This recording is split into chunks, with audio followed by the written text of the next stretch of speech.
NCCF and NCDMB by extension, it is our duty to encourage, it is our duty to make sure those of them that have interest in the oil and gas, we want to encourage them to start early so that by the end of the day, that professional curve that will lead them to oil and gas industry will be seamless. A lot of women don't go looking at professional skills. So it's not enough to have the technical skills. You have to know how to communicate. You have to know how to be a leader. You have to know how to manage people. When it comes to mentorship and speaking to young people, particularly young women that want to work in the oil and gas industry, the advice is very simple. Number one, build your commercial awareness. Understand the industry, understand the direction of the industry, understand the trajectory of investment and policy in the industry.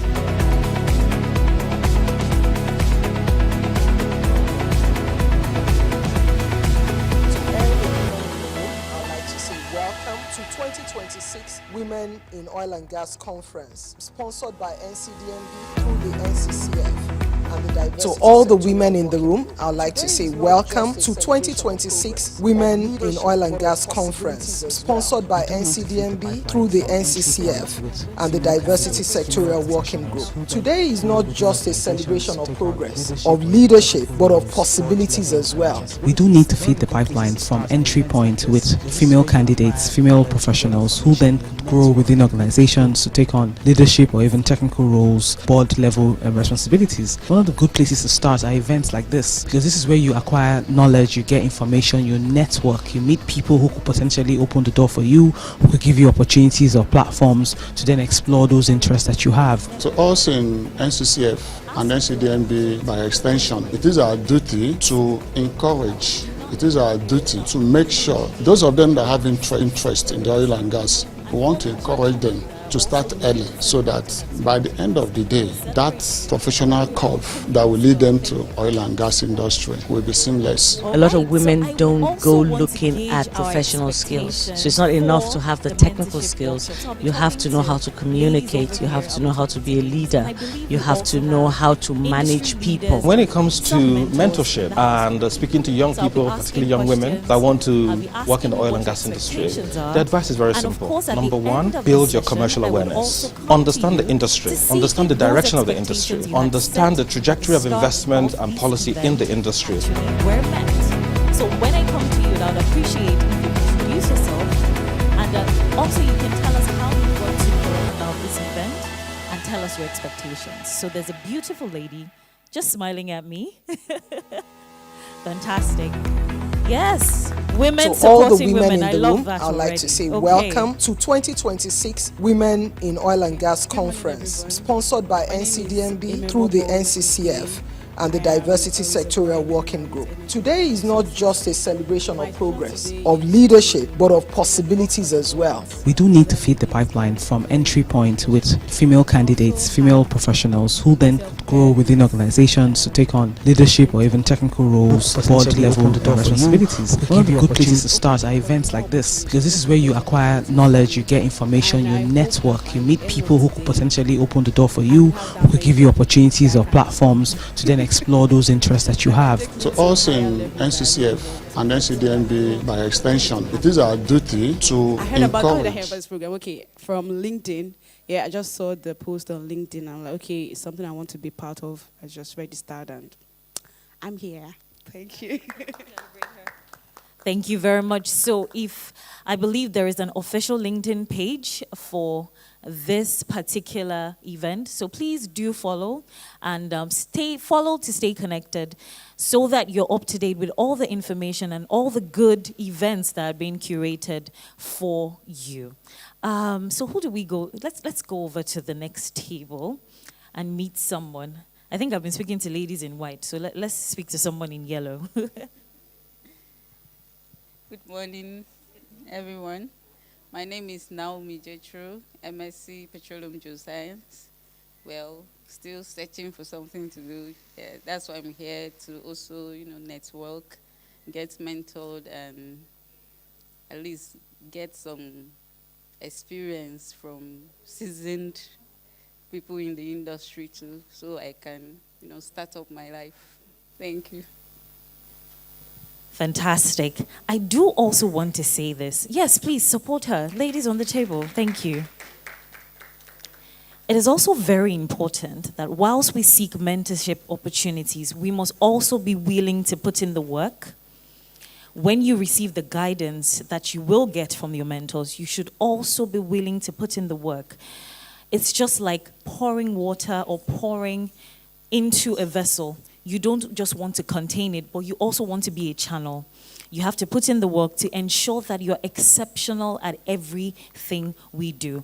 We talked about the purpose for which this quorum was set and the mission and the vision behind this particular event. So it's establishing and promoting inclusivity for women in male-dominated environments. So we want to encourage you to put in the work twice as hard so that when you show up in the room, everybody wants to listen to what you have to say. And everybody knows that you're coming in with something phenomenal to offer. So I want to also speak to an industry leader or a mentor who is seated here. And we'll just ask a few of the expectations here too. Okay. I can see Mrs. Mavi. Good morning. Yes, thank you. Good morning. Good morning, everybody. Okay, I'm just expecting today. I was online all through yesterday, listening and gaining knowledge. You know, you're never too old to learn. So I'm learning and unlearning too some things. So today I'm hoping to top that up like the topping on a fruit cake. And I'm also hoping to see younger people who are anxious and desirous to make a mark in life. I'm hoping to see them, and I'm hoping that somehow we will be able to make an impact. That's what I'm looking out for today. Thank you. Thank you very much. Impact is very important, and we talked about it not too long ago. Okay, how many of us were here yesterday physically? Fantastic. Okay, great. Now we want to take excerpts from what happened yesterday. For those of us that were not here, would like you to tell us a bit of what your key takeaways were from yesterday's session. So also, I'm going to walk up to you, and please do introduce yourself and tell us what the highlight was for you yesterday. Good morning, everyone. Okay, my name is Tasala from NCDMB. So I was here yesterday, and I'm sure everybody that was here yesterday will agree that we had a great time yesterday. So highlights for me from yesterday were we talked about our current reality, challenges, and the opportunities, and the needs for women to collaborate, and most importantly, for women to take up the opportunities that have been made available. So there's a lot going on in the oil and gas space now, in the energy space now. And the encouragement, the charge was, get on board, equip yourself, get the necessary skills, build yourself up so you can step into all of that. And women should stop shying away from those opportunities. There are no barriers anymore. We need to break those doors, get into those spaces. So basically for me, that was it yesterday. Build yourself up. Get ready. Don't beg. Be ready to step into those doors.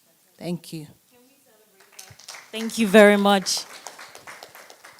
You know, this just reminded me of me as a woman.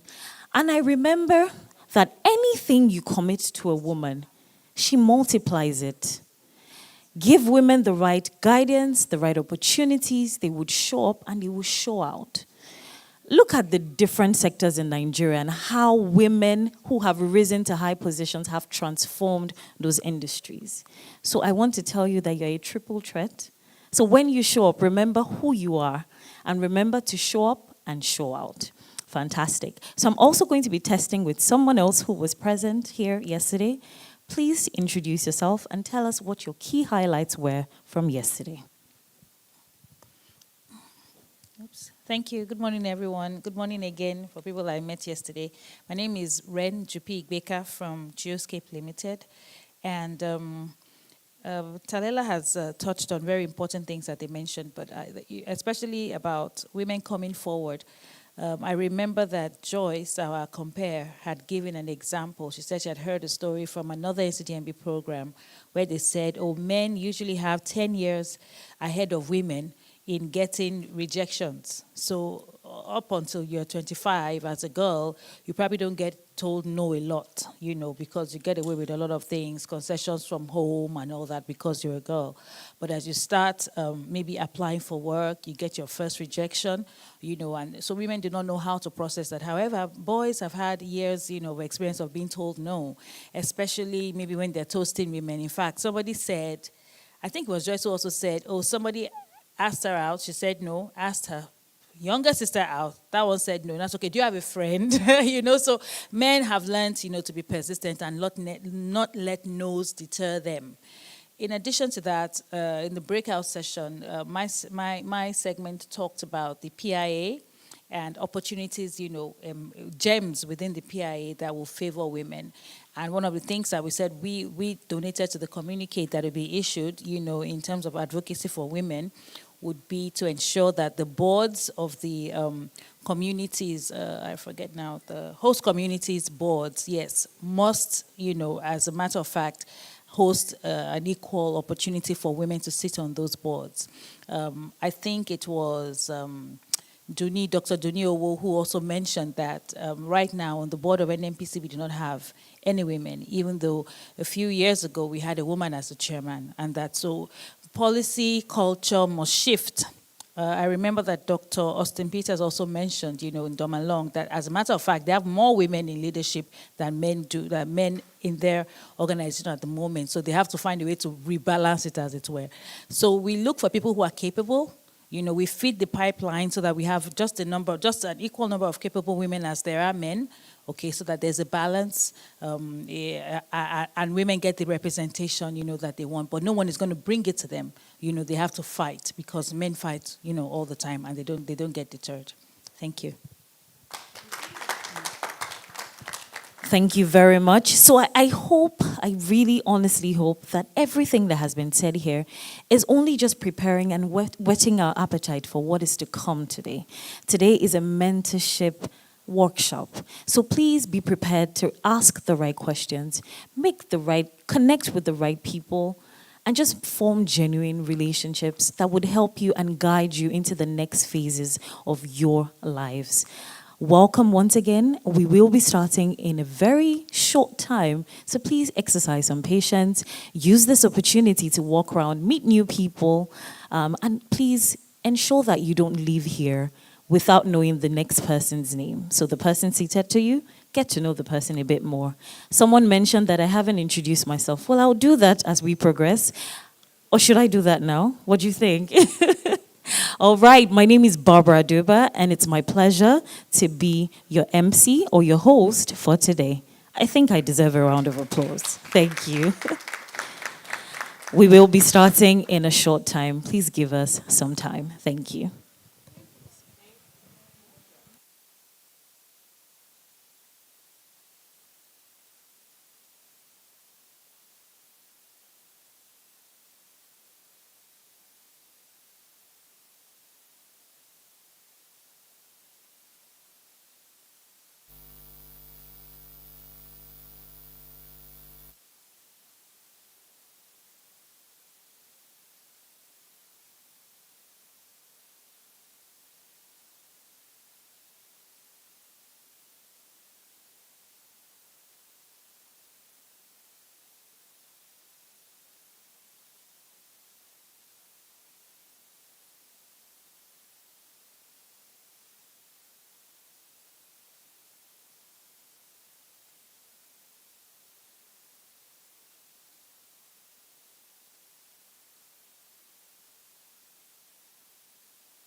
Good morning once again, distinguished guests, esteemed mentors, industry leaders, every wonderful woman seated in this hall. My name is Barbara Aduba, and it's my pleasure to be your host for today.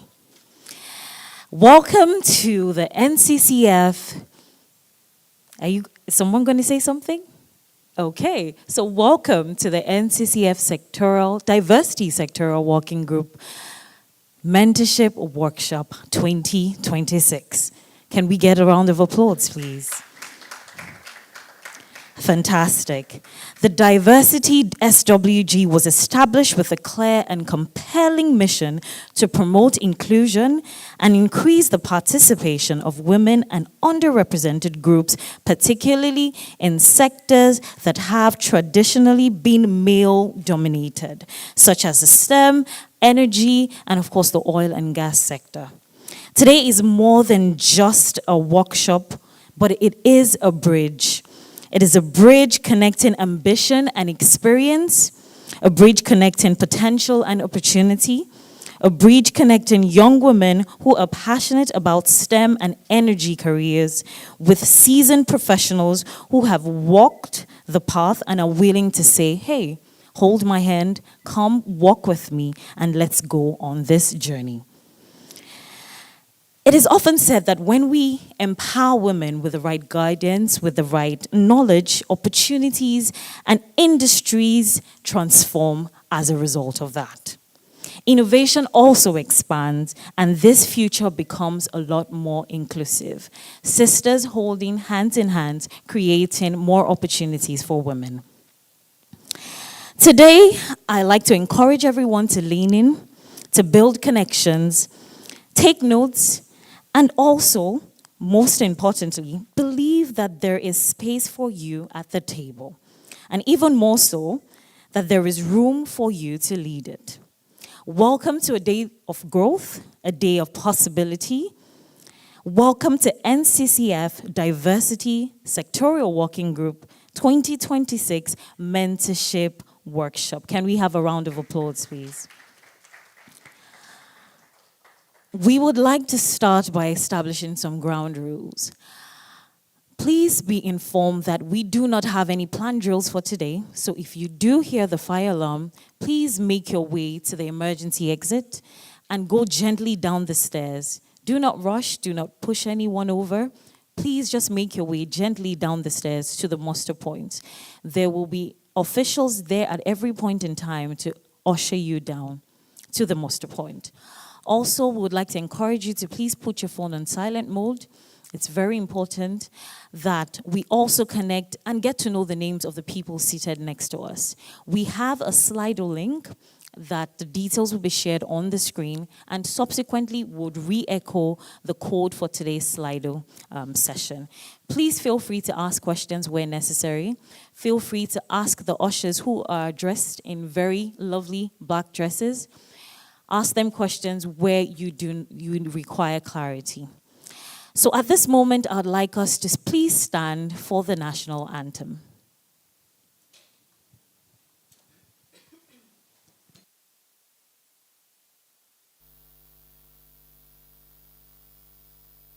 Nigeria, we hail thee, our own dear native land. Though tribe and tongue may differ, in brotherhood we stand. Nigerian native proud to serve, our sovereign tongue may differ, in brotherhood we stand. Nigerians home and proud to serve our sovereign cause for that honored house.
Would like to acknowledge the presence of some distinguished guests who have made it down here today to be with us. I would like to acknowledge the presence of Dr. Alero Onosede, the Chairperson, Diversity Sectorial Working Group. Can we celebrate her? You're welcome, Ma. I would also like to acknowledge the presence of Mrs. Mavi Isibo, the CEO, Poise Nigeria. Join me in celebrating Ms. Tasala Teso, GM Research and Statistics, NCDMB. Most importantly, please celebrate yourselves for being here today. Thank you. All right then. At this very point, would like to welcome the Chairman, NCCF, Diversity Sectorial Work Group, or the Chairperson, NCCF Diversity Sectorial Work Group, for the welcome address. Please make welcome Dr. Mrs. Alero Onosede.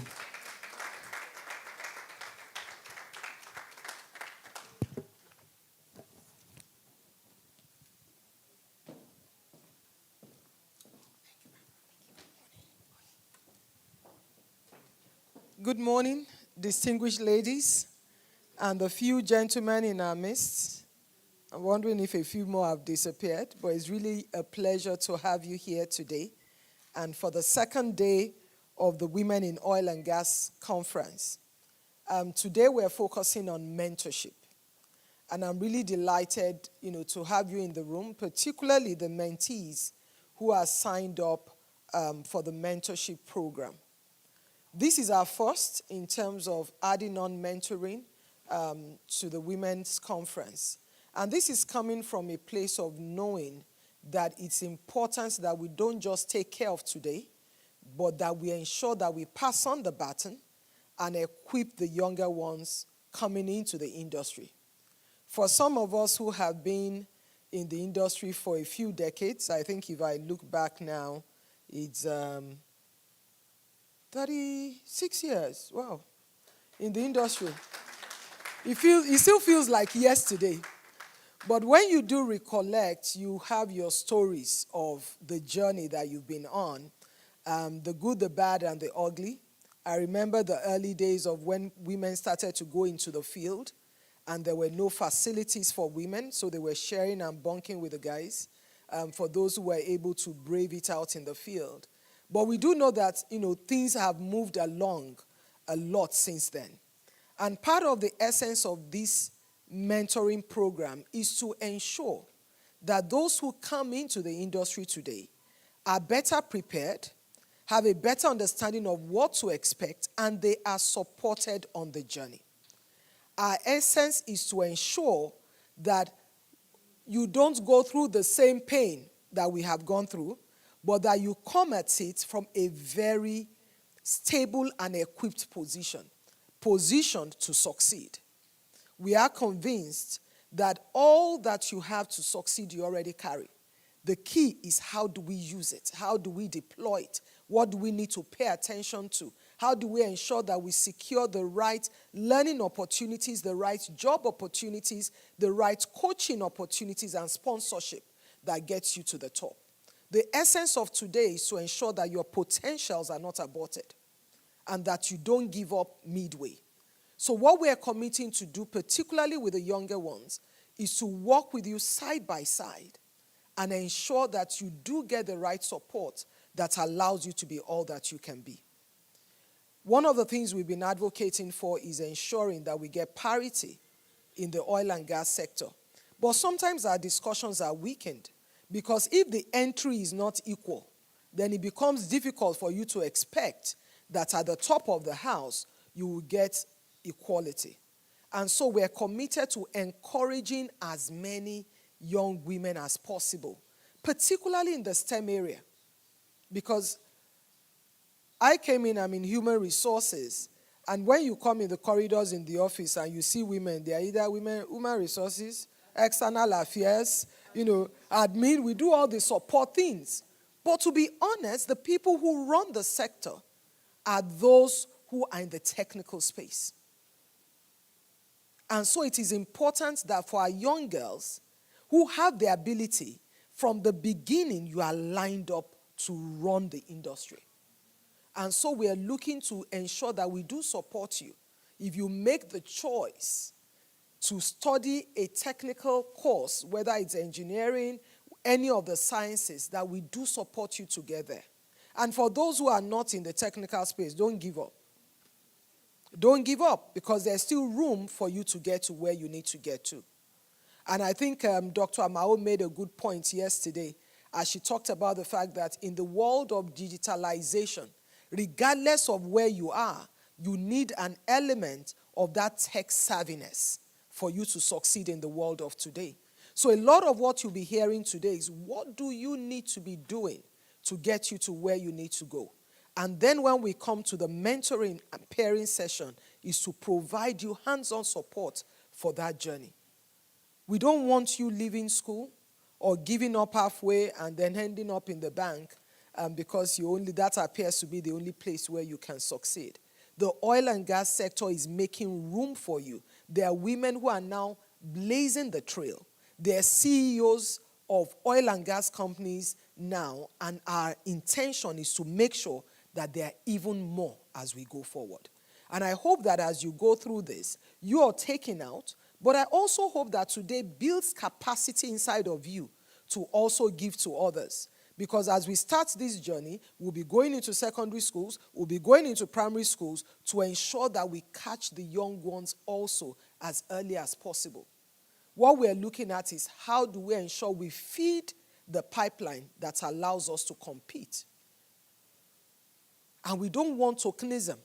We don't want to be taken to the table just because you're a woman.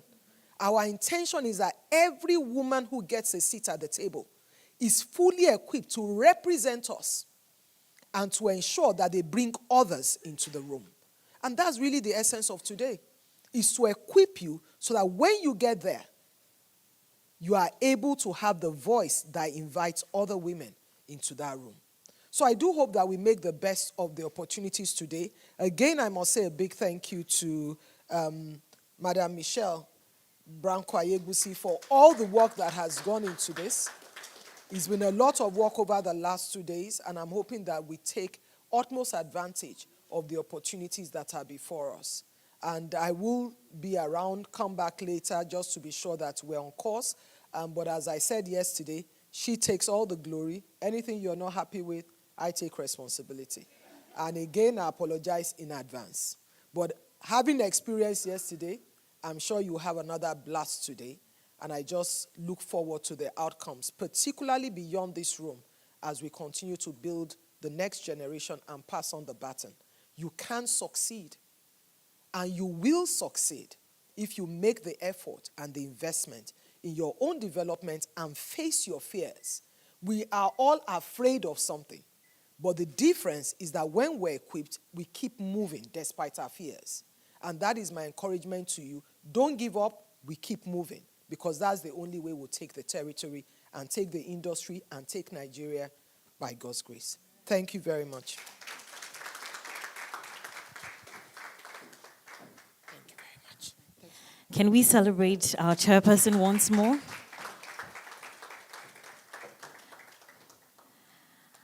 I believe that from that remark, we are rest assured that we're in the right place today. And a few things that she said that I would like to reiterate. These are questions that should linger in our minds throughout today, and hopefully would be able to answer those questions. So how do we feed the pipeline that allows us to compete favorably in the industry? And then how do we also nurture the voice that also speaks up and creates an environment, an opportunity for the next woman to be seated at that table? So today, we have come here to a place of growth and to a place of a lot of abundance of answers to questions. On that note, we would also like to acknowledge the presence of Dr. Ibilola Amao, who is also going to be a keynote speaker here today. Thank you very much, ma'am, for being with us. And also, we would like to celebrate the brain box, as Doctor had also acknowledged. Let's celebrate Mrs. Michelle Branco-Ayegusi as well. Okay. All right. Now we'll be moving on to our very first keynote address for today. And it will be delivered by no other person than Dr. Ibilola Amao. She's a seasoned professional. Okay, I'll let you make that applause a bit more louder. Yes. Okay. Just before that, we would like to set the tone for today. Dr. Alero has already ramped up the energy in the room and whet our appetite. But then let's also set the tone of what our expectations should be, why the vision was formed in the first place, and the need for the diversity sectoral working group. On that note, please make welcome Mrs. Michelle Branco Ayebusi. Thank you.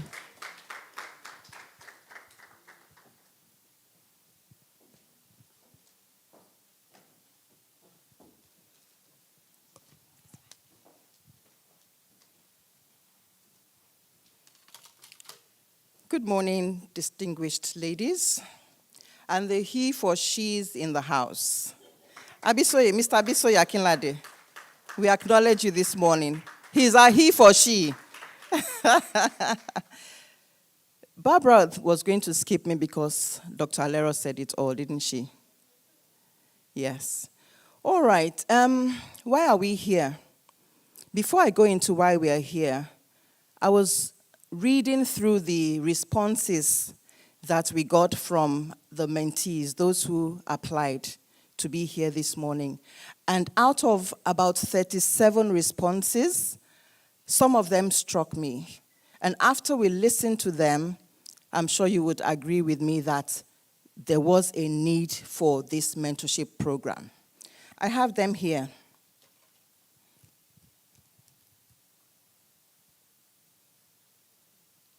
The first one said, I would like to attend the mentoring workshop because I'm eager to gain practical insights and guidance from experienced professionals. I believe it will help me gain clarity about my career path and better understand the skills and mindset needed to succeed. I'm also looking forward to connecting with like-minded individuals. So as I read these responses out, I'm sure that the mentors will also be listening and thinking, what am I bringing to the table? What am I offering these mentees?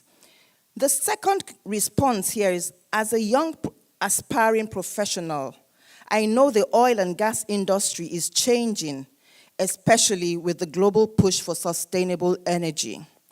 I want to be part of that change, not just as an observer, but as someone who understands the realities of the sector. Attending this mentoring workshop will allow me to learn directly from women who have built strong careers in the industry. I want to hear their real experiences, so these are some tips for the mentors. I want to hear their real experiences and gain practical knowledge about beyond what is taught in the classroom. For me, this program is an opportunity to grow, connect, and prepare myself to contribute meaningfully to a more sustainable energy future. I'll read just one more. I had 6, but I don't want to take too much time. Which one is also right? I'll read this one. And she said, I would like to attend because I want to be able to bridge the gap between academic learning and real industry expectations. As a student aiming to build a career with a top oil company, I believe direct guidance from experienced professionals will help me understand the technical and professional skills required to stand out in a competitive space. If I read out your response, and you're in this room, would you like to indicate by raising your hand?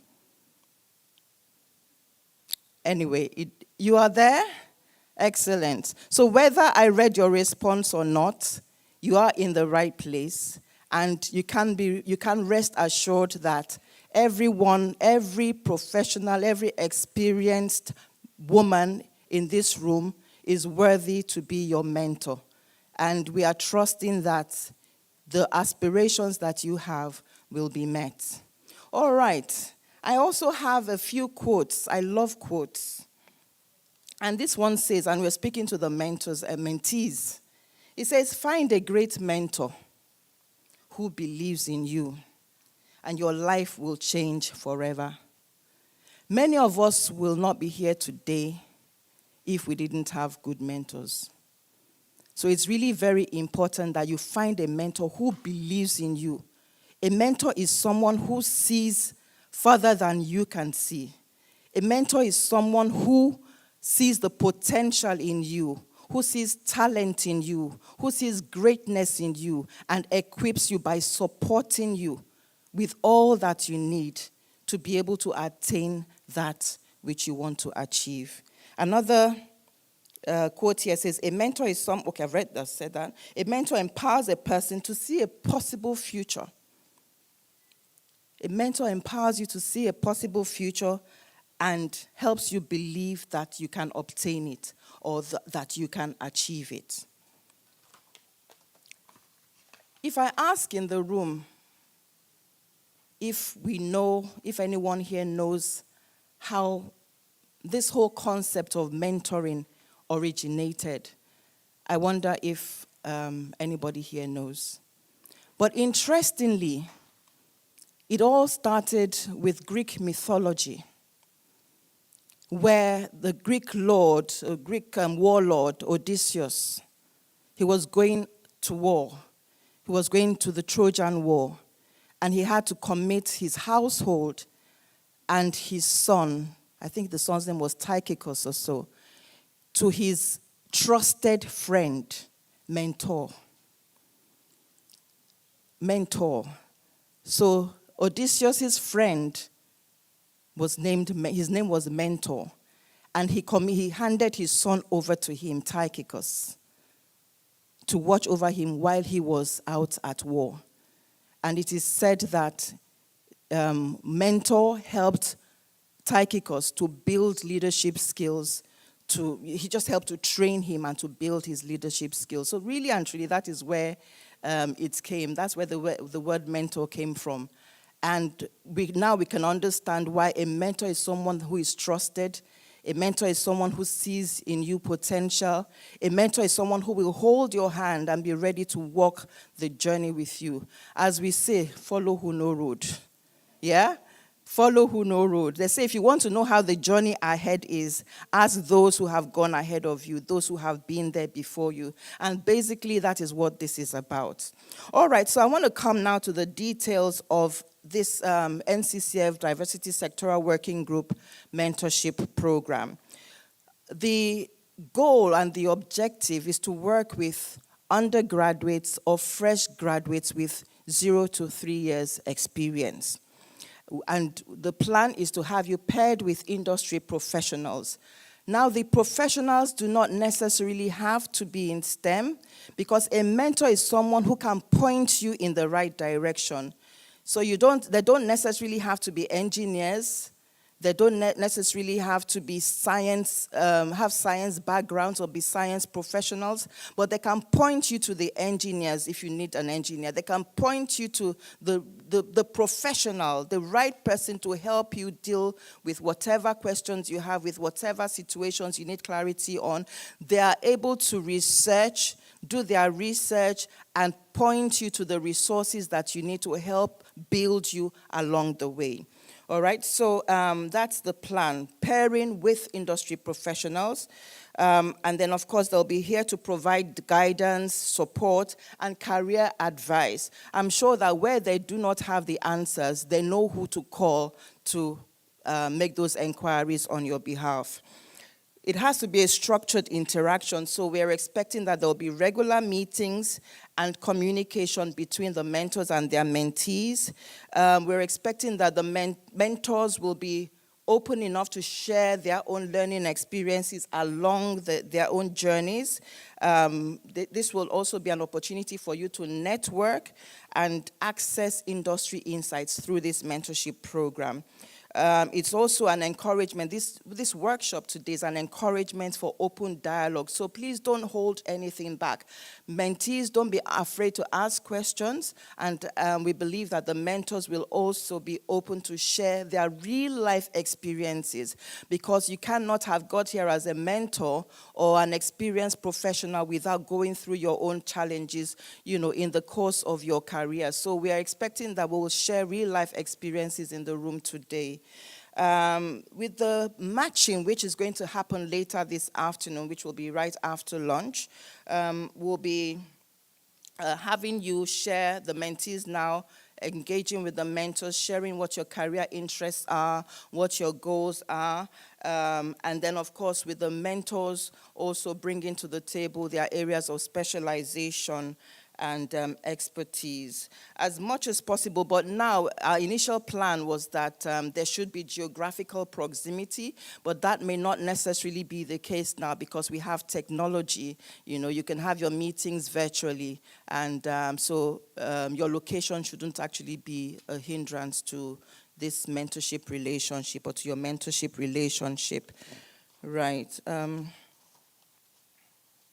So we said, this is, I will just read this from the sectoral working group's vision and mission. The workshop aims to equip young ladies with tools to maximize the benefits of their mentorship experience. And you will see, if you go through the program, that we have different sessions. These sessions are the tools.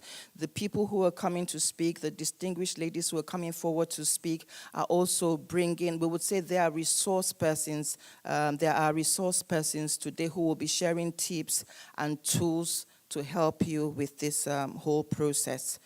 The topics will include communication, relationship building, goal setting, leadership, networking, personal branding, and so on. So what we're expecting at the end of this is that through this workshop and through your mentoring engagement and experience, you'll be better equipped and more and ready to enter into the industry. You'll be better informed as well about the opportunities that exist in the oil and gas industry. We are also hoping that your self-confidence, there will be an increase, there will be a boost in your self-confidence. This program is designed to help you realize who you are, realize and appreciate the potential that you have, and help you express yourself the very best that you can. It will be giving you opportunities also to engage in professional networks, because most of these professional networks, WEOG, they have programs for undergraduates as well and for young women. So we'll be introducing you to these associations and these women organizations as well. And like Dr. Alero said, at the end of the day, we are building the STEM pipeline for the oil and gas industry. So I'm just going to read out quickly the criteria for our mentors and our mentees. For our mentors, can I see how many mentors we have in the room, please? Thank you very much. Thank you for committing yourself. I thought there are more mentors in the house. I'm going to call all of you. I'll call all of you out. Mrs. Jagada, we've signed you up as a mentor. Morenike, we have signed you up as a mentor. So, our mentees, your mentors are in the house already, okay? Yeah, let's give them a round of applause. And there are still, more of them are going to be here, okay, before the matching session. So we are saying that, one, you have to, as a mentor, you have to be willing to serve as a mentor, and then you, of course, understand the role. You will be an executive, and I assure you they are all executives or in management cadre. You are role models. I mean, we wouldn't have identified you if we didn't consider you as role models. So you're all role models.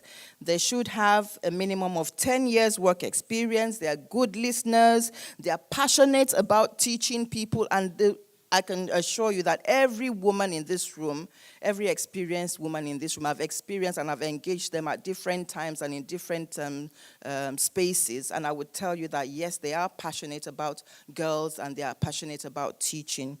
And then, of course, they're able to manage the mentor-mentee relationship professionally. Now, for you mentees, you need to listen to this. First and foremost, you have to have an open mind and willingness to learn. So how far you will go on this journey in your career will depend on how open you are and how willing you are to learn new things. You have to be respectful and be able to give feedback positively.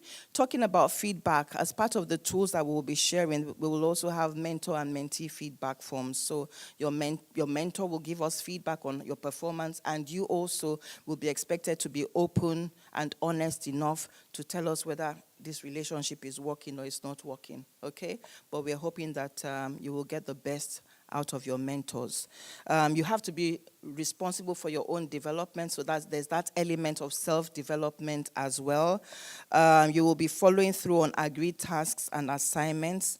Be proactive. You're not waiting for your mentor to reach out to you. Be proactive in communicating and in attending meetings and reaching out to your mentor. And then, of course, you have to maintain professional decorum and understand personal boundaries. So you're not calling your mentor to say, I need transport to get to school, or that's not what this is about. It's to provide you with professional guidance. All right, and then lastly, both the mentor and mentee should be able to maintain confidentiality and mutual trust. I believe that is it from me this morning. I'd like to wish us all an engaging and very worthwhile outing this afternoon. Thank you so much. Thank you, Barbara. Thank you very much. Fantastic. I think one beautiful thing we have learned also is that we're able to track progress across the mentor-mentee relationship. And then this will be stewarded by the Diversity SWG leadership team. So that is actually a very beautiful initiative that we can track our progress and our development across the years to come. All right. At this moment, we would like to bring up our keynote speaker, a very, very keynote address, first keynote address for the day. And it's going to be taken by no other than Dr. Ibilola Amao. She is an engineer, principal consultant at Lonodec Services in United Kingdom as well as in Nigeria, and is a consultant for the Vision 2020 initiative. She received several awards such as Most Active Woman Business Enterprise IWEC 2016, Energy Institute Champion 2016, and she has received so many awards, including Access Bank, Forbes Africa, Rising Star Award, and has been a vital voice in the whole of Nigeria and abroad. Ladies and gentlemen, join me in welcoming. Okay, let that energy rise. Fantastic, it's getting there. Let's ramp it up a bit. Ladies and gentlemen, join me in welcoming Dr. Ibilola Amao. Thank you very much. Thank you very much. And thank you, everyone, for being here. Thank you, NCCF, for the invitation. And a warm welcome to all the participants, mentors and mentees. So my keynote address is going to be focused on the transformative power of mentoring girls in STEM, which is science, technology, engineering, and maths. And I'll be sharing a bit about why it's very important to catch a vision. A career in the energy, oil, and gas space is a journey of 1,000 miles, and we all need to start with the first step. And it's very important that we have a vision, because it's the vision that would keep us going when the going gets tough. And it's not walking in the park. It could be very tough. But it's very exciting, very rewarding, and I think it's a wonderful adventure. I could not have asked for a better adventure in my life than the beautiful career and enterprise and opportunities to touch lives that God has blessed me with. So for everyone in this room, it's so important that we catch a vision and then we identify people who would journey with us.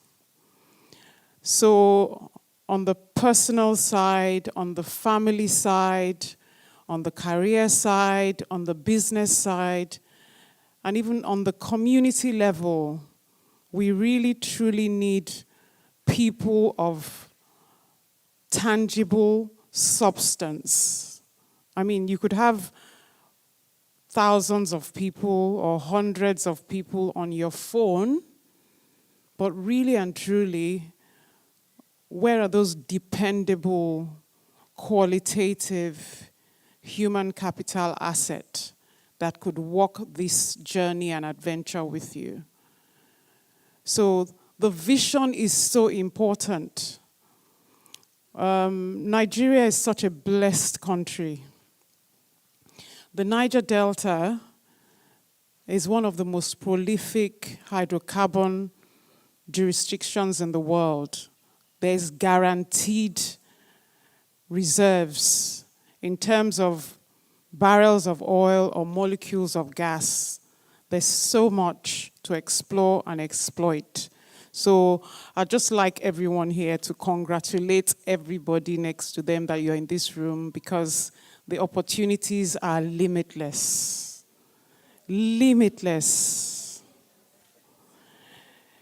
The opportunities are so limitless that one person or a small group of people cannot fully exploit these opportunities except they are well aligned with the same vision.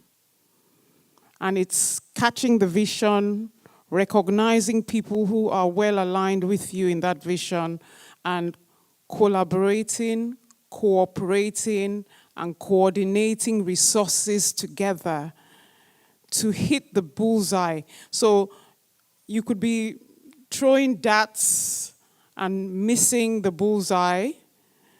The oil and gas industry is a multi-billion-dollar industry with zero tolerance for error. Safety first. We can't afford to miss the bullseye. So the quality of people you engage with is so important. They must have knowledge. I must say they must have understanding. They must have wisdom. They must have experience, expertise, a track record. They must have the know-how. They must also be the kind of people that are willing to share knowledge and collaborate to achieve the goals and objectives you've set for yourself. So please, let's just look out for this type of people all the time. And I'm glad we're here going to have a mentoring session where we would engage. So we, not just mentors mentoring mentees. Mentees will be reverse mentoring the mentors.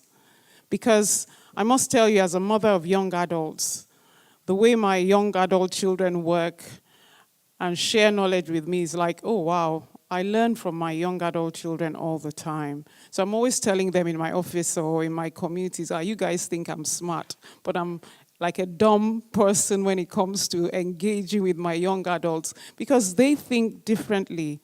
They're digital natives. I saw a computer for the first time when I went to boarding school in England for my A-levels at age 15. I had never seen a computer. Whereas my young children were born with computers. They were born with smartphones, digital toys. So they think differently. And there's some level of differential thinking that they bring to the table that we really need to leverage. So I may have the knowledge, the experience, the track record, but I may not have the digital native savviness that they have. And that's why we need teams of young people and older people forming the organizational structures that can carry the load that needs to deliver excellence in the oil and gas industry. So welcome everybody to this keynote address, and then now I can start talking about what I have written here. So, building bridges, empowering women for a sustainable energy future is the theme of this workshop. And I'm going to say thank you so much again and for this opportunity. So distinguished leaders, colleagues, mentors, partners, mentees, and most importantly, the brilliant girls and young women who are here today, I say a very good morning and welcome to this keynote address. I'm deeply honored to stand before you today at this important gathering convened under the leadership of the Nigerian Content Development and Monitoring Board, Nigerian Content Consultative Forum, and the Diversity Sectoral Working Group. Thank you so much, Alero and Michelle and everyone who's invited me to take the keynote address. Today we are here to talk about mentoring, but not mentoring as a nice-to-have initiative. We're here to talk about mentoring as a transformative force, one that can change individual lives, entire industries, and ultimately the future of our nation. I'm very passionate about Nigeria, and I think each and every one of us has to be very patriotic.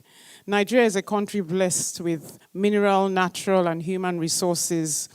I mean, I see people on flights flying into Nigeria from Australia, the US, Asia, Europe, and they're flying into Nigeria for one singular reason. They see opportunities. So it bothers me when I hear people whining and complaining about this same Nigeria. I'm of the mindset as an engineer that every problem, issue, challenge, and pain point can be converted into an opportunity, a success story, a project, an enterprise, or anything possible that would just bring a success story. So I think we need to change our lens from complaining and seeing problems to understanding that the only reason God has made you see a problem is because therein within you lies the solution. And you really need to look at your potential, your talent, and your passion.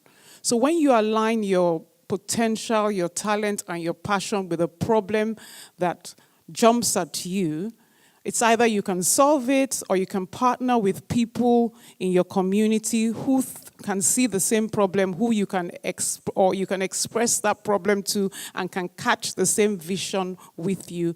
And you form a team to solve that problem. That's how to make Nigeria the country that it is destined to be, which is a land flowing with milk and honey, a country that is so well organized and beautiful to live in that all the Nigerians in diaspora are packing their bags wherever they are and returning home. So if you want to be part of the success story of bringing the Nigerians in diaspora back to Nigeria, please raise your hands.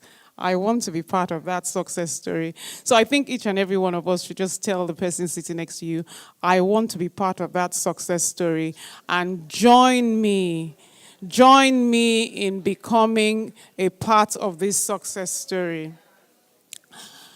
I always tell people when I'm flying out of Nigeria that when I see some elderly people on a wheelchair going abroad to visit their grandchildren, I always say, Father, Lord God, this is not my portion in Jesus' name.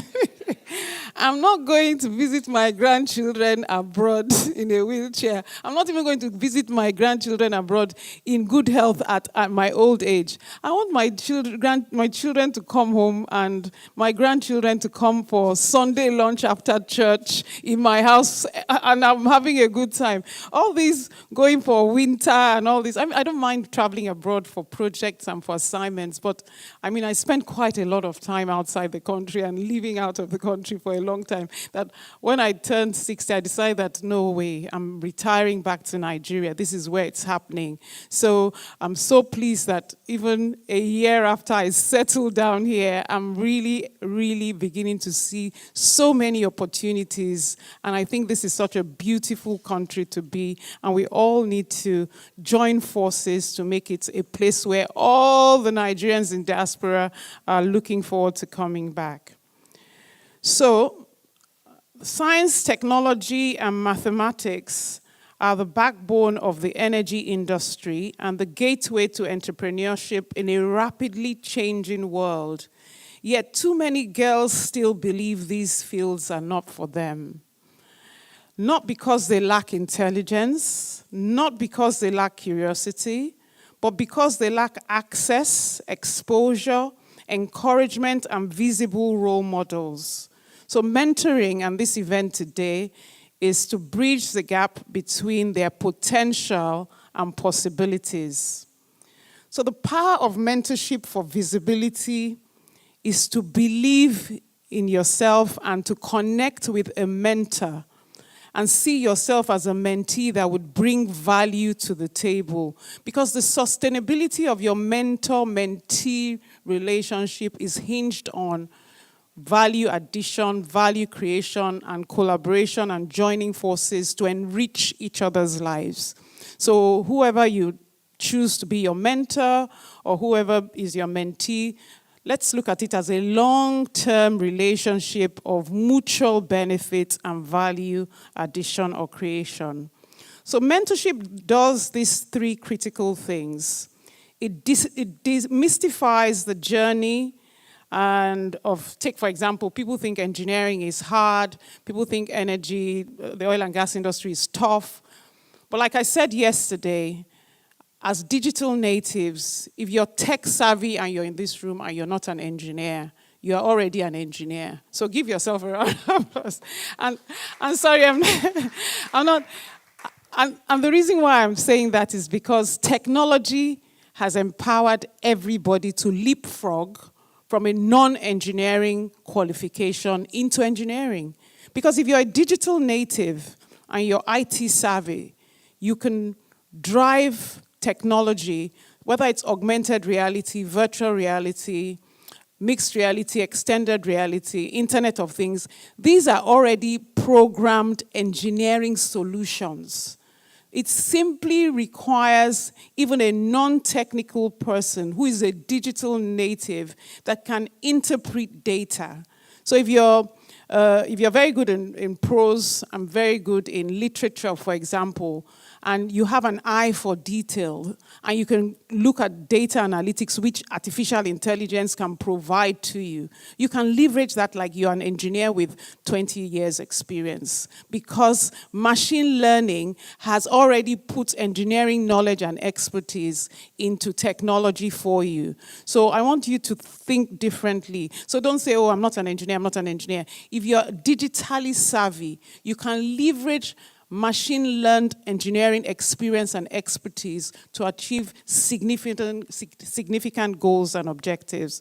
So, do we have any non-engineers in the room?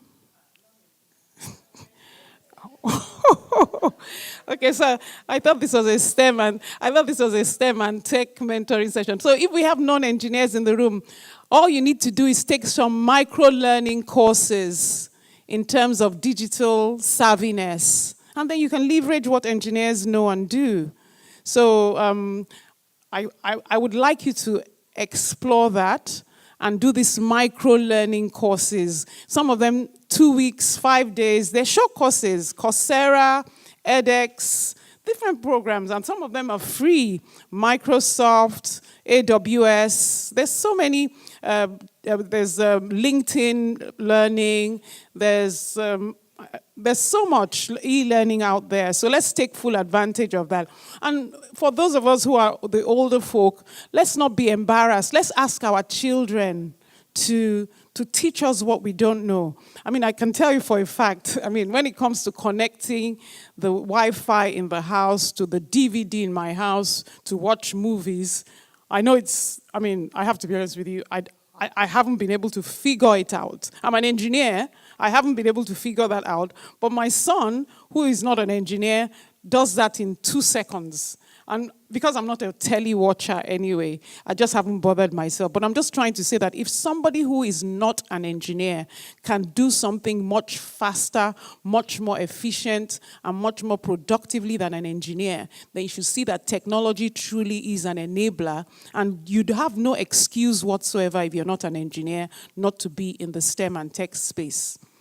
So, today's engineer is not just a technical expert. She's a problem solver, an innovator, and a business leader or an entrepreneur. So even as a non-technical person with technology, you can still be leveraging tech to be a problem solver, an innovator, and a business leader.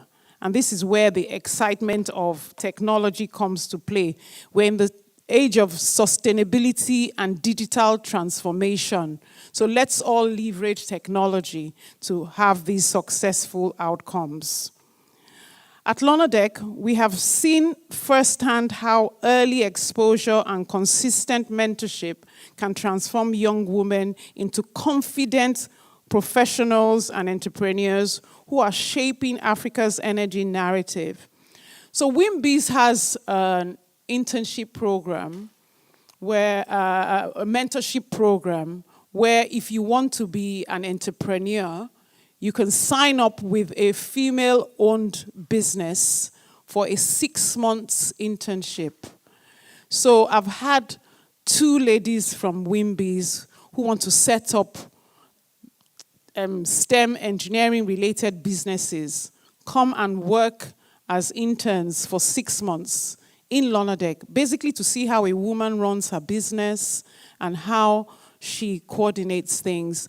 And after the 6 months, I mentor them or coach them, and they can go and start their own business, and if they have issues, they can reach out to me. So I think beyond having, and then I am the chairperson of the Renaissance NCDMB PETAN 24-month graduate internship program where 100 engineers or 100 technical resources are seconded to PETAN member companies. So I know that internship is very important in mentoring.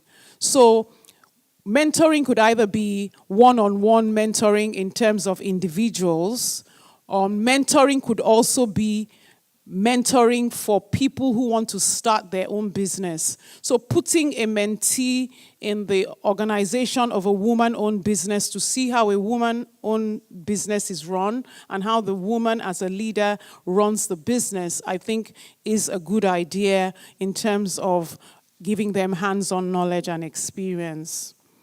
So our collective responsibility in mentorship is not is that we look at institutions that embed diversity into policy and practice, industry leaders who commit time, not just funding, men as allies. So can we all congratulate all the men in this room? Where are they, please? I'm trying. Gentlemen in the room, please, can you just give us a wave so we can locate you?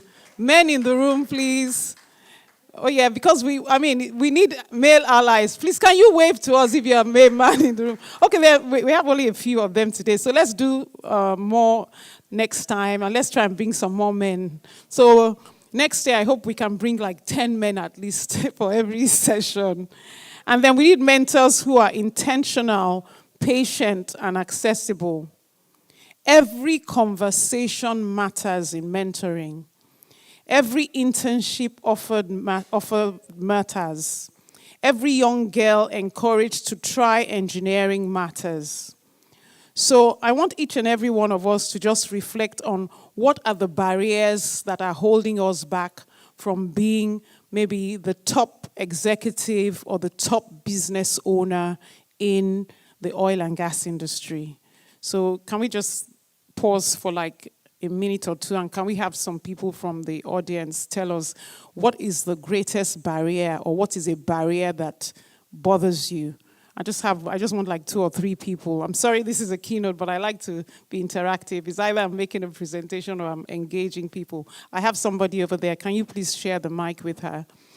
Because I heard about Harvard Business School session program that on the last day of the program, the lecturer simply asked people to discuss their problems.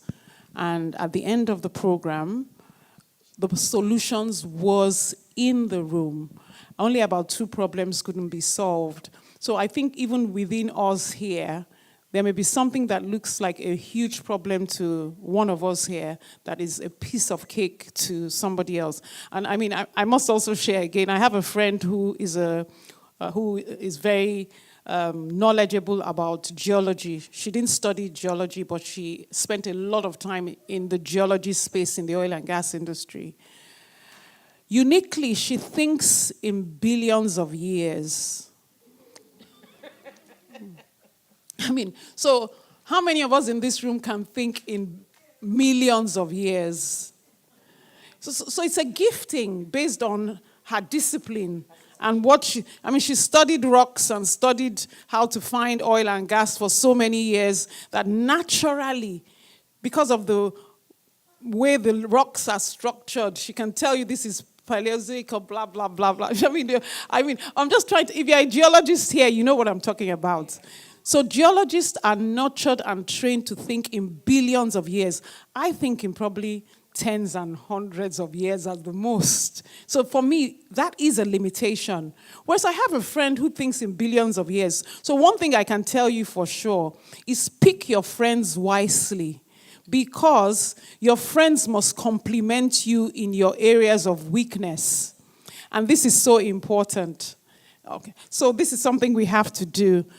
So we need to, somebody wanted to say something there. Yes, please, let's just say. Okay, you were asking what's limiting me. Yes. So my name is Juliana, fear and myself. So I think it's more of me limiting myself. Yes, mindset. So I hope our mindsets will be transformed today. So I'll just have to rush through the rest of my speech. So unconscious bias is not always loud. It doesn't always say you can't. Sometimes it whispers, engineering is too hard. Girls don't like maths. Energy is not a woman-friendly industry. You'll struggle to balance career and family. I think these are just myths that can be addressed based on the cycles of us as females. Once we know that we're going to get married and have children, we front-load our career with all the experiences and expertise we need to have so that we can leverage technology to work from home, work virtually, and achieve our goals and objectives. So let me ask the girls in the room, have you ever been the only girl in a science class? Put up your hands if it says yes. Have you ever been praised for being neat while the boys were praised for being brilliant? Have you ever doubted yourself even when your results were excellent? So these are some of the issues that we have to overcome. We have to think different. It's a mindset thing. We've got to think this is possible, this is normal, this is allowed, and never have this imposter syndrome of, do I belong here? Am I good enough? What can I become? So we need to get out there, apply ourselves, speak up, don't shrink yourself. Don't think you are don't feel isolated or don't feel limited in any way. So there's so many opportunities we have at the moment that we can actually leverage. We can connect with allies, he for she's, more experienced people to look at things that you're curious about, look at things that you want to be good at, look at things that seem like barriers, and get on with these barriers and look for teams of people that you can work with to overcome the issues and challenges that you see. We're female. We're not trying to be male. We're not trying to compete with the men. We must be comfortable in our skin. We must understand that we have an advantage in terms that we have a nurture, we see things long term, we're more strategic, we have an eye for detail. As a woman, you must know what your strength is, and you really need to look at yourself in the mirror and be comfortable in your own skin. So whether everybody is going left, if you're sure that you're supposed to be going right, forget about those who are going left, just go right. That's the way things work. And you really, really need to have a very, very clear focus, an agenda of where you're going, what you require to get there, and how you plan to get there. It's so important. And make sure you have the right support system at home, amongst your friends, in your business, in your career. In closing, I would like to say that you are not here by accident. Your interest in science or in the oil and gas industry is not a mistake.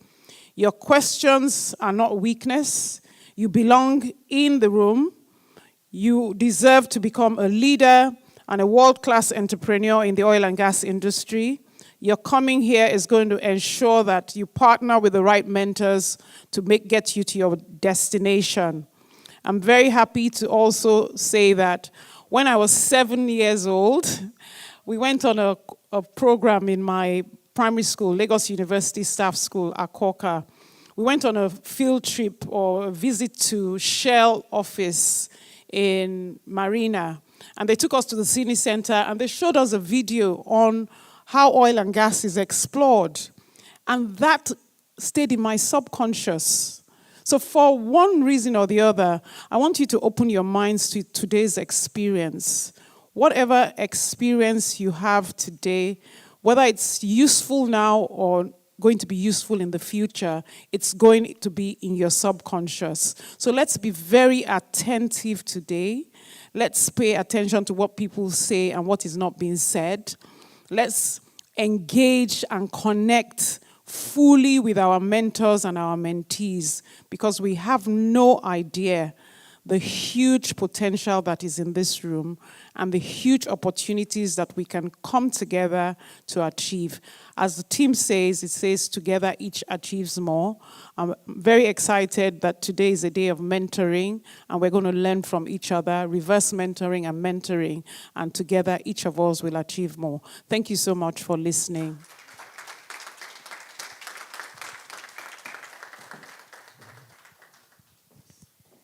Thank you, Dr. Ibilola, for highlighting the framework in mentor-mentee relationships for upcoming women in STEM careers. Can we celebrate her once more? Fantastic. And she also highlighted something very important, the place of your vision in your mentee-mentor relationship. You need to be able to tell your mentor where you see yourself in the future. And that mentor would be able to guide you in your journey to becoming that best version of yourself. And therein, she also highlighted that that's where tenacity is formed. When you have your vision, you have a picture of where you want to be. Your tenacity is formed until you reach that vision. And then she also highlighted the importance of community, surrounding yourself with the right people in your circle, people of value to bring you to that expected end. And then talking about technology. So you're not disadvantaged if you are not an engineer right here. There's still an opportunity for you to tap into the industry by equipping yourself with skills in the digital space. So technology is a very important tool that we can utilize to achieving a successful career in this industry that we're discussing here today. All right, on that note, we would like to go into our very interactive first session for today. It's on effective communication and relationship building for successful professionals. And I would like to make welcome someone very important and also very experienced in this field. She is no other person than Chinwe Kalu, who is a relationship and wellness coach at Harley Reid, Nigeria. She specializes in mentoring individuals to becoming the best versions of themselves while also addressing work-life balance, stress management, and of course, family wellness. Chinwe has a background in business development and holds a degree in chemistry and an MBA. She has dedicated her life to mentoring young women and advocates for the right values in personal and professional lives. Ladies and gentlemen, remember that our applause is always very ramped up. So we need to encourage our speakers as they come up. So with a very ramped up energy and a round of applause, let's make welcome Mrs. Chinwe Kalu. Thank you.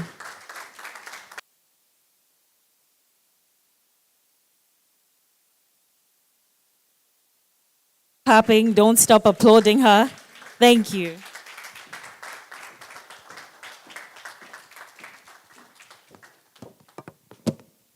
Good morning, everyone.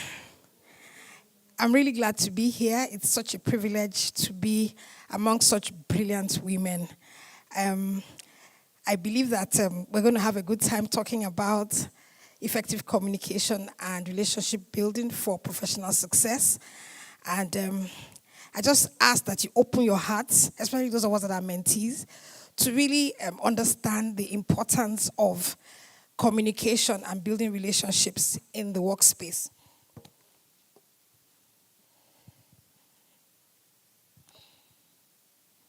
Please give me a minute.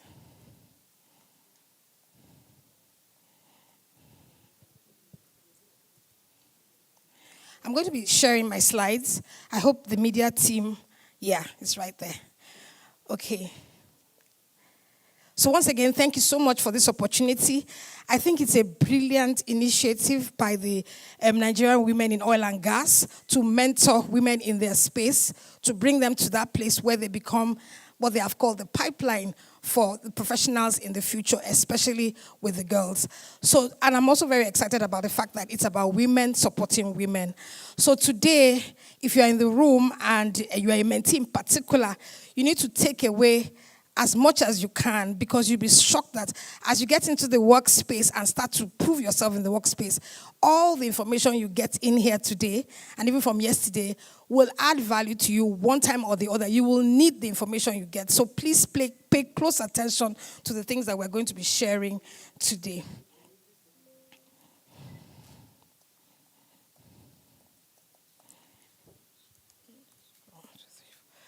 Okay, so I'd like to start my presentation by asking a simple question. Do you know that it is possible for you to be brilliant and still be overlooked? If you're a girl in the space and you are an engineer, it means that from when you were a young child, you've probably done very well in school, okay? You've done brilliantly. You're one of those people who always come first 3, first 5, you get all the prizes. Am I speaking for you guys? Yeah.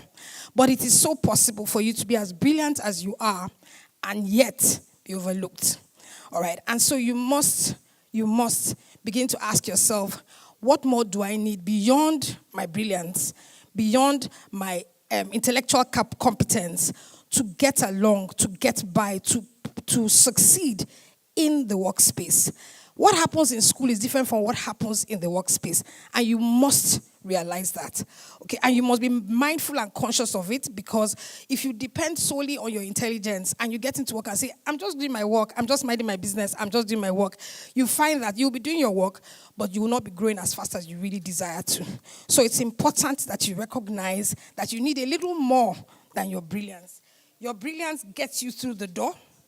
But beyond your brilliance, you need a few things. And one of the things that I would like to talk about today is influence. Influence. That is what you need. You might have done so well in school and you've gotten yourself into the oil and gas space, and you are looking forward to a future that is bright, successful, and beautiful.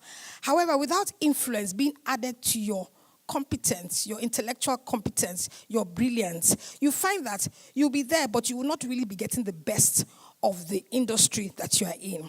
And so what translates to influence, you must understand that intelligence alone cannot do it. And so you need influence, because influence is your power. If you don't work with influence, you lose ability to really get along in the space. Influence is your competence that is now clearly expressed, consistently seen, and relationally enforced. If you don't have that combination, then you don't have the power and you don't have the capacity to grow and grow fast within the sector. For you to be able to have this influence, you must have clarity of thought. I heard Dr. Lola talking about the fact that you need to know what you want. You need to have, decided that you want to play in this space. You need to be able to communicate. Communication skills are not optional. You need to be able to have perception. You need to also be perceived right. You need to know how to build relationships. And then you need to be consistent in the delivery of the value that you bring to the table. These are very important for you to have the influence we're talking about. And so when you want to connect influence to what we're talking about today, effective communication and building relationships, we want to say that your influence, communication gives your competence a voice. If you're not able to communicate, nobody knows what you know. Nobody knows what you think. Nobody knows what you're about when you're not able to communicate. On the other hand, building relationships gives your competence reach. If it is just you who knows you are competent, you know what you know, but nobody else knows what you know, then you have a problem. And you just find that, and there are people like that in the workspace. They are there, they're doing their work, they're working hard, they are brilliant, they got first classes. I mean, most of the time, I remember when we came out of university, to get into the oil sector, you had to have a 2-1 and above. They will tell you, if you don't have a 2-1 and above, you need not apply. That kind of cut me off the oil sector from the early start. So brilliance is there, no question about it. However, without this influence we're talking about, it becomes very difficult for you to grow and really maximize your brilliance within the workspace. So you need to build relationships to give your competence and your brilliance reach. If it doesn't have reach, it's just you. And if you're just alone by yourself, there's just how far you will go. And so no one really tells you while you're in school, because in school they celebrate your brilliance. You're constantly, when they're giving prize giving day, you are there. Remember, I have a daughter like you guys. She's an architect, so she's also in the STEM space. And for the gifts, they just keep calling her. They'll keep calling her. You keep calling her. You keep going to collect your prizes. So your STEM education does reward your intelligence. You get all those prizes. Your principal knows you. Your teachers know you. They constantly celebrate you. However, in the workspace, your brilliance is taken for granted. And it is your influence that rewards you. And so you must really begin to think about this word I've been bringing to the table this morning, influence. Careers accelerate through the relationships you build through your influence. If you're going to be in any space as a professional, you must bring influence. You must be able to communicate and you must be able to build relationships. And so this is particularly important for you because you are in STEM. Most of the time, as young girls in the STEM space, you find that you're probably, if I ask how many girls were the only girls in their classroom, Dr. Lola already asked that this morning, and you probably find that you are the only girl in your space. And that is still the way it is now that you're in the engineering world, you're in the oil and gas world. You are probably going to be one of the very few women in your space, especially if you're an engineer. Dr. Alero had said earlier that most of the women in the space are usually in HR, supporting the real engineers, the people who are doing the real work. But a few of you are now going to be in that space, really working with the men. Your space is male-dominated, and nobody is going to give you a chance if you don't make way for yourself. All right? Then, apart from being a male-dominated space, there are also high-performance spaces. You can't, Dr. Lola said so earlier, mistakes. There's no room for mistakes.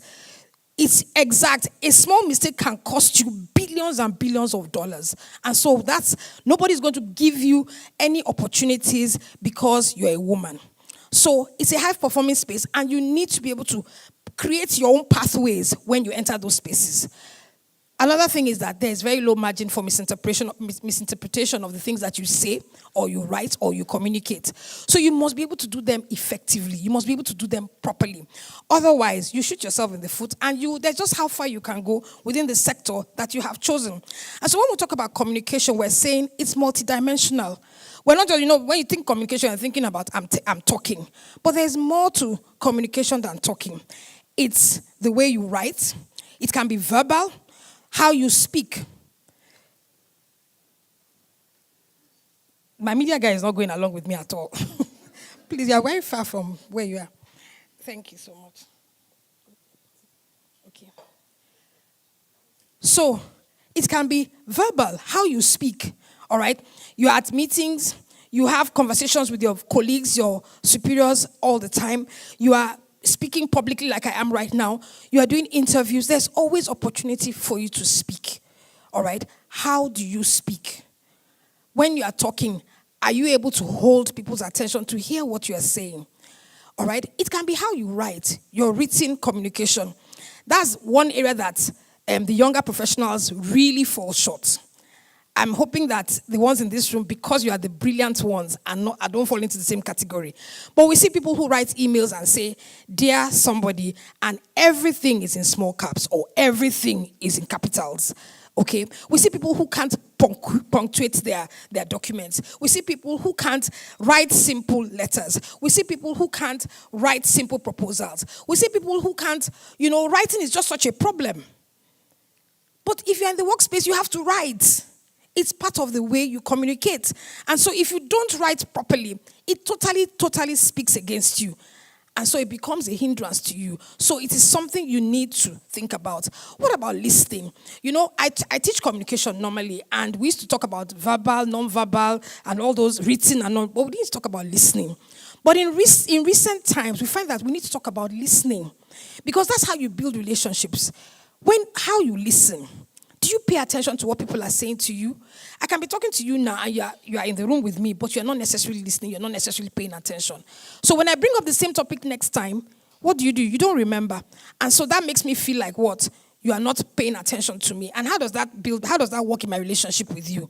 It's a minus, okay? So listening, paying attention, understanding, responding appropriately, even acting on the things that you hear, all amount to listening and help you in your relationship building. And then there's a non-verbal. You're not talking, you're not saying anything, but you show up. How do you show up? How do you dress? We're in an age where a lot of things are going on and a lot of things are changing. In our day, it was very clear and very simple. But for you, things have transited. Things are changing. But you must show up in a way that shows that you're responsible. Your hair, your looks, the clothes you wear, the way you put yourself together must show yourself to be responsible. All right? You must emit an aura that shows that this is a woman who knows what she wants. You might be young, but you should know what you want. You should know where you are going. Once you enter your first job, in fact, as you are rounding up school, you should have a clear picture of where you want to go. Now, you might end up in, your first job taking you on trajectories that are different from what you planned, also making you succeed. But you must know where you're going. And the aura you carry definitely speaks to somebody who either knows or is unsure. Your body language speaks for you. The way you sit, the way you stand, it all speaks for you. So you must be mindful of the aura that you bring into a room. You must be mindful of the energy you carry. All right? All this, it speaks for you.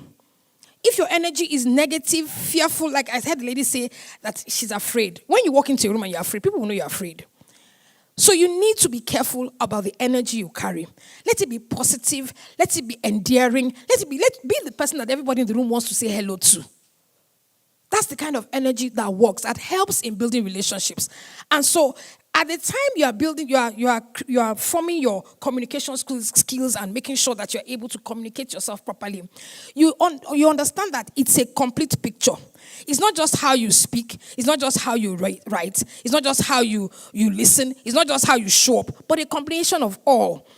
Every strong professional speaks clearly. Your speech is clear.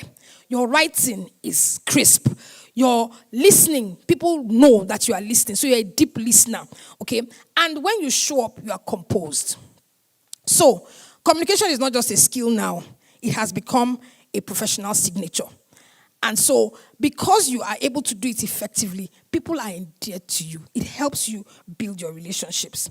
And so it becomes the gateway to your relationships. So communication is not just about expressing yourself. It's about connection. You're not just speaking, writing, listening for the purpose of it. You are building connections. And it is those connections that speak for you. It is those connections that open the doors for you. It is relationships that keep those doors open for you to walk through.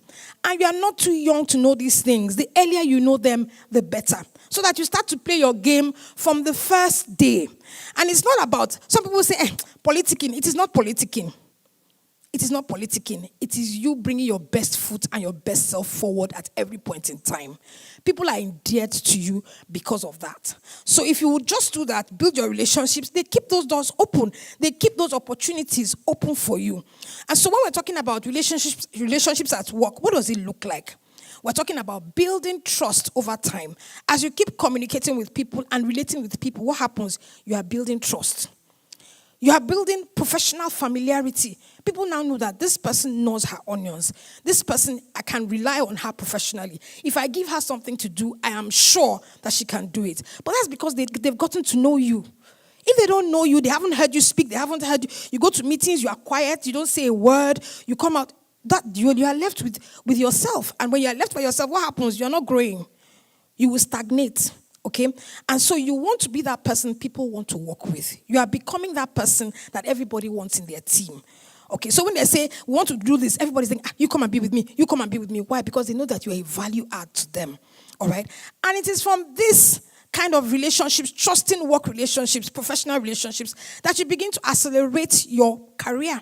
Acceleration comes from these relationships. So opportunities, they will come to you. People are thinking about you and they're thinking like, I want this person on my team. I want to give this person the opportunity to do this. Why? Because they know you. They've heard you. They've seen you. They know that you are able. All right? Then the trust drives collaboration. Even amongst your peers, there's that collaboration that you need for you to succeed in the workplace. That visibility that you are getting, it travels, it pushes, it projects you. Okay, that visibility becomes that which you climb on to be able to do the things that you can't do within the workspace. Always remember that in terms of competence, you're not alone. And you're a woman, that already says to you that the chances that you get it are limited. So you must maximize yourself. You must constantly think about building your influence. And how do you do it? You communicate properly, effectively, and you build relationships effortlessly. Don't make it obvious. You know how some people are in the workspace and they're constantly singing praise to people. They're constantly, no, don't do it like that because that doesn't look right. And that's what politicking is about. Okay? But do it sincerely. Do it repeatedly. Be known to be somebody who is a value add to the organization. So, and once you are that kind of person, what happens? People begin to advocate for you. You don't have to advocate for yourself anymore. You remember that advocacy happens in rooms where you are not. A lot of the time, opportunities come up when you are not there. So somebody has to speak up for you. Why is that person speaking up for you? Why? Because the person has gotten to know you and trust you over time. And so when we're talking about workplace relationship ecosystems that you're going to be operating in, we're talking about your peers, people that are at the same level with you. You are collaborating with them now because you recognize that in the future, you are the leaders of the future. So your collaboration starts now, okay? What about your managers, your line managers? They are the people who give you growth. They are the people who enable you to grow. And so you must be able to enable them to perceive you right. And you must also be perceptive to them, okay? What about the senior leaders, people that, those GMs and directors that you see every once in a while, maybe in the lift or in the corridors? You must be visible to them. You must be visible to them. Yes, you're a junior officer. Yes, you are not yet in the room with them, but be visible to them because they are the ones that enable your acceleration. And then there's those times when you have cross-functional opportunities, okay? That now becomes influence beyond your role. And you have to think about these things as you go to the workplace. Don't just wake up in the morning and go. Be intentional. This is what we call being intentional when you get to the workplace. Build these relationships and make sure that you are perceived right by the way you communicate. And so as you communicate and your clarity in communication, what does it do? It builds trust. Your consistency in the way you show up, it makes people feel you are reliable. So if there's anything to do, they hand it over to you. The fact that you listen makes people feel connected to you. And that connection is why they will give you opportunities. That connection makes them feel good about you. And because of that, they will give you opportunities. Your tone, even the way you talk. These days, women are losing their gentility. You want to become the man. You can't be a man because you're not a man. So don't try to be. But your tone, what does it do? It gives people emotional safety in your space. And once that happens, what happens? People just tend to lean on you. And that means that when opportunities come, it is the same you that they're going to call. And that's what gives you the acceleration in the workplace. And remember that your visibility. Don't be the person who is at work and nobody knows you're at work. Don't be the person who people just see your result, but they don't see you. Because it's your visibility that will cause them to become familiar with you. And that's what makes you grow faster within the workspace. These things are real, and you must think about them as you keep planning the different things you want to do as by a professional, even if you want to be an entrepreneur. It's the same spirit. You have to be able to communicate. You have to be able to build relationships with those people that you want to do business with. And so it cuts across. Wherever the space is, you have to be able to present yourself in a manner that ensures that your growth becomes possible. All right? So when you're putting it all together, we're saying that communication is your tool. Ultimately, your outcome is that you are building relationships. And the ultimate thing is that your results come out of the fact that you have influence. And that influence ultimately translates to your success. And so you must keep thinking about that word influence. How am I doing in terms of my influence? Can I even say that I have influence? How am I communicating? How is my writing? How is my speaking? When I enter into a room, how do people perceive me when I enter into a room? How do people respond when I enter into a room? Some people walk into a room and everybody is smiling. Yet they are younger people. But you walk into a room and nobody notices. Why is that? Why do you think that is so? You have to ask yourself these questions, because you must recognize that your brilliance has brought you thus far. Beyond here are these other things we're talking about. And so if you don't master them, what happens? At some point, you're going to get frustrated, and you really don't want that. And so you are driving your professional success. You are making sure that you are visible, that people know you. You are making sure that because they know you, they bring opportunities your way in terms of projects, roles, and platforms that you can work in. Because the advocacy means that they begin to speak for you. It is your influence that makes people speak for you. Okay? And because you have built trust capital in your relationships, what happens? You get better responsibilities, bigger responsibilities. As a woman, you have to think of this even more than the average man. Okay? And that's what gives you career velocity. That's what makes you progress faster. You know, the thing about these things is that men do it effortlessly. They do it effortlessly, but we were constantly, struggling to be able to speak up, to be able to be seen.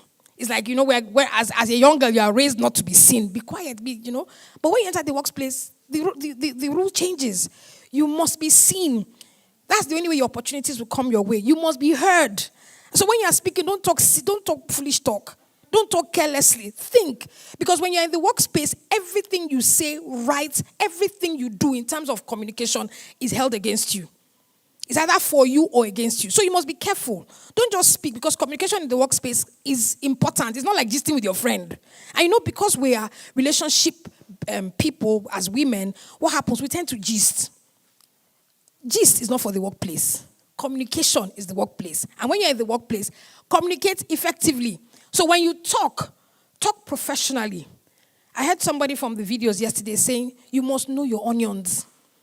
You are an engineer. What you learned in school is not what you are doing now. Am I correct?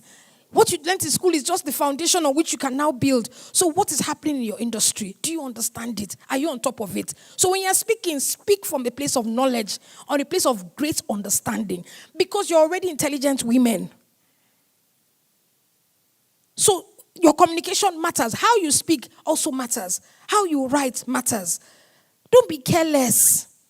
Don't be careless. If you're going to be in the workspace, don't be careless. Don't be careless about how you communicate. And so we're talking about from competence to influence. We're saying you are competent, but you need a little more. You need the influence. You need the ability to communicate. You need the ability to build relationships. You must not be weary of building relationships. And you can build relationships with anybody who works in the same space as you. However, the way you talk I know that these days they talk about first name. We're on a first name basis in this business, okay? And so you are 21, you're just coming out of school, and everybody's saying first name basis. And me, you want to talk to me, and yes, everybody says you say first name. But you cannot call your CEO first name just baragada like that. Like Nigerians would say. It wouldn't be right. You must be wise. That's what influence is about. Being able to read the room. Being able to be perceptive. Perchance emotionally intelligent, so that you can know how to present yourself. And so yes, they say we should call first names. And first names is the way to go. But how do you call the first name? You must be mindful of that. Okay? And so you must grow your influence intentionally. So as I round up, just going to tell you one thing. Remember that your competence has opened the doors for you, but your communication will give your competence voice, and your relationships will give your competence reach. And your competence, as powerful as it is, your influence will make it transformational. And that is what gives you the professional success you are looking for. Thank you so much. So, if you have questions, I'll leave that to our able MC to coordinate.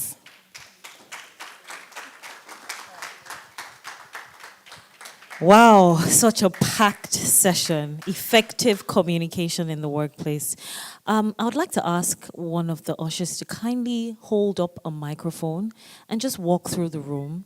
Would like to take questions from our first keynote address as well as our first session for today on effective communication in the workplace. Just a few things that you said that really resonated. You said perception is a currency, so use it wisely, very, very importantly. And then you talked about influence as well. And I think you sort of answered one of the questions that came up, and it says, what if all you have to offer is your communication skills and you're not so grounded in your technical bit? How far can it get you? I'm sorry to say it can't get you far. The assumption here is that your technical skills are being worked. That is, you have the basics as per getting in, and you are working it and building it. Understanding your role, your job, understanding what the technicalities of what you do are not optional. Dr. Lola said so. He said, and no mistake. You can't make mistakes because mistakes are costly. So your technical skills are critical. So you are just building on those with your communication and relationship building skills. So please don't mess with that at all. Yeah. Perfectly answered. Just for the next 15 minutes, we'll be taking questions and answers. But I know you're also standing in beautiful heels. So I'd like to invite you to please take a sit. And then I'd also like to invite Dr. Ibilola to join her for the Q&A questions. Yes. Do we have questions in the room already? Oh, fantastic. Our mentees are ready. They came ready and prepared. Fantastic. An engineer to the heart. And can we get a second microphone for Dr. Ibilola? Okay. Right. Okay, so we'll take the first question. I'll just stand by the side. Please introduce yourself and then go ahead to ask your question. Okay, I'm Dr. Sarah Winnie. Permit me to be a mentee for now. You see, I'm already sitting with. Especially when it comes to Madam Ibilola, I'll always be a mentee to you, Madam. It's just a concern I have as a science person. The engineering indeed has been made so easy today that things are done at the touch of a button. And the things that we use in the country are all behind buttons. My worry is that, especially from, I'm an education person, when everything boils down to the buttons and our engineers don't know what happens behind those buttons, I think there's still a level of deficiency. I'm just speaking as an education advocate now, because everything is easy. So some of the equipments that are imported, you still have to call the manufacturer if anything goes wrong. So they continuously forever stay in business. And our engineers are feeling, okay, it's made it easy for us. Is this line, is it really sustainable in the future that our people are lacking in a way? The principles behind which those buttons operate, that's just a concern I have as someone who wants technology transfer to Nigeria. Thank you. To make a comment on that? Fantastic question. For a fact, the existing organizational structures that we have today will need to change. We're in the age of Industry 5.0, oil and gas 4.0, digital transformation, digital twins. The roles are totally different. We just did an audit of the organizational structure in my company, and I realized that we needed a total overhaul because the kind of roles and responsibilities we have now, based on AI and all these ML and what have you, has changed from what we were doing pre-COVID. So definitely, there'll be some roles that will be heavily reliant on know-how, experience, expertise, exposure. And there'll be some roles that leverage all that to implement at speed with accuracy. So there has to be a demarcation. There will still be the Gen Zs who are tech averse, and there will be the digital natives. HR is going to have to be very clear on who they're recruiting for what. Because you still need some traditional roles, quite a few, in terms of certain work scope, and quite a lot in certain work scope. But you need to know in the team building and the definition of the project execution plan or project organizational structure or the organizational structure of the company, what combination of who you're going to put in your team. So I am very concerned as well because it's garbage in, garbage out. They used to tell us that many years ago. So we need to be very careful about the roles and responsibilities, the new job descriptions, and the new organizational charts that will execute what we need to execute.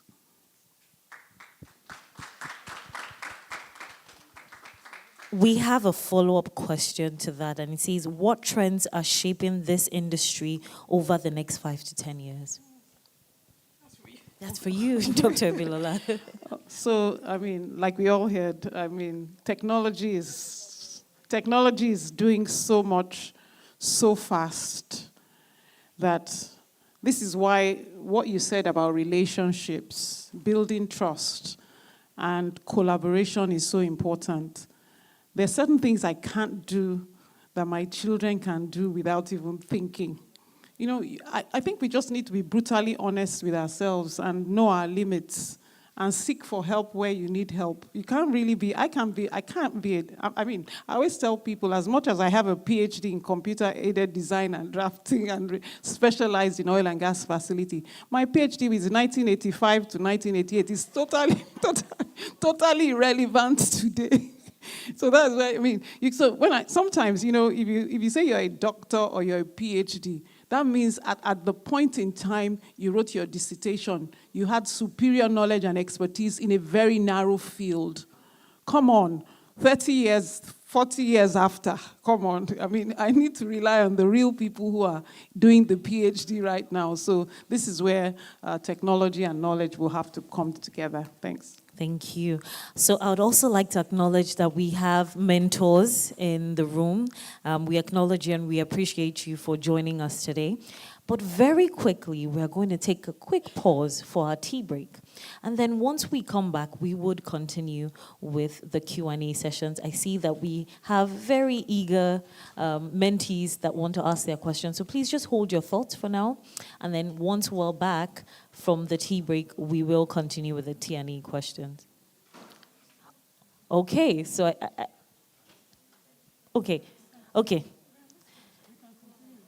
Okay, so I've just gotten permission that we can continue with our question and answers, and then we'll take 2 more questions, we'll go on our tea break, and then we'll be back. Right. Please introduce yourself and then proceed. Good morning, everyone. My name is Rosemary. I'm a recent petroleum engineering graduate, and I actually have 2 questions, 1 for each. Is that okay? Okay, so Ms. Chinwe, you talked about relationship and competence, but from your experience, what is one uncomfortable truth you wish someone had told you earlier in your career about being a woman in STEM or a woman in the energy sector? Okay, Rosemary, I'm not a woman in the energy sector. I read chemistry, but I got a 2-2, and so they didn't give me a chance at all, which is why I celebrate those of you that, read the STEM courses and ultimately can enter the oil space. the oil and gas space is still very fussy about the best coming into it. So if you had a 2-1 and above, your chances of getting in are extremely high. All right. And when I couldn't get in at the early stages, I entered financial services, and that was it. And I went on from there. All right. So I never really experienced it as you would as a woman in the energy space. But generally speaking, in the workspace, there is this understanding that men push themselves further. They make the efforts. This thing I'm talking about, communication and building relationships, they do it without trying. And you'll be surprised that you who feel you are brilliant, you are intelligent, you really bring value to the table, you're not going as fast as that gentleman who what he does is communicate and build relationships. Okay? So it is important that you understand that as women, we're already disadvantaged. In most workspaces, we are disadvantaged because of this matter. We are very quick to say, I'm just doing my business. You mind your business, you go home and you look after your husband and children. And it's okay. But just recognize that you have to decide, am I going to play in the workspace as a professional? Or do I just want to be here to earn income, to go home and look after my family? If you're going to leave your house, most of the time we leave home, especially if you live in Lagos, you leave home at unholy hours to go to the workspace. You stay in the workspace from 8, 9 o'clock to 5 p.m. That's your whole day gone. You take another 2 hours to get home. By the time you get home, you have just a few hours to spend with your family. So if you're going to spend that much of your time in the workspace, make it count. Don't just go and not make it count. And if you're going to be in the STEM space, you better make it count. Don't make up the numbers. Be the influencers. Be the ones who make decisions. Be the ones who are pushing forward the folders. Don't just be there and serve and walk and just keep walking. And at the end of the day, you just, your promotions come when after 3 years they haven't promoted you, they must promote you. They must give you, that is not growth. Okay? So if you're going to be in the workspace, be in the workspace. Count. Let it count that you are there. Don't just be there as a woman because you're already making a sacrifice. Your your children are not with you. Your husband is not with you. So you are there. Why are you there and then not growing the way you should when you can? It's a different thing if you can't. But if you can, please do. Okay. Am I communicating? Yes, yeah. Thanks so much. Ms. Ibilola, I wanted to ask, I want to go into, or I'm working towards a career in field operations. And I want to ask if you have specific technical competence I should work on to move from an entry-level career to decision-making in like the first 5 years. That's pushing it. But it's possible. All things are possible to those who believe.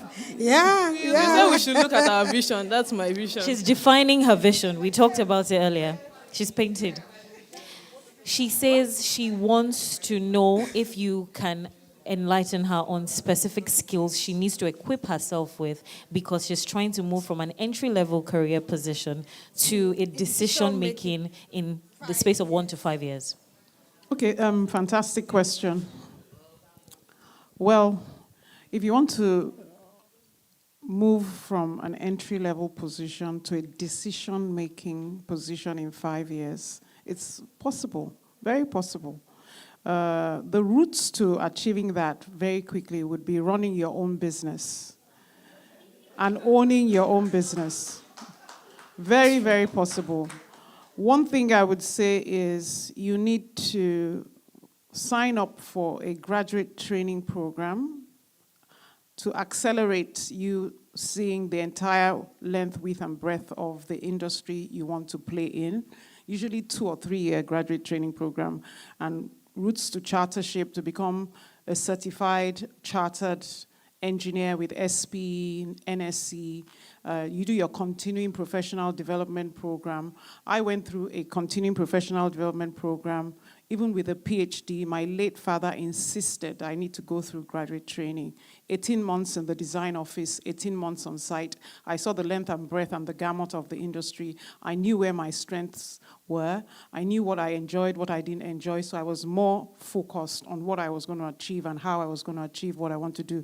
So you need to sign up for a graduate training program or a management training program. What it costs me with a PhD going for a graduate training program was I had to take a third of the salary value that I was worth as a PhD to go through the investment the company put in me to train me for 3 years. So there will be some compromises. You need a mentor. So you probably need to work in a company where young people are exposed to a lot of opportunities, and perhaps the CEO is a young person and has an open mind to a young person running a business. You don't want to go to a company that has a lot of departments, you don't know what's going on there, the people in the leadership are like your father or your grandfather and they think you can't even do anything. So you need to find the right company with the right culture, the right exposure that would give you that platform. Or you go in for a management training program. But you're working on your personal development, your professional development, and your career development simultaneously. So you're doing micro-learning, you're going for courses, you're looking at your career. What she said, all those things you need, get a mentor in your organization, be coached, and be very immersive. Every project that is going on, you must know about it. You must know enough to have an idea of what you can possibly do when you're running your own business. You need to be laser focused, diligent, hardworking, committed, and put in smart work. You can run your business in 5 years. In our own days, people say, no, they don't think so. But in my own case, I was very lucky.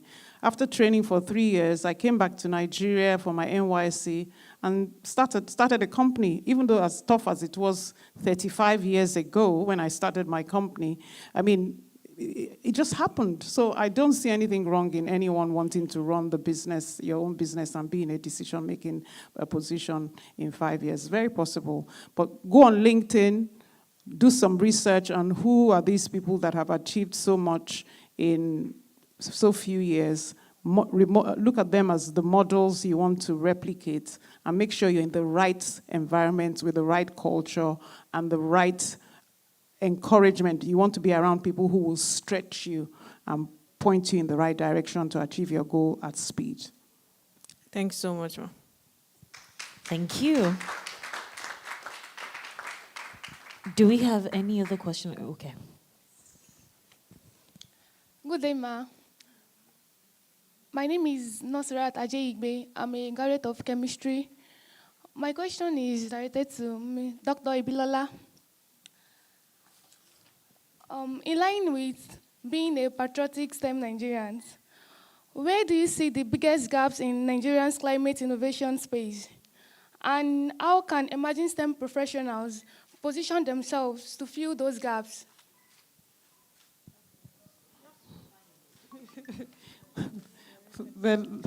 Would you want to come again with your question, please? I said, in line with being a patriotic Nigerian, a STEM Nigerian, where do you see the biggest gaps in Nigeria's climate innovation space? And how can emerging STEM professionals position themselves to fill those gaps?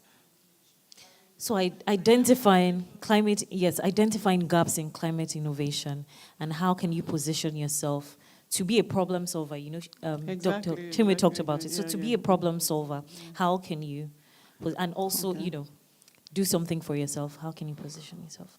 Okay, so there's a lot of noise about climate innovation. I used to sit on the Council of the Energy Institute in London for 6 years, and what they're talking about there is totally different from what we need in Nigeria and in Africa. So you need to be very, very clear as to which area of climate innovation you're looking at. We are a gas province in Nigeria. Gas is our transition fuel. We're going to be operating in that for many years. So if you decide you want to go into climate innovation, knowing that there are a lot of grants that are being funneled into Nigeria and Africa from the EU and the Western world, and their agenda is totally different from ours. You need to do your own research as a Nigerian in Nigeria to look at the energy poverty, unavailability, and unaffordability that we have in Nigeria, and begin to look at how renewable sources of energy can be implemented. Then you need to look at the tech space. Nigerians are way ahead in fintech and edtech, and there's energy tech as well. So you need to look at the communities. I mean, there's a huge community of tech giants and tech players in the Yaba sector. So that's like our Silicon Valley in Nigeria. If you can't get a role in those communities, go and volunteer to be there, to find out what technologies are being developed there, and then combine it with the problems we have in Nigeria, lack of energy, on affordability, on availability, and on accessibility, and then begin to innovate. What problem can you solve with a team of like-minded people in the communities you are in? And then go on LinkedIn. You can look at what they're doing in perhaps Indonesia or another hot third world country or emerging economy, but definitely not what's going on in the US and in Europe. And then you can now localize what innovations are available outside Nigeria in emerging economies with the kind of technologies that are available here, and perhaps partner with one of the universities, Unilag or Yaba Tech, if you're in Lagos, because they are very much involved in tech as well, and then combine that with what's happening in the communities in a place like Yaba. There's a lot going on in Yaba at the moment, and in Yaba Tech and Unilag. So are you in Unilag or Yaba Tech? Lasso. Lasso, oh wow. So the community in Yaba, Unilag, Yaba Tech is much more vibrant because it's in the tech space, as opposed to Lasso, which is near Badagry, I think. Okay, so maybe you, over the weekend, try and find out, or join online groups to find out what's going on in that space. And I know Unilag is investing in climate-related projects, in R&D as well. So take a look at what's going there. Thank you, ma'am. Or you can just network and see if there are any Unilag students around. Yes, there will be, yeah. Find out. Any Unilag students. And then you can make friends. Oh, they're fantastic. there, fantastic. That's why you're here. All right. This question is actually very, very interesting and very, very relevant. So it says, oh, okay. Oh, we have a mentor that wants to contribute. Okay. Yeah, thank you for that question. I think it's also important to understand, if you want to position yourself, to understand where the country stands in terms of policy and what we've signed up to, with COP22, where we are. So the country has some policies. And then also look at what regulation is coming out.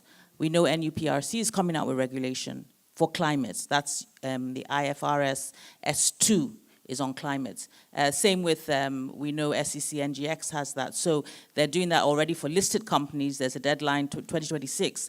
And the IFRS S2 is on climate. So I think you need to know what the regulation is, what compliance is going to be required by companies. When you've identified the compliance that is required by companies, then you'll know, okay, greenhouse gas emissions, what are they requiring? What kind of monitoring systems are going to be in place? What are they asking them to do in terms of reducing gas flaring and whatever else? So there are other things there for ESG you can look at, and then really position yourself, train yourself, learn through learning, create your awareness in that area and just build yourself up in the areas where compliance is going to be implemented in the country. Yeah, thank you. Fantastic. Thank you very much for that contribution. All right, so I'll take the next question. So it's talking about age barrier in getting jobs in Nigerian oil and gas industry companies. So it says, as a 31-year-old female with little experience in the industry due to graduating late and not being able to secure internships because of the age restrictions, how do I navigate my way into progressing in the STEM industry? How do I overcome the age barrier? Okay, good news is with there's something called the Logic JQS portal. NCDMB is here. If you're less than 35 years, you can sign up onto that portal. There are a lot of opportunities in terms, I think the NCDMB people are here, so please let them tell you what you can do. It's free courses and free opportunities. So I think we should pass the mic to the NCDMB people to tell them what is possible for a 31-year-old who has 4 more years to benefit from the NCDMB Logic JQS portal.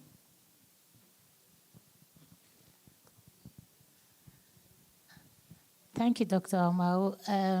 The Logic JQS is a platform, a portal for registering either a business or individuals. So in your case, as individuals, you can put your information all your qualifications there. From time to time, we have trainings for your type, fresh graduates, especially engineering graduates. These days, we are starting to add more fields, but we are a bit biased to more of the engineers because we know that you don't get all the technical trainings that you require to operate in the industry. So we are like a stopgap to, get you industry ready and job ready to operate in the industry. So maybe before we leave today, we'll share the link with you. You put all your information.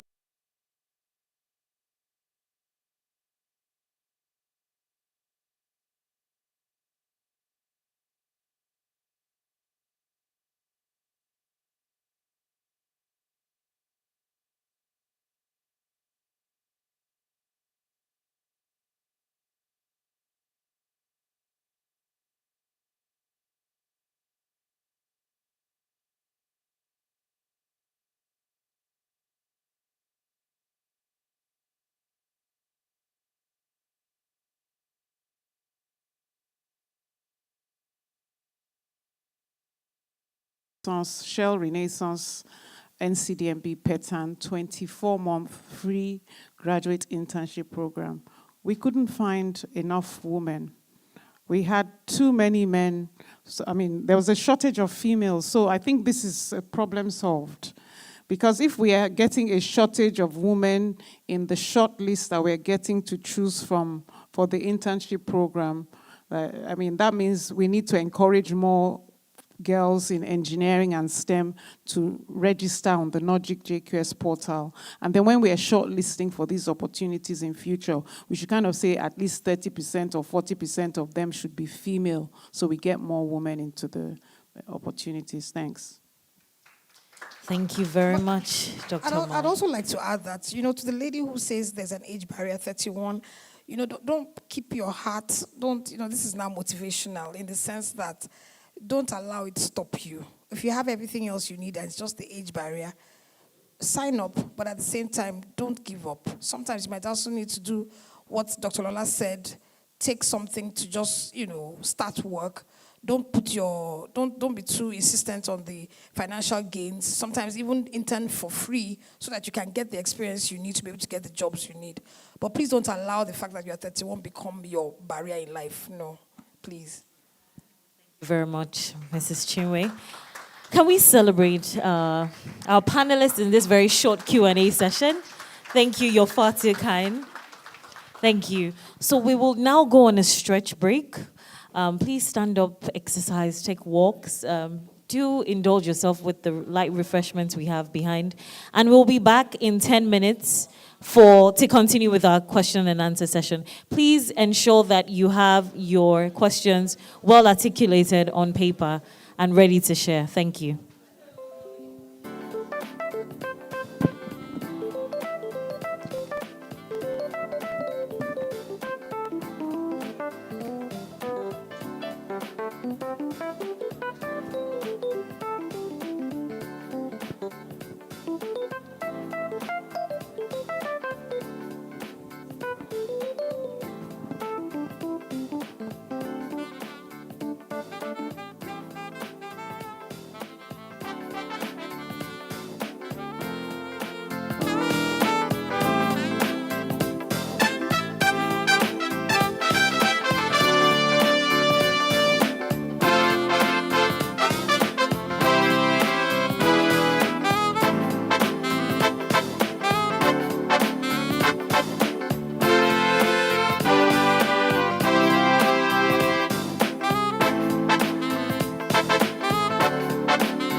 Would like to invite our mentors our discussants to please come up stage. Would like to take a group photograph. Mentors, discussants, please could you come up stage for a brief photograph? A very, very brief photograph session. Dr. Ibilola, Mrs. Chinwe, I want to take a quick photograph.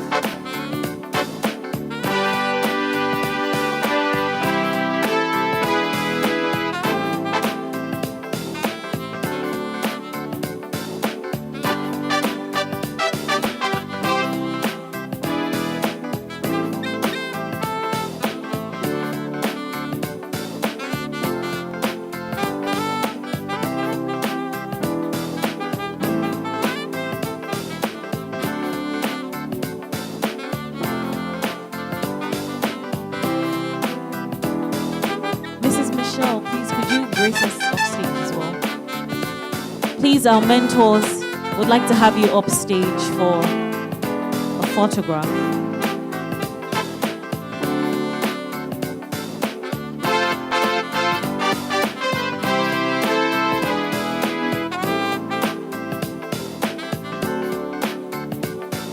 Mentors.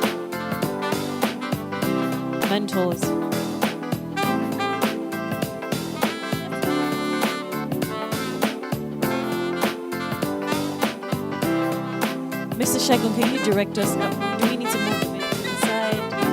Do we stand behind the chairs so some people get to sit? Okay, the others can stand here. Oh, okay. So then we can move forward a bit. Would some people want to come up exactly? Mrs. Sippo, please, can we? Mrs. Sippo, please, could you join us? Sippo, oh, I beg your pardon. Mrs. Sippo, please, could you join us?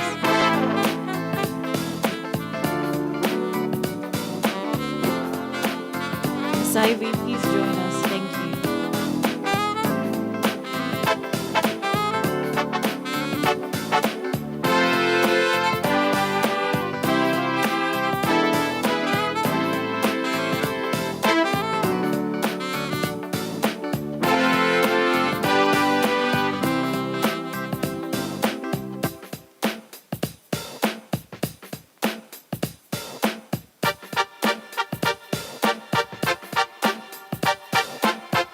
Then would like to have the speakers, please. Facilitator, speakers.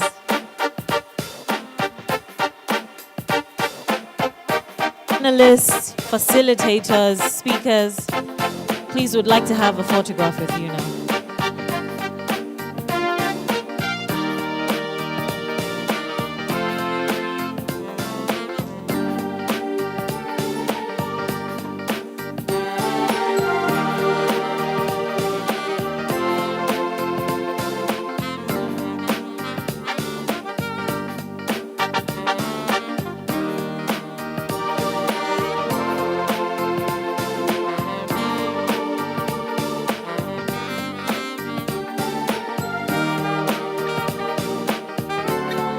Very much. We will be back in approximately 7 minutes to continue with the question and answers, and after which we would hear a brief charge from Mrs. Mavi Sibo.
We'll be back in exactly 3 minutes.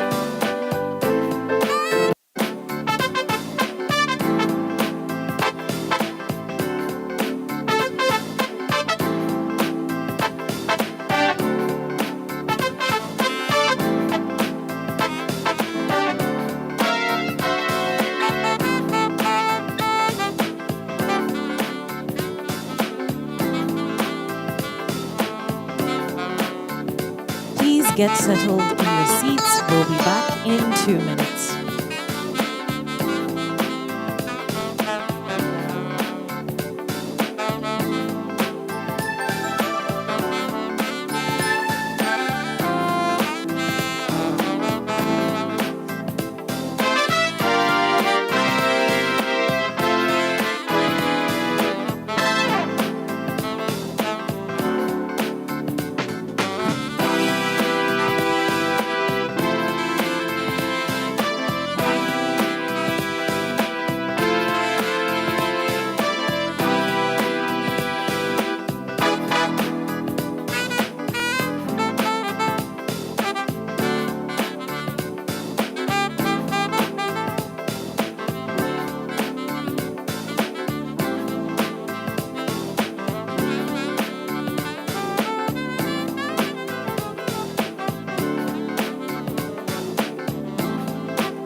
Settle in your seats. We'll be starting in a few seconds. In a few seconds, we will commence our afternoon session.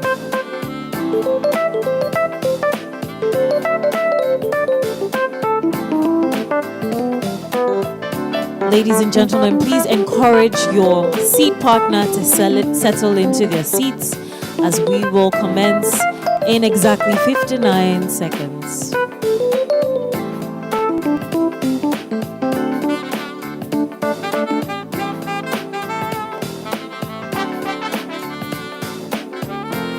"56 seconds to go. Please settle into your seats. If your sit partner is not back yet, kindly reach out to them with a smile and encourage them to settle into their seats. Thank you.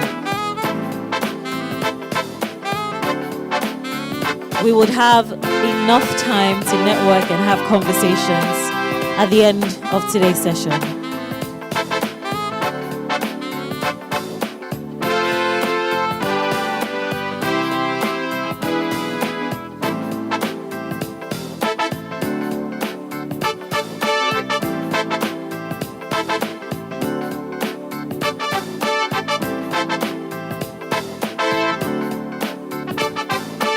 Back in 20 seconds.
back in 10 seconds.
Ladies and gentlemen, we are back.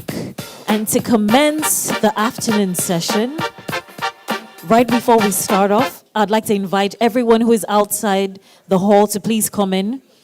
Please come in. Let's get settled into our seats. I'd like to ask the ushers to please help us invite everyone back into the hall for the afternoon session and encourage them to take their seats as well. Thank you very much. And now to kick off the afternoon session, we have an amazing speaker who's going to be talking to us about assertive communication as a tool in career advancement. Ladies and gentlemen, please join me in welcoming Mrs. Mavi Isibo, Poise Nigeria and Global. Thank you.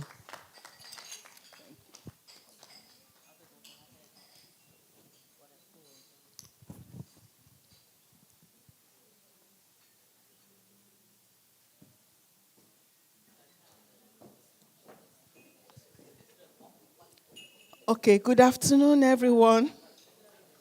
Good afternoon. Are we still eating? Good afternoon. Good. I think your mouths are still full and you're still chewing. All right. Okay, thank you so much indeed. The planning committee, thank you. Mrs. Onosode, I came in here to be filled. I came in here to learn. I came in here to gain knowledge. But very quickly, I was conscripted to do to talk to you. And so I'm just going to quickly talk to you on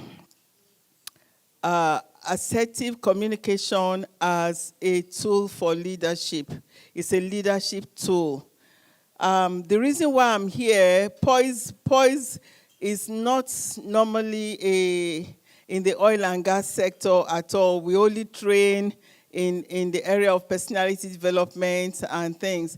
But about 2 years ago, like I was talking to Mrs. Onoside, something fell into our laps. We didn't go looking for it. It came looking for us to manage intervention, ad hoc crew. And we decided to do that, and we did it so well that we started to spread our tentacles. And so one of the things that we're doing now is to develop an automated platform that would, do all the verification and all, and puts, a lot of information at your fingertips, so that you don't need to worry about whether somebody is certified or not, or whether the certificates are expired before you can take them offshore. All right. So that's why I came in here, actually, so that I could start to understand the industry better. And but then Poise will just not hide from this area also.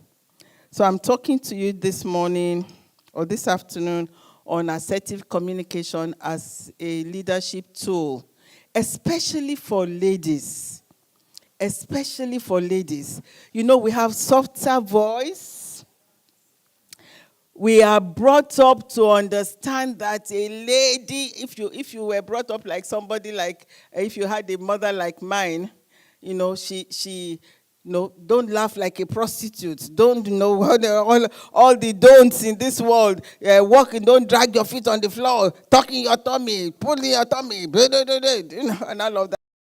I had all of that, and so from a very young age, you know, from childhood, you are taught to be soft, to be amenable, to be compliant, you know, not to break the rules, not to listen, to be obedient, and all of that, and also to respect the men. Because you're going to be a wife one day. If you do, you want them to disgrace us. They'll disgrace your family. But the men never disgrace the family. It's only the ladies that disgrace the family. Anyway. So we have all of that.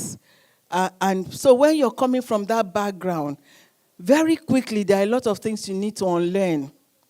Number one thing that I had to unlearn from my background, my upbringing, was don't talk to strangers. I had to unlearn it very fast because I realized when I finished school that I was so timid and so scared, especially of the opposite sex. So you have to learn assertiveness. And how do you learn assertiveness? Aristotle says that the hardest victory is the victory over self. The hardest victory is the victory over self. I had to tell myself some brutal truths. I had to tell myself, listen, you are afraid of these men. You are afraid of their intelligence. You are afraid of their superiority. You are afraid of their confidence. You know, I used to go to study people to, how do you know, how is it that you become so confident? Even some ladies who didn't have good upbringing, you see them, they are so brazen, they are so bright. And I said to admire such things in them. So the hardest victory is the victory over self. Number one, you must be able to tell yourself the brutal truth. I used to say to myself, stand in front of the mirror and tell yourself the truth. Be naked to yourself. Tell yourself the truth, the areas where you're weak, the areas where you know you have that inner fear that nobody else can see. Because, you know, you go with that bravado, everybody thinks that, oh, you are so confident and everything. When I used to tell people I'm a very timid person, they didn't actually believe. They said, no, you have so many friends, you are able to start a company and all of that. But that's not it. There's something that is in the inside that is always limiting you and holding you back. True? Great, awesome. So you must know yourself. You must understand yourself. And, you know, even in a room full of top executives and men also, when we say, write about yourself, just do like half a page about yourself. You see them saying, oh, my name is this, my position is this, I have accomplished this. It is not about the things that you have accomplished. It is not about the things that you are. It's about who you really, really are. Do you know your boundaries? Have you set boundaries for yourself? Do you know what you will accept and what you won't accept? Have you decided all of those things? So you must know that. And thank God today is a mentorship day. I had so many mentors coming up. And one of the reasons why I'm here today is because of my late mentor, Mr. Gamaliel Onosode. When Poise was starting, I went to see him. And one of the things that he taught me in life is to banish the commune syndrome. To know yourself, you must banish the commune syndrome. Commune means that it doesn't matter. It means that you are ready to settle for less. You know, when you say, when you accept commune, you know, so somebody steps on your toes, or somebody speaks to you anyhow, or somebody relegates you to the back, or somebody overshadows you when you're supposed to be the boss and you're the woman, and then before you know it, they are calling your subordinate who is a man, you know, and you say, oh, it doesn't matter, you know, we are all, it's a team, we are working in a team, and I know women make all those excuses for themselves, we are working in a team and all of that. You know, banish that commune syndrome, banish it. You know, by knowing yourself. Number 2, to communicate assertively, you must understand that it is your ability to state positively and constructively your views, your rights, your needs, without trampling on other people's rights or needs. You must be able to do that. You must learn to. And so leadership is having the confidence to say no without over-explaining. You know the reason why this. You don't need to over-explain. State the reason and hold your peace. And then, you must be able to say no with kindness. That means there are no ulterior motives. There are no ulterior. So somebody stepped on your toes yesterday, so today is coming to ask you for something. There are no, and that's a very hard thing to do, especially for a woman, because we keep grudges, so I can tell you that. So I found myself doing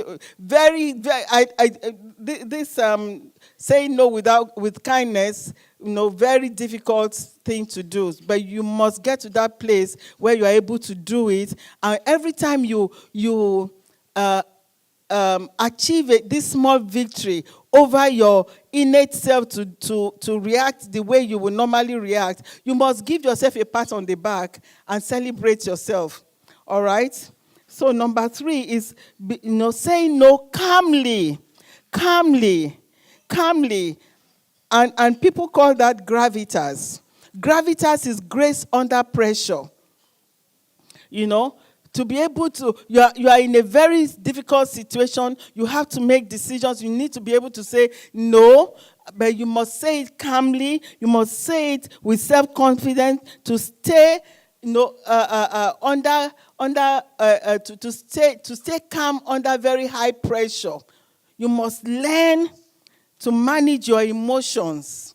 Manage your emotions, because when we're under pressure and it looks like, and everyone is talking and everyone is also against you and against the decision that you're making, one of the things that women resort to is tears.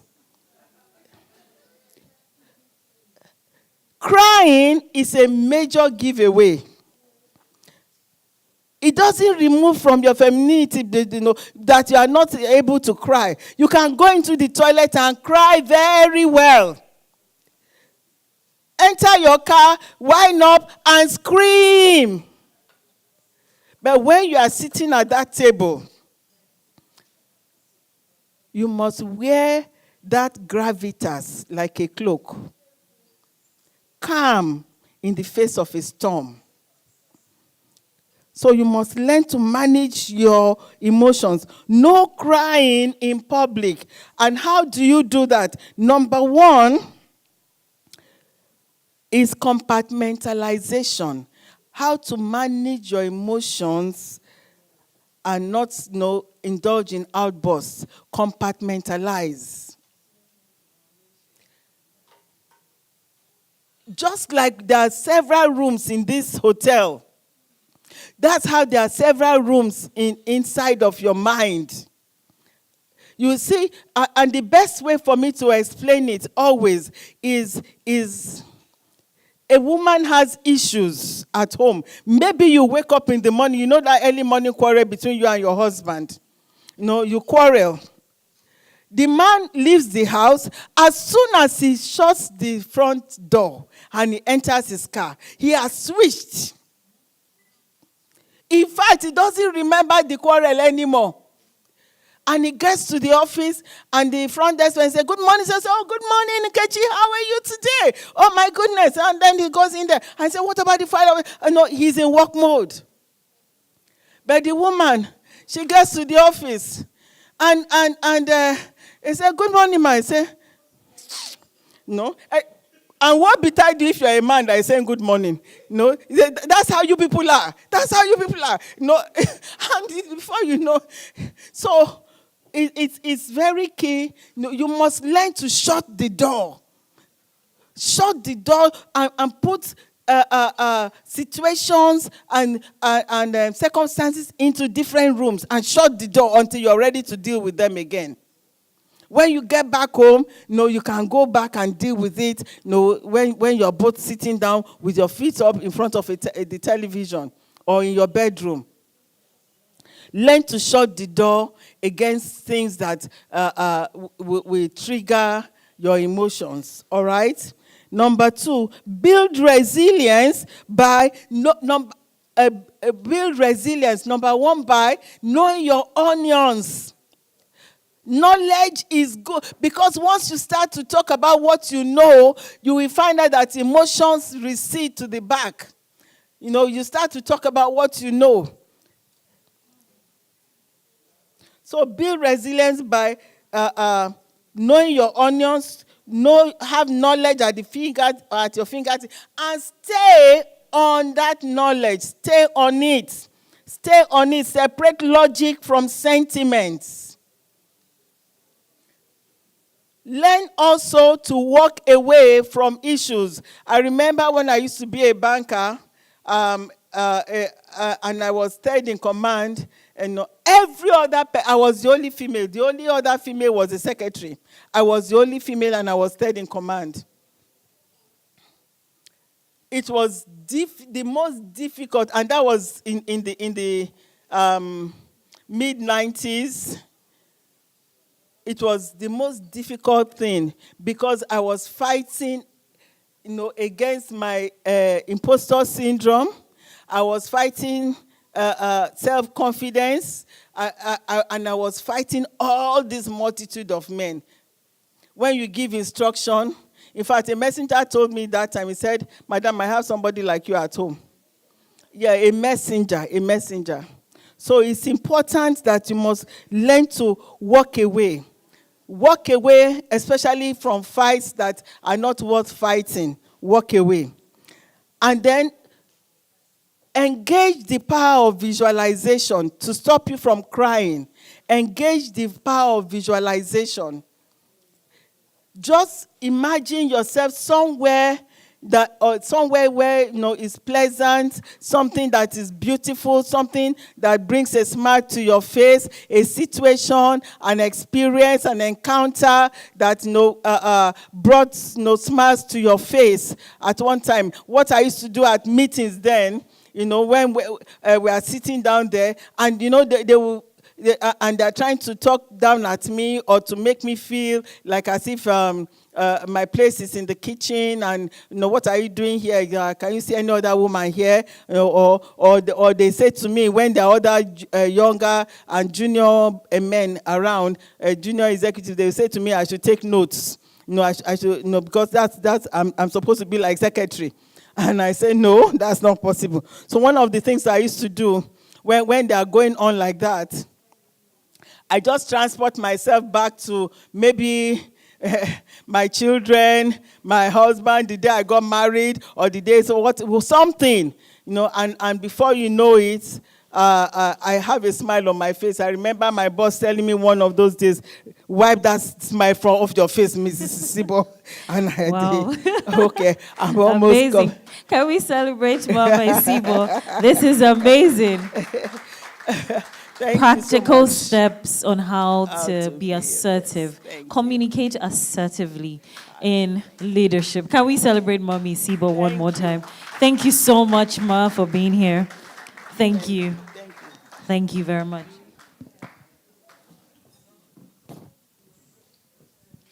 All right then. So now we're about to go and delve into a very interesting session. It's a panel conversation, and I'd like to invite someone who is going to steer us in this path as we progress in the panel conversation. I'd like to invite the General Manager at Tego Energy Limited, Ladies and gentlemen, please join me in welcoming Mrs. Isioma Martins as she steers us in the next 30 minutes for the panel conversation.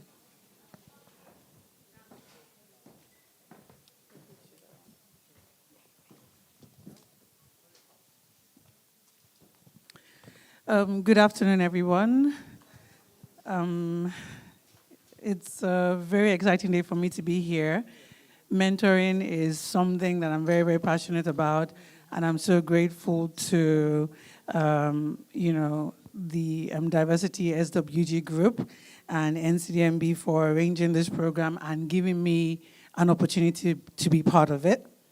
But let's just quickly go into the session. It's 30 minutes, and we'll try to cover as much as we can, be productive within that period. So in this session, we will be discussing cultivating leadership and unlocking confidence. And topics that we will be treating in 3 parts. We'll cover strategies for developing leadership skills and executive presence, overcoming imposter syndrome, and building unshakable confidence in male-dominated technical and leadership fields. And lastly, leveraging emotional intelligence for effective leadership. And I think we can agree that most of the conversations that we've had today and advice that we've had today have centered and touched on all of this, but we'll hope to go a little bit deeper into it with practical, solutions and practical advice as to how our young mentees in the house will be able to deal with these things, in their daily operations at work and what they do. So to have the conversation today, I would like to invite 3 lovely women I've had the pleasure of meeting in the past 2 days up here. I will start with Ivy Keme Mbakwe. She's the Vice President, I Academy, with the Hairs Technology Training Center.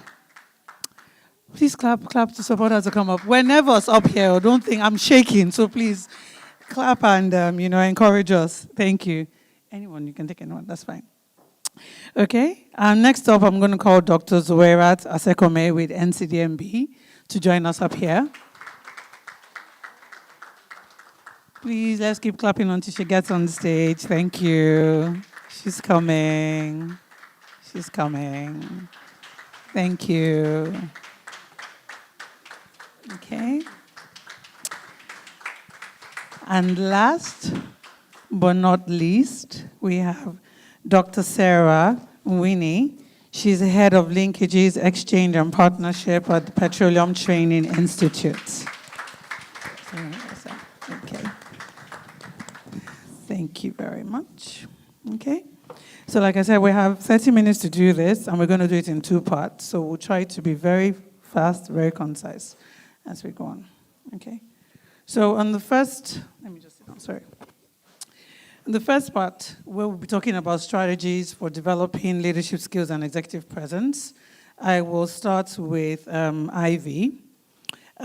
Your work involves shaping the next generation of technical talent, and would like you to share with us what leadership means to you within the context of the Nigerian oil and gas industry today. Okay, thank you for that question, Isioma. Good afternoon, everyone. Yeah, so while leading a tech academy, right, with Hairs Technologies, we have clients in the oil and gas sector, and so we provide business transformation and consulting and other, in ways that has to do with tech, right? So that means that we understand the technical part and the business part. So when it comes to leadership in the tech sector, one of the things that I've seen is that it is where you're bringing, there's a connection, you're combining the technical expertise, right, and then the business understanding, and also the national development, impact, right, in just bringing that entire ecosystem together. So we're not just looking at the technical partner, because in the oil and gas sector, it's moving really rapidly. Right, so it's not just technical capabilities that are important now. You need leadership that understands the strategic, direction of the organization and also the nation, right? And then just bringing that ecosystem together.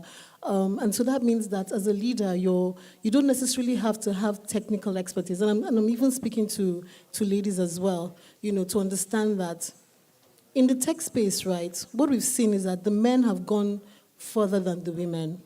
You find out in different organizations that you would see it's maybe the CTO, the CIO, and they're mostly men and no women. But women have grown in different areas. Now, when it comes to managing tech teams, a woman can manage a tech team without being technical savvy. The question is, do you understand the business, right? What questions are you asking? How does this translate to impact? How does this bring revenue, right?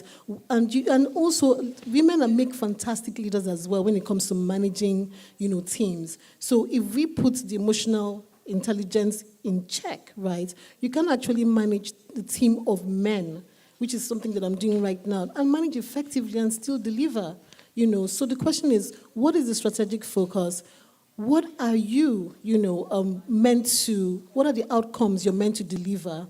And then how can you as a leader who is not technically savvy go and learn, the things that you really need to know and understand so that you can lead those conversations and lead those teams. And then it's going to be a piece of cake, actually. Yeah. Yeah. Thank you so much, Ivy. If I hear you correctly, what you're saying is that it's not just to be a leader in the industry. It's not just about being technical. You have to understand the business. And I think somebody mentioned that earlier on today as well. You need to understand what the business is. You need to understand where the business is going. You need to pay attention to policy and regulation within the environment where that business is operating, so that you're sure that the decisions and the direction that you're steering the business is in line with the environment for it. Yes. Thank you so much. Dr. Sarah, this is for you. You are directly involved in professional development.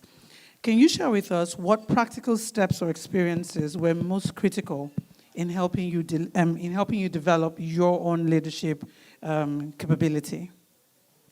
Thank you very much. I want to start by thanking the organizers for inviting me and also thanking NCDMB for putting this fantastic program together. Actually, I feel very jealous because we didn't have this opportunity. And I want to beg the girls in the room, please make the most of this opportunity because we didn't even have the access to meet some of these people at all, even in conferences. But look at us with you. And I want to beg you, not every girl is here. You are representing other girls. So what you have learned here, make sure you cascade it down. Let me come to my question. Just sitting here, I was like, Holy Spirit, what do I really say? And he said, talk about your parents. I'm the first daughter in my family, and my parents trained me to lead, and that helped. It made me do the jobs nobody wanted to do. It made me accountable. It made me have the passion for excellence. Now, it got to a point that if I'm not around, and my dad walks into the living room, he will know I'm not around. Because when he walks in, he sees the space spotlessly clean, everything well in place. And that I've carried through life. You're not going to change from who you are now when you walk. It's who you are, your character, that you will need that will take you through life. Like our speaker said, your brilliance will take you to the room, but your character will sustain you. I was privileged to start my journey in PTI at 2003, and my first boss was a man. He came to the office one day and said, if you've worked for 2 years and you don't have your master's, you are not serious. I immediately ran to Uniben, registered for a master's, which due to challenges of strike, I didn't complete. And God gave me opportunity to travel abroad and do the master's under 1 year in the UK. Got a distinction in the field and got another PhD, another scholarship again to do a PhD. And that was because my supervisor saw excellence in my work, and she started asking me, what are your plans?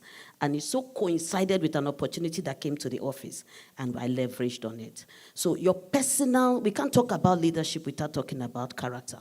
Your passion for excellence. My pastor will say, autograph your signature in everything you do. When you do something, let everybody know, oh, I know who did this. It got to a point, one of my supervisors in the UK, I had another guy from Italy. He needed to do a poster. I worked with him, I did it. And then he went back to the supervisor. And then the supervisor asked him, has Sarah seen this thing?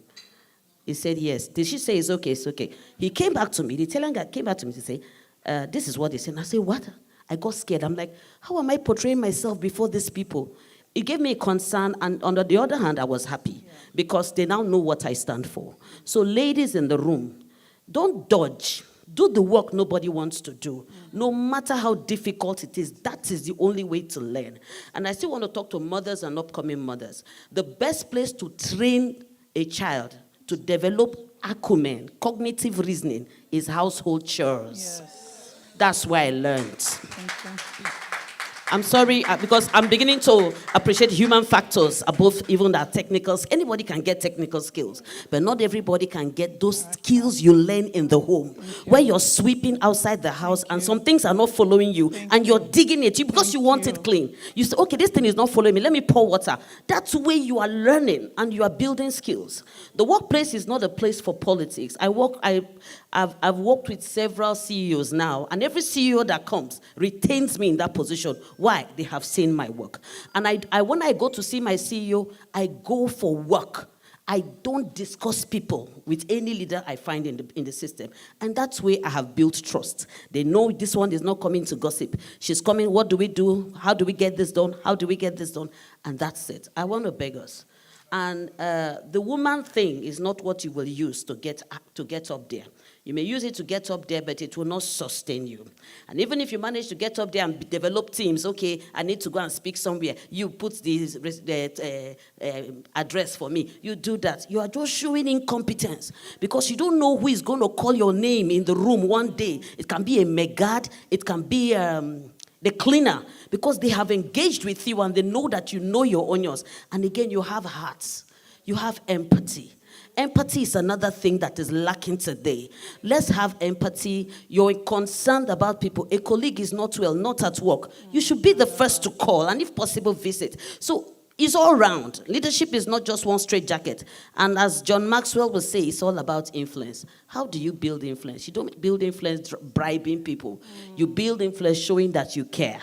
You build influence showing that you are a leader. You are not a boss. You know, there's this video on LinkedIn showing some dogs trying to drink water. Who has seen that video? Some dogs are trying to drink water. There's a pool of water. One of the dogs is bossing everybody around. Then the other one went the other way, dug through the ice and got water, and everybody followed. Who has seen that video? Mentees, if you're not on LinkedIn, stand up. Because I don't know what we're doing here with you. If you're on LinkedIn, stand up. Clap for yourselves. That's the top professional space for anybody that wants to grow. So I don't want to say too much. I don't know if you want me, I can talk on and on, because it's actually something that is passionate in my heart. And I've been doing the STEM thing, and on Friday, we're going to a secondary school to do some STEM advocacy in commemoration for the International Women's Day. Yes. So we need to push this thing forward. And I want to appreciate all the mentors in the house, the women, Michelle, Madam Bilola, Madam Patricia, Nekobi, Madam Onosode, she's not here. Each time she's talking, it's like I should be recording what she's saying because she's just full of it. Thank you so much. If you're given another opportunity, I will speak more. Thank you. You will be. Thank you so much, Dr. Sarah. So we're building on that, I know she said quite a lot, but building on that, how can young professionals intentionally cultivate executive presence early in their careers, and from your own point of view, what habits or behaviors truly distinguish effective leaders in our technical environments? Thank you so much. Good afternoon, everybody. Dr. Amao mentioned something earlier, that the fact that you are not an engineer doesn't mean that when you are given a task that is engineering related, you abandon it and run away from it. You have tools, you have resources online and everywhere to look at. She mentioned some of the free programs that you can access to gain knowledge, EDX, Coursera, even LinkedIn Learning. For some of you that are on LinkedIn, there's LinkedIn Learning. If you go on my LinkedIn right now, you see about 40 licenses and certifications. I take advantage of anything free. I stay ready, you know. I was working with Madam Michelle when she was with us in NCDMB. She was in charge of this whole NCCF stuff. So I was just working with her as the only female because she didn't want me to go crazy. So she looks for me to make sure that I'm in line because I'm the only younger female outside her. So she mentored me in a way that when she moved on from us, I was still an officer. So I went to my current director then, Mr. Malik. I said, Madam Michelle was working on this. We need to do steering committee. He said, okay, handle it. But after then, we can get a man, because it's actually a manager's job. We can get a manager to do it. I finished 3 years after I was still doing this job. I'm still not a manager yet. So when it was time for me to hand it over, my director then, Mr. Oba, I went to him and said, I'm now project manager for Odupani, an industrial park that requires me to go there. From Bayelsa to Odupani is about 8 hours, just one trip, return in 8 hours. So handling NCCF, all 10 committees, was almost impossible. So he now said, so who do you want to hand it over to? I wasn't ready for that question. So I said, Oga, I've not thought about it, but give me some time. So I ran to Abiso. I said, Oga said you should take up this job because he was Education and Training Secretary, just one committee. I said, Oga said you will take over this job from today. And he says you should come with me. Because I know Abiso is very quiet and shy. If I say to him that, would you like to take over this, he might say no. So I dragged him to director and said, Director, Abiso has agreed to take this over. So the thing is, as a young person in any space, don't say that the work is too difficult. You have resources you can access to do it. You can say, oh, it's beyond my pay grade. Try and do it. Maybe you get to that pay grade faster. Because somebody said in the room that in 5 years they want to be in the decision-making line of things. It can happen if you apply yourself and you are given tasks and you complete them. And moving on to the habits of a leader, what distinguishes leaders is effectiveness. Now, there are a lot of factors that you can point to. For me, is delegation of responsibility. As a leader, if you delegate responsibility, do well to delegate authority, because authority without responsibility leads to abuse, and responsibility without authority leads to frustration. This whole Oga at the top syndrome. The guy was supposed to, the NFCDC guy was supposed to go to Channels TV to talk about what they do. Then they were having frictions with the police, not knowing what their work is. People don't know. He was supposed to go to channels to talk about it and say, this is what we do, this is our work, this is where it starts, this is where it ends. After introducing himself, every other response he was giving was, I don't have authority to say this, my Oga at the top will say it. He was delegated a responsibility without authority. So without authority, you cannot complete a task. I am not saying that you should delegate authority in a way that somebody signed away billions from your company. No, enough authority to complete a task. So as a young person in a space, ensure that when you're given a responsibility, do it to the best of your ability. Nobody is saying you must be an Einstein to get a job done, but just do it and do it to your very best. Thank you. Thank you so much, Dr. Zuri. And you know, it's very, very critical that we lay this foundation, because the path to leadership also involves navigating your internal struggles, which is why I like how you just ended it, you know, fighting with that decision whether or not you can do it, whether or not you'll be allowed to do it. So I just want us to have a quick fire session, just 1 minute, talking about, you know, whether or not you have experienced imposter syndrome in your career, and, you know, in one sentence, how you were able to overcome it. So I'll just start with you, Ivy. Okay, so... In 1 minute. In 1 minute. So Yeah. everyone experiences imposter syndrome. I have to say that. Sometimes you may not even realize that you have imposter syndrome. So even celebrities, the most, the highest woman up there, they do experience that.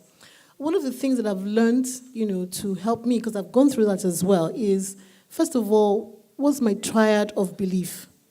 Which means I have to believe in myself, I have to believe in my dreams, and then also believe in my God. I mean, God is never far from, my identity is in Christ as well.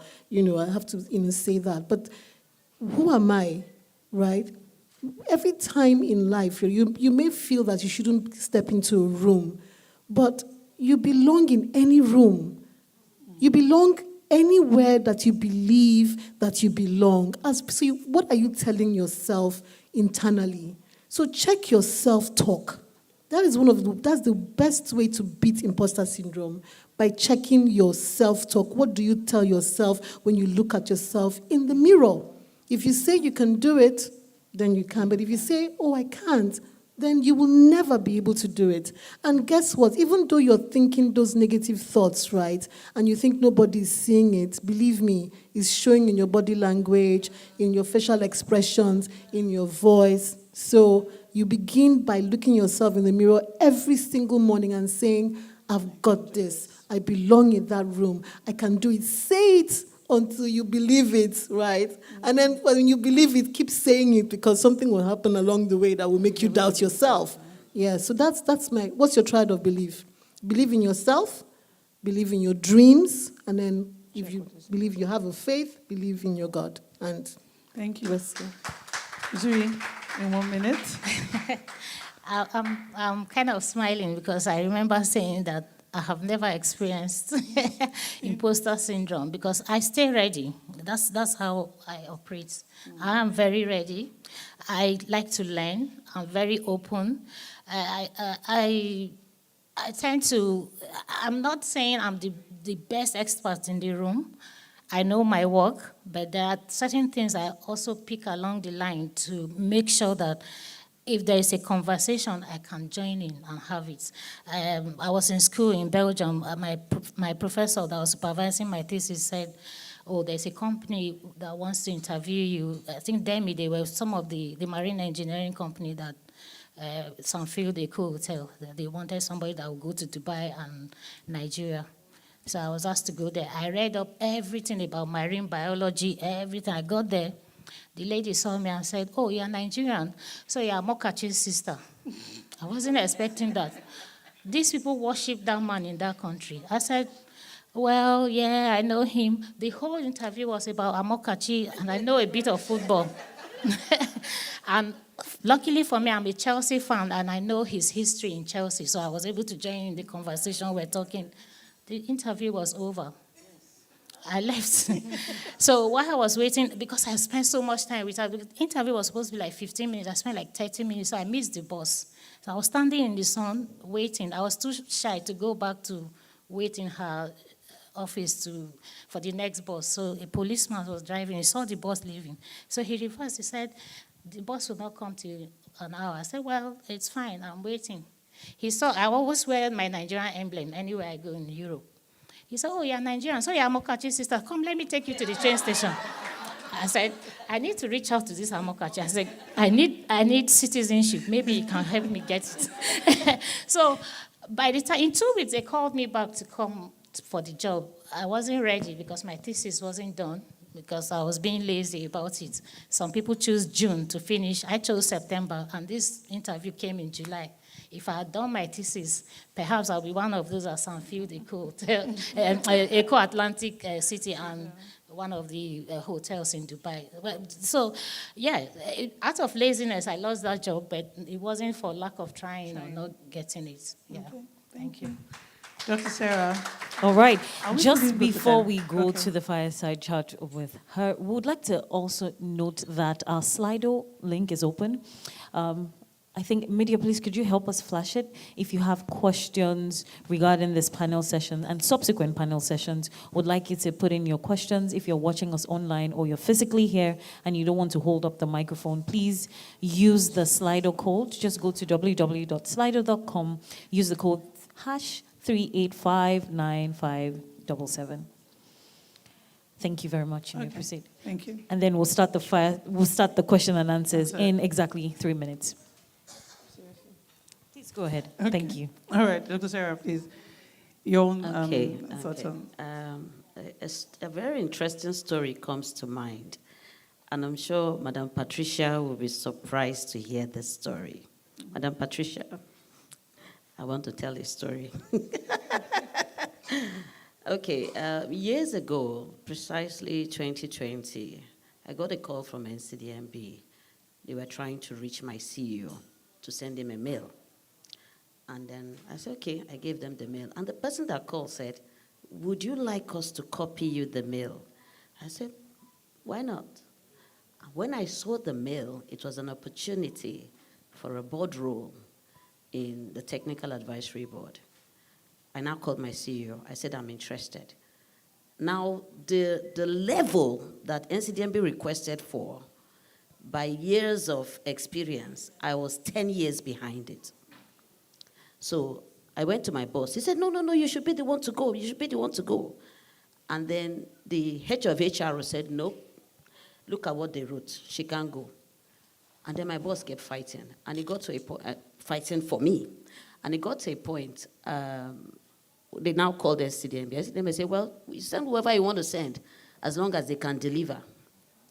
My dears, when I saw the list of people that I was going to be working with, I went and told my husband, I'm not doing again.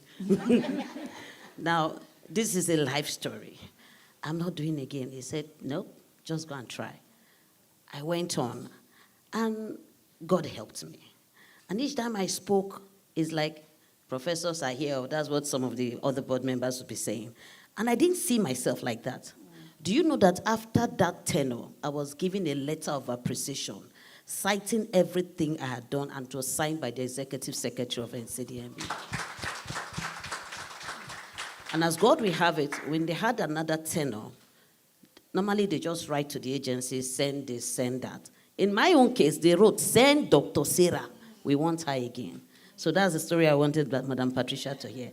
And not only did they send me back again, I became the alternate chair of that board. Madam Patricia is part of that board.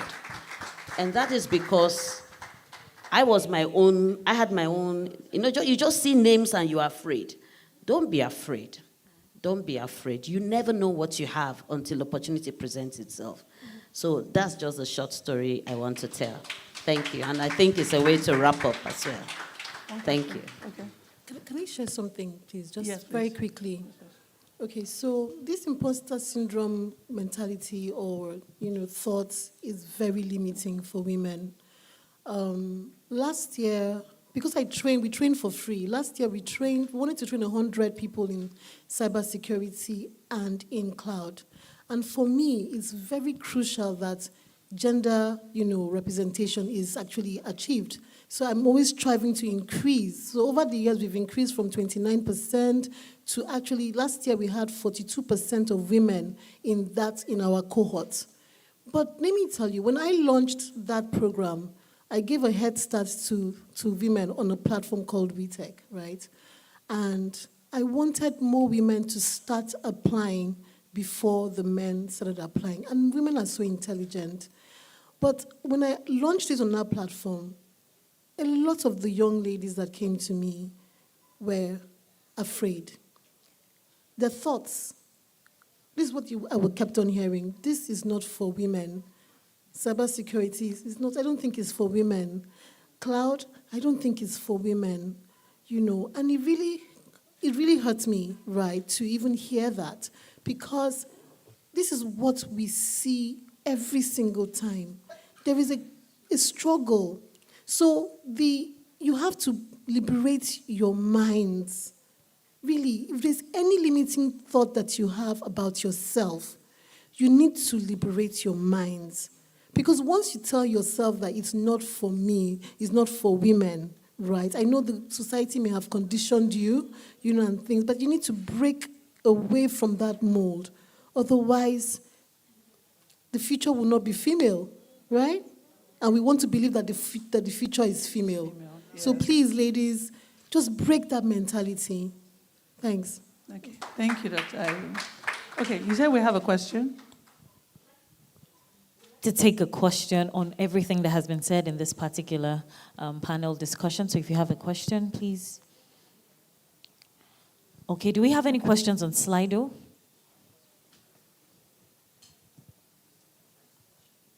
Okay, great. But one of the things I want to, I know I've said it in a way, but I didn't hit the nail on the head. Please be your authentic self. Yes. Please, just be yourself. If you can't do something, I can't do it. Can I learn? And have integrity. I don't want to say this because I don't know how far to go, but some of my colleagues in this our field, chemistry, you know, when you're trying to plot a graph and it's not entering, you use calculation and do it. I saw somebody doing that, and I kept telling her, this thing you're doing is not good because you need to record the correct results you got. Just imagine you go to hospital and somebody does a test, HIV test for you, and out of carelessness, put positive. So our field, I'm a chemist, those of us that enter the lab, the data we are sending out to the company matters. The data we are sending to our bosses matter. It must be correct. If you do, like there's one of the things I did, growth curve. I was working on a bacteria to use to produce a surfactant to treat drill cuttings offshore. That was my work. A whole batch of work can take you 2 weeks and is not correct. And you are on a visa and you need to go back home. What did I do? I repeat till I get it right. I want to beg us Nigerians, let's not cut corners. If you do this analysis, and we do this when we know the end point, and unknown to you, you go for an interview, and they know that the pH of this liquid is 8. And they now write 8, and maybe it's 14, and tell you to go and do it. And they tell you it's 14, but actually it's 8. They're testing you, but you don't know.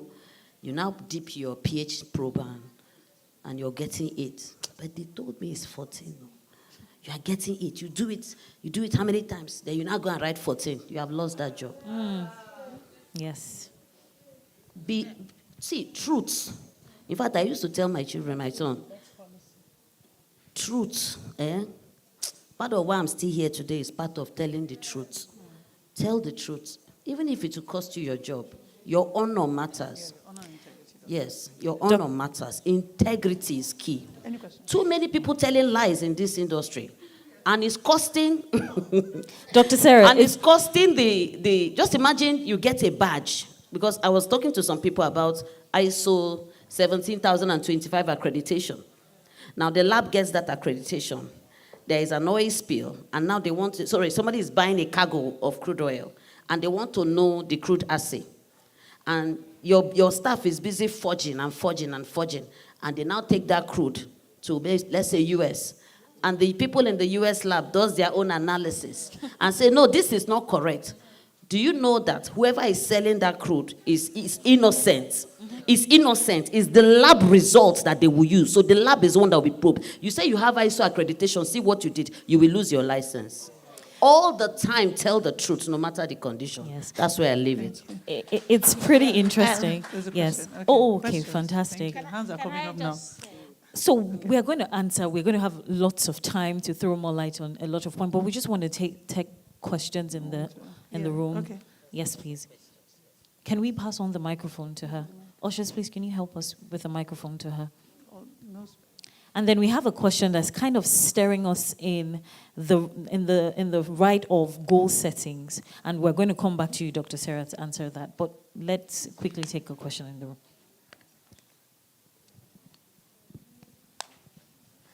All right. Good afternoon. Okay, my name is Banjo Angela. I'm a graduate of Mountain Top University.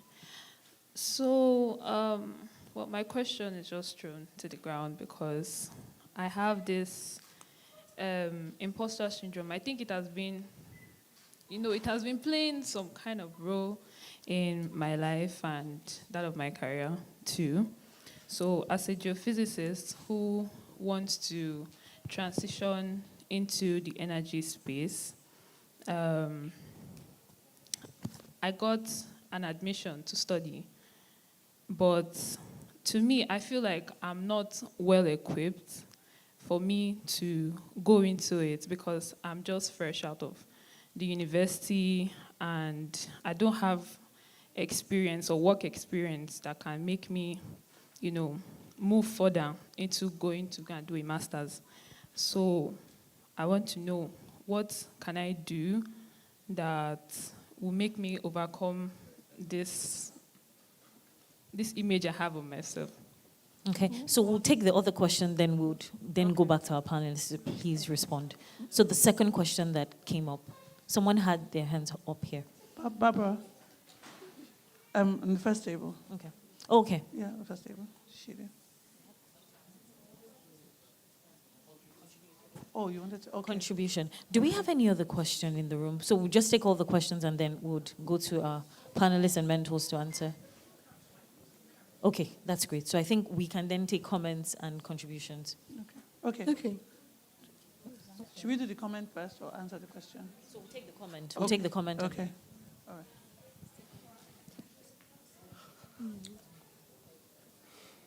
My name is Ifoma Okabiala, VP Upstream WEN.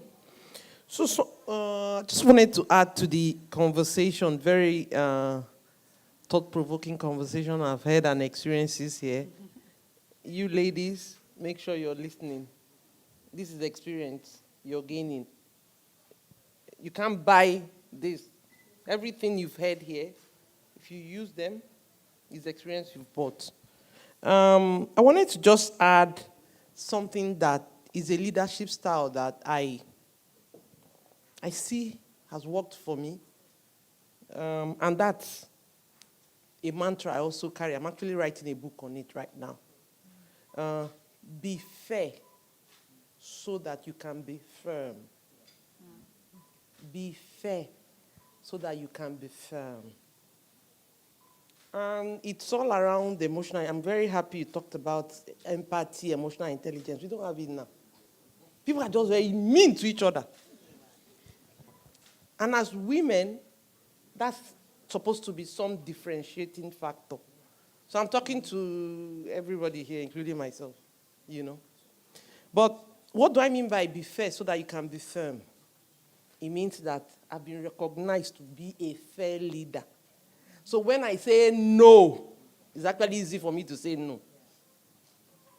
I'll give you an example. I used to run OPG in Exxon, one of the biggest contracts then we had at a time. When Exxon didn't have contract, that was the only contract we had, And I had to get involved in marine vessels and everything.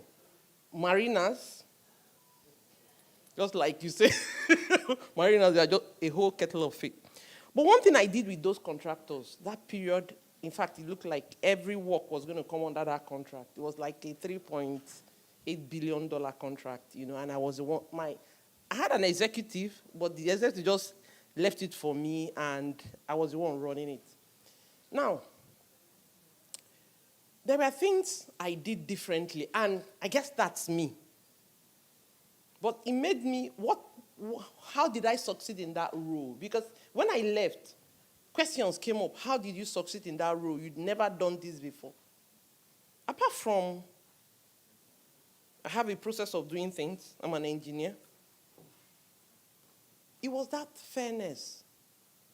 Being fair so I can be firm. Let me give you an example. These vessel owners, they won't want to do their part of maybe fix your lights, change the plates in this. They won't want to do it until you say off hire.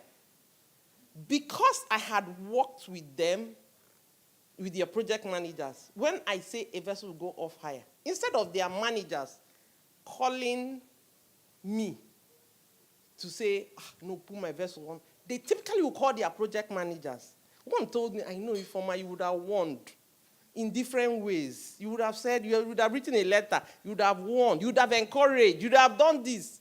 So when you hear that off hire, and that's the only thing they don't want to hear, that a day's, maybe the vessel is like 250,000 a day or 100,000, they don't want to hear that loss of And I will stick on it. And they don't come to me. They go to their project managers. Has she said anything? Has she called you? Has she called you? Then they're already in trouble with their own project managers.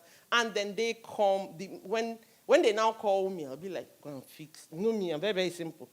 If you know what the safety checklist said, they've gone for inspection, fix it. Once you fix it, your vessel will go on higher. I don't have any problem.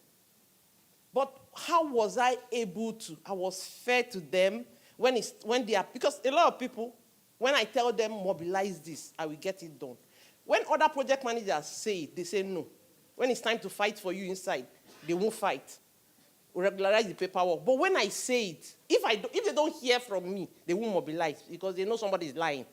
You know? So why am I saying this? Be in everything that we do, be fair so that you can be firm. Even in career planning, even in bringing up PIP, performance improvement people, be fair so that appraisal will be easy. Everybody will know, this one I failed though, it's not to me. Madam Ife is correct. Is this one, I'm the one looking for trouble.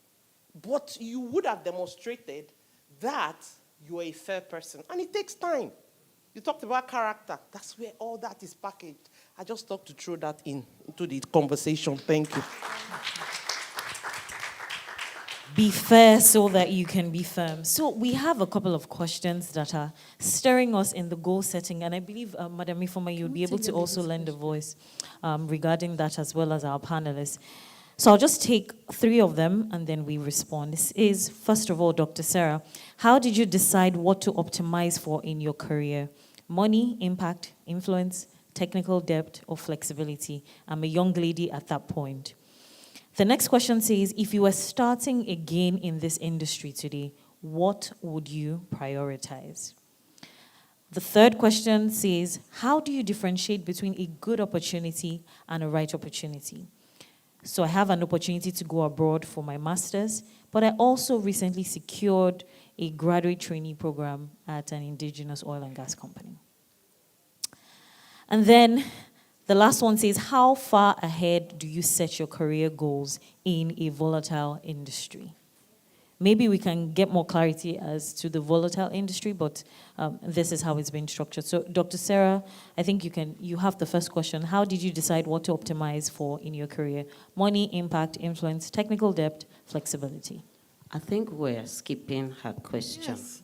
Because apologies. Can I respond to yes, her? please. I wanted to respond to that actually. So let's respond to her question about the imposter syndrome, yes. Okay. and then. But I think we've sort of touched on it, but we can still just address it. Can I say something about it? Yes, we can All address right. it. Yes. Please just try and conquer fear. Okay, we'll talk after now. Try and conquer fear. I want to also encourage our Gen Zs. You see, your BSc is your foundation. Before you start delving into some courses that are looking, very attractive today, make sure you don't go off your trajectory if you want to build a sustainable profession. Now, you said you did geophysics. Fantastic course. I don't even know where the fear is coming from, because for you to graduate in that course, you must be very good. So if it's something related to geology, I tell you, you can kill it. And you'll be shocked. You may even be the best in the class, which was my case. So I just thought I could respond to that. Now, the question on the things I prioritized. I don't know how I can say this without... Can I be myself? By the grace of God, I fear God. Yes. And I learned early in life that the devil is the father of all liars. So I try not to allow him be my father, even for 1 minute, as much as I can. So I tell myself the truth. And what I prioritize basically is not money. Money was not my first thing. Because the day I got this job, I got 2 jobs. In fact, I was in a job, then I got 2 jobs. When I saw the appointment letter of PTI and the salary I would be getting and where I was. Now, where I was, They come to pick me up in the morning. They give us breakfast. We get lunch, drop us back. And anything I need, I write, I get it. And PTI was not going to give me any of that. But I was led to take the job. Now that company has folded. Some of the people there have nothing to do. So I'm trying not to go the religious side, but that's what helped me. God helped me. So I prioritize impact. And what keeps me staying on the line is I listen to a message like this, but on the TV, where a lady was saying, learn your boss's job. I heard that thing from secondary school, and it stuck with me. Now, I'm not learning my boss's job to take over my job from him. I learned my boss's job to make sure he doesn't fail. So if you work with me as a staff, you can't fail. I would do anything to make sure my boss succeeds. That has been my passion. And you see them support me through. Just imagine, and this particular boss I'm talking about, do you know that he wrote a letter of accelerated promotion for me? It doesn't happen in the civil service. He wrote it and sent to the HR that he wants me to get accelerated promotion. Why? I made sure he succeeded. The one before then, I needed to pay for a visa, UK visa. I did my card wasn't working. He said, no, take my card, take my PIN. He gave me everything. Who does that? That is trust and integrity. So the focus is you just want to be a blessing, and you want impact, and you want to provide value ultimately. And like they say, money always follows value, and that's what will happen. So I don't know if I've answered that question. Is there another one? A panelist also had a comment. Before that question, I wanted to contribute to the answer to that question. Yeah, so I just want to say, first of all, that bravo for actually standing up and saying that you have imposter syndrome, because it's very difficult for people to say that they have. And so you've actually, I think you've conquered that initial fear by saying that. So I think we have to applaud you for that. Yes. Yeah, because sometimes we take those little things for granted, but it's powerful for you to get up and say that. So one of the things I want to tell you to do, right, is Richard Branson says that if someone gives you an opportunity, that you should take it, right? Then go and learn how to do it later. So you can't. You are not even going from a place of no knowledge. You have some knowledge, right? If you were to stand with a guy right now and he had the same opportunity for you, the guy will not even think twice. He's just going to go for it, right? So that means that you need to go back and you have to do it in a structured way.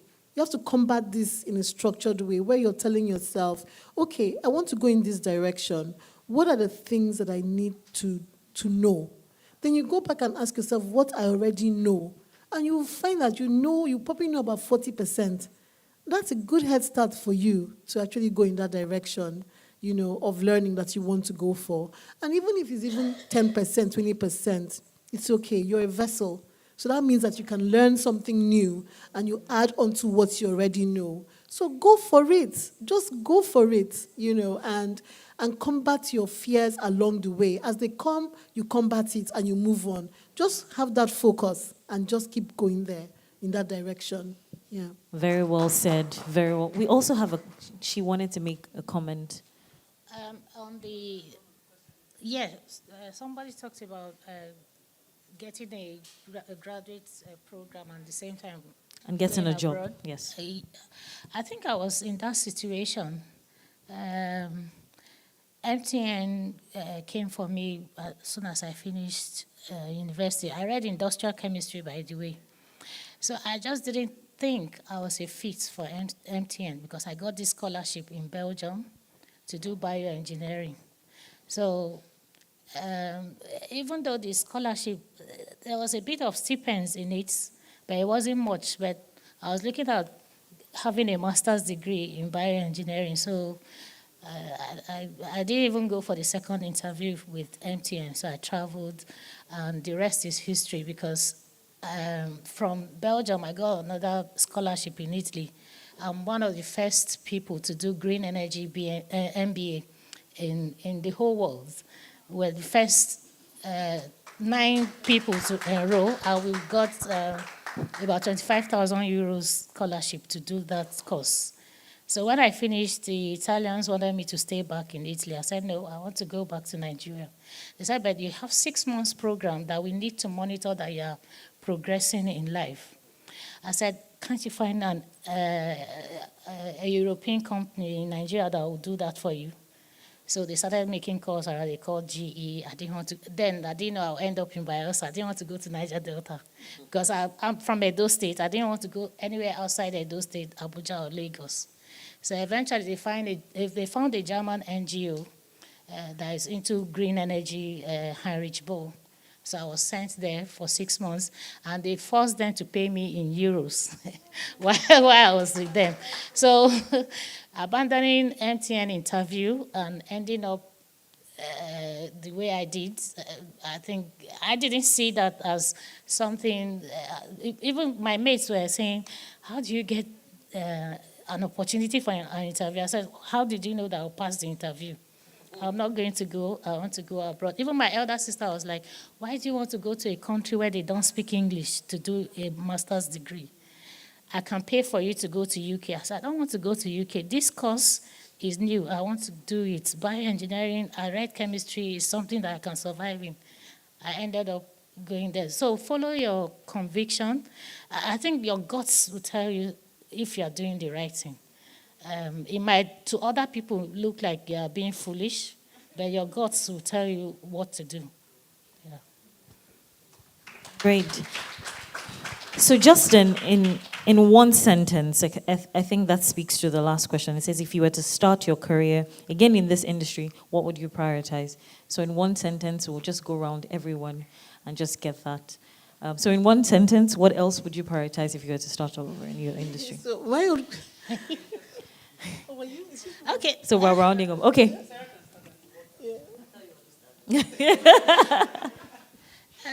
For me, maybe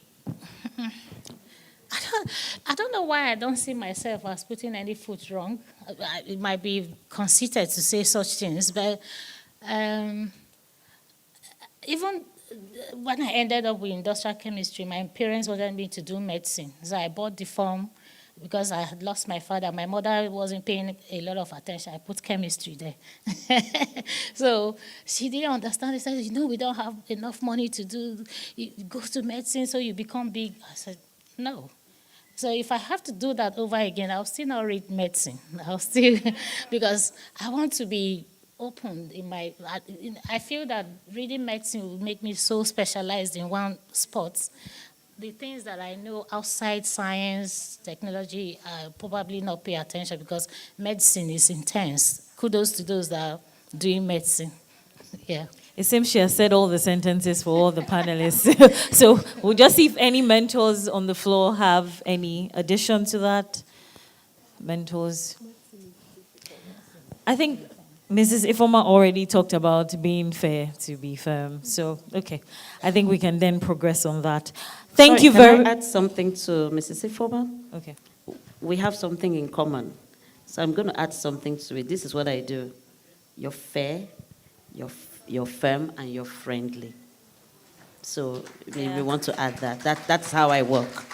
You're fair, you're firm, and you're friendly. I think that's something we should all recite together. We are women in energy. We are fair.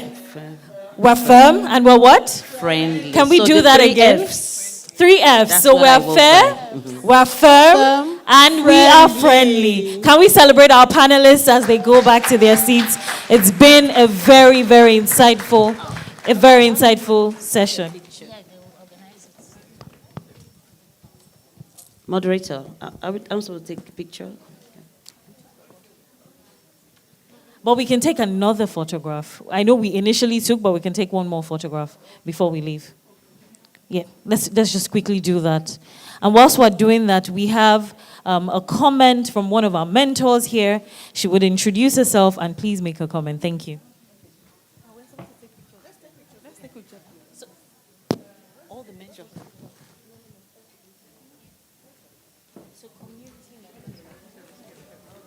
SWG members.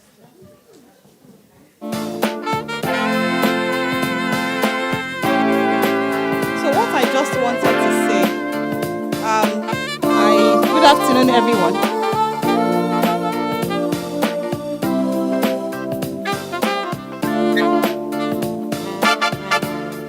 Good afternoon, everyone. Okay, so I just wanted to add the fact that it doesn't matter whatever course you study. The oil and gas, energy oil and gas value chain is so huge. As a matter of fact, if you check the history of women in this industry, this Nigeria, the first set of women to own oil blocks, they did not study anything STEM. Most of them studied law. So look at Mrs. Uju Ifejika Brittanayu, for instance. She studied law. Look at Mrs. Cecilia Moran of Millennium. She studied law. Look at Madame Famfa. She studied law. And then she was also a fashion designer working in a bank, one house place. So the most important thing is, if you desire to be in the industry, wherever you find yourself in the value chain, upstream, midstream, down, anywhere, just fit in. I keep giving this case study of Genesis. When I joined this industry, by the way, I'm going to be 30 years in the industry in October. When I joined this industry, and in those days when I used to go support, our upstream facility in Kwale, organizations like Genesis, they were cooking food. As in, it was a catering organization. Today, there's a Genesis group, they own oil block. So just start. There was a time the previous ES told us that their analysis showed that 80% of catering services in the industry are all foreigners. So what are they cooking? Is it not the same rice? Wow. So my point is, whether you study accounting, I studied mathematics, by the way, and I started, this is my first industry. I started, this industry 30 years ago, even while I was still an intern. And that's another message, because I've been following the conversation right from the beginning. That's another message for those of us that are students here, or that are young professionals. I remember then, I was like, no, I want to do engineering, I want to do, but thank God for our professor. He made us to see that with mathematics, you can fit in any and everywhere. Wow. So, and that's really helped. So, whatever, even if you study Yoruba and Igbo, you'll be needed in those communities. Well said. Please, can we celebrate her? Wonderful. Thank you very much, madam. So for our session, for our last session, not necessarily the last, but we would like to look at building a powerful personal brand for industry impact. This is something very crucial in today's environment that we find ourselves. Some of us are entrepreneurs. To facilitate this branding expert session, we would like to invite Miss Lara Ayebusi, a brand experience consultant, educator, and marketing strategist, to take us in this session.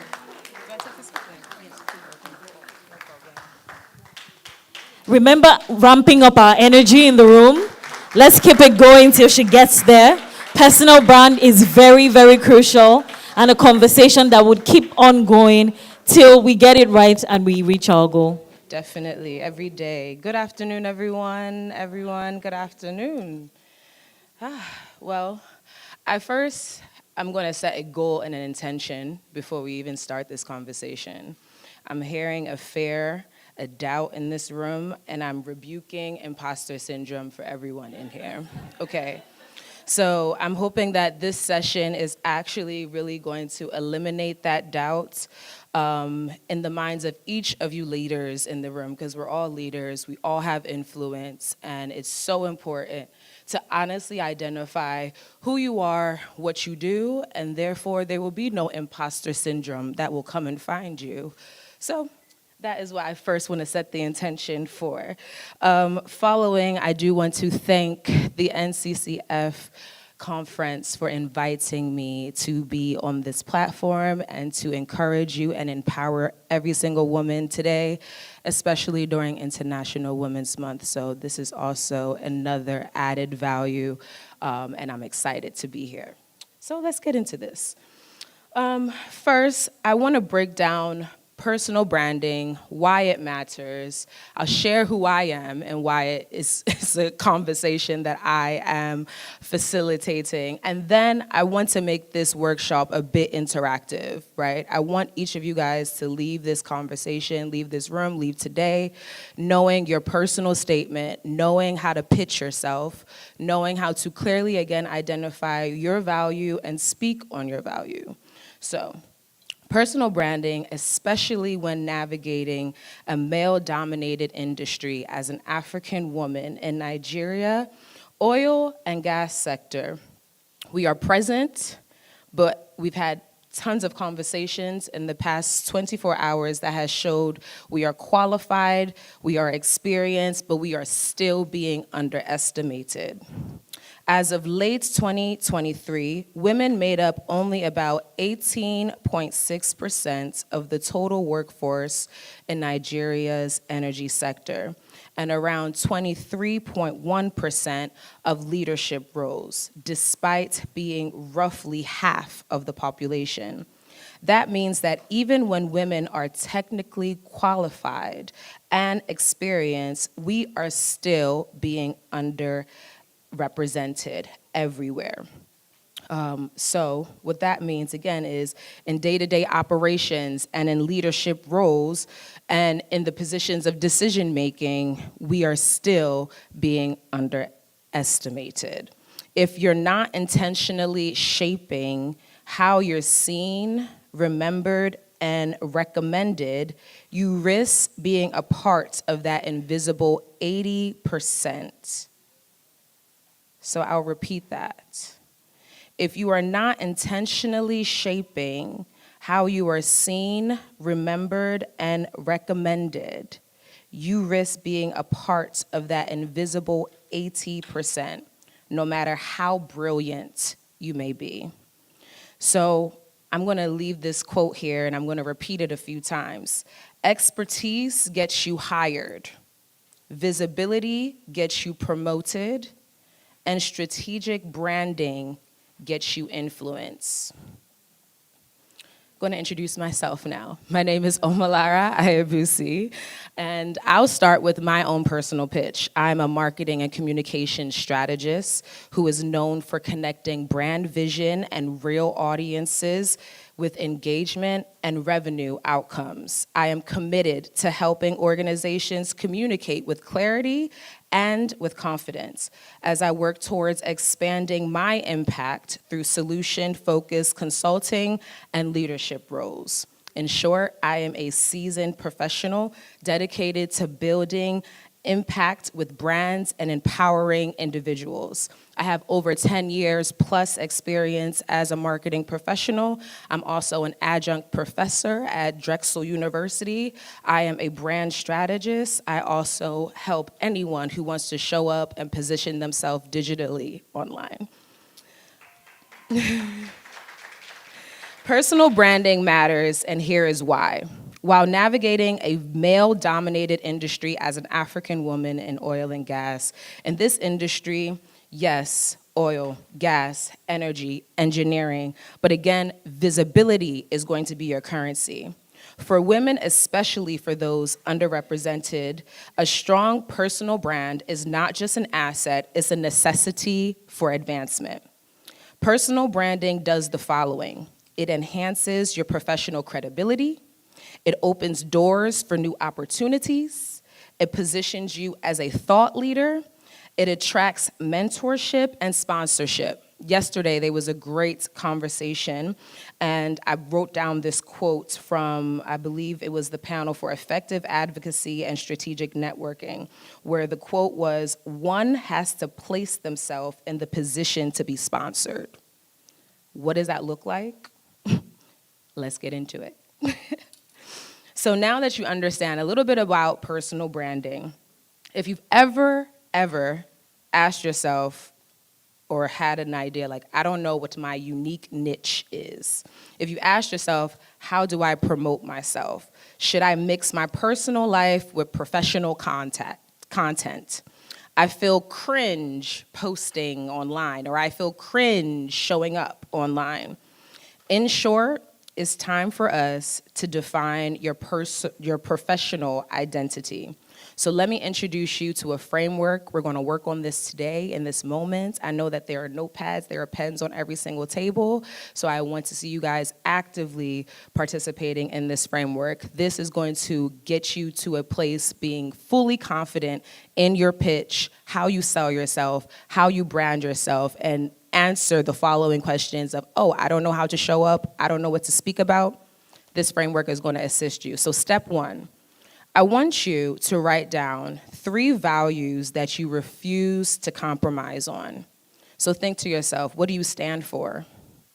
Identify your non-negotiables, yeah? Your professional values. For example, in this industry, is it safety excellence? Is it sustainable innovation? Is it operational efficiency? What exactly do you stand for, and what is your non-negotiable in your professional world? Secondly, and if you need more time, just raise your hand. Secondly, I want you to identify your core strengths. There's been a number of conversations happening in the past 24 hours. Again, speaking to your strength is going to be your currency.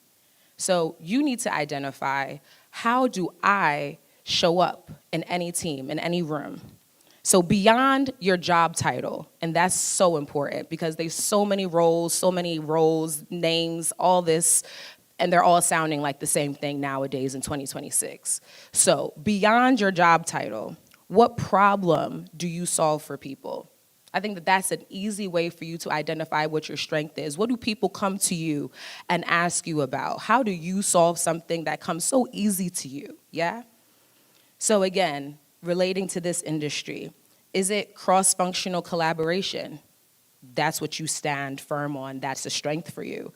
Is it crisis management? When things are catching fire, do people come and find you and ask for your help, your input?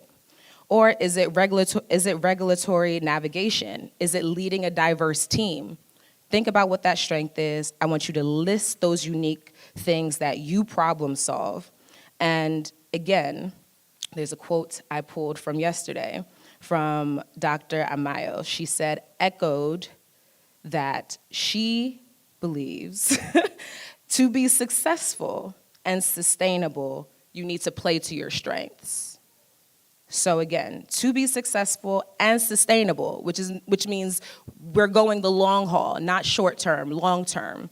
You need to play into your strengths. So identify what those strengths are, write them down. The third item for the framework is to quantify your impact. What that is what measurable outcomes are attached to your name. So someone that may be working, for example, in optimizing operations. You may say, oh, I work in upstream operations. I want you to reword that, yes? Instead of saying, I work in upstream operations, you can articulate it in a way that reads, I optimize drilling operations to reduce downtime by 15%, and I improve cost efficiency by 10%. What you've now done is you've documented not only your income, you've also now quantified what you are able to individually bring that is unique to you. Has everyone finished writing everything down before I move to the next activity? All right. Now, with the following framework, you've written down your values, you've written down your strength, you've written down your results that you define. You are now equipped to create a powerful personal elevator pitch. This 30-second pitch, and it's supposed to be very quick, this 30-second pitch will help you navigate and help others to understand who you are, what you specialize in, and why someone should know or collaborate with you. In a fast-paced industry that we're in, the ability to clearly communicate your values is going to be invaluable. So I want to read an industry stat for all of you today. Professionals who can clearly articulate their personal brand are 43% more likely to be considered for leadership roles in a male-dominated industry. That's 43%. This will again demonstrate the direct impact, or it is demonstrated with self-branding, and it can completely change the trajectory of your career. So again, in the exercise, we've identified who you are, what you specialize in, your impact, what you create, and your future direction. I'm going to give you guys a formula now to actually create your pitch.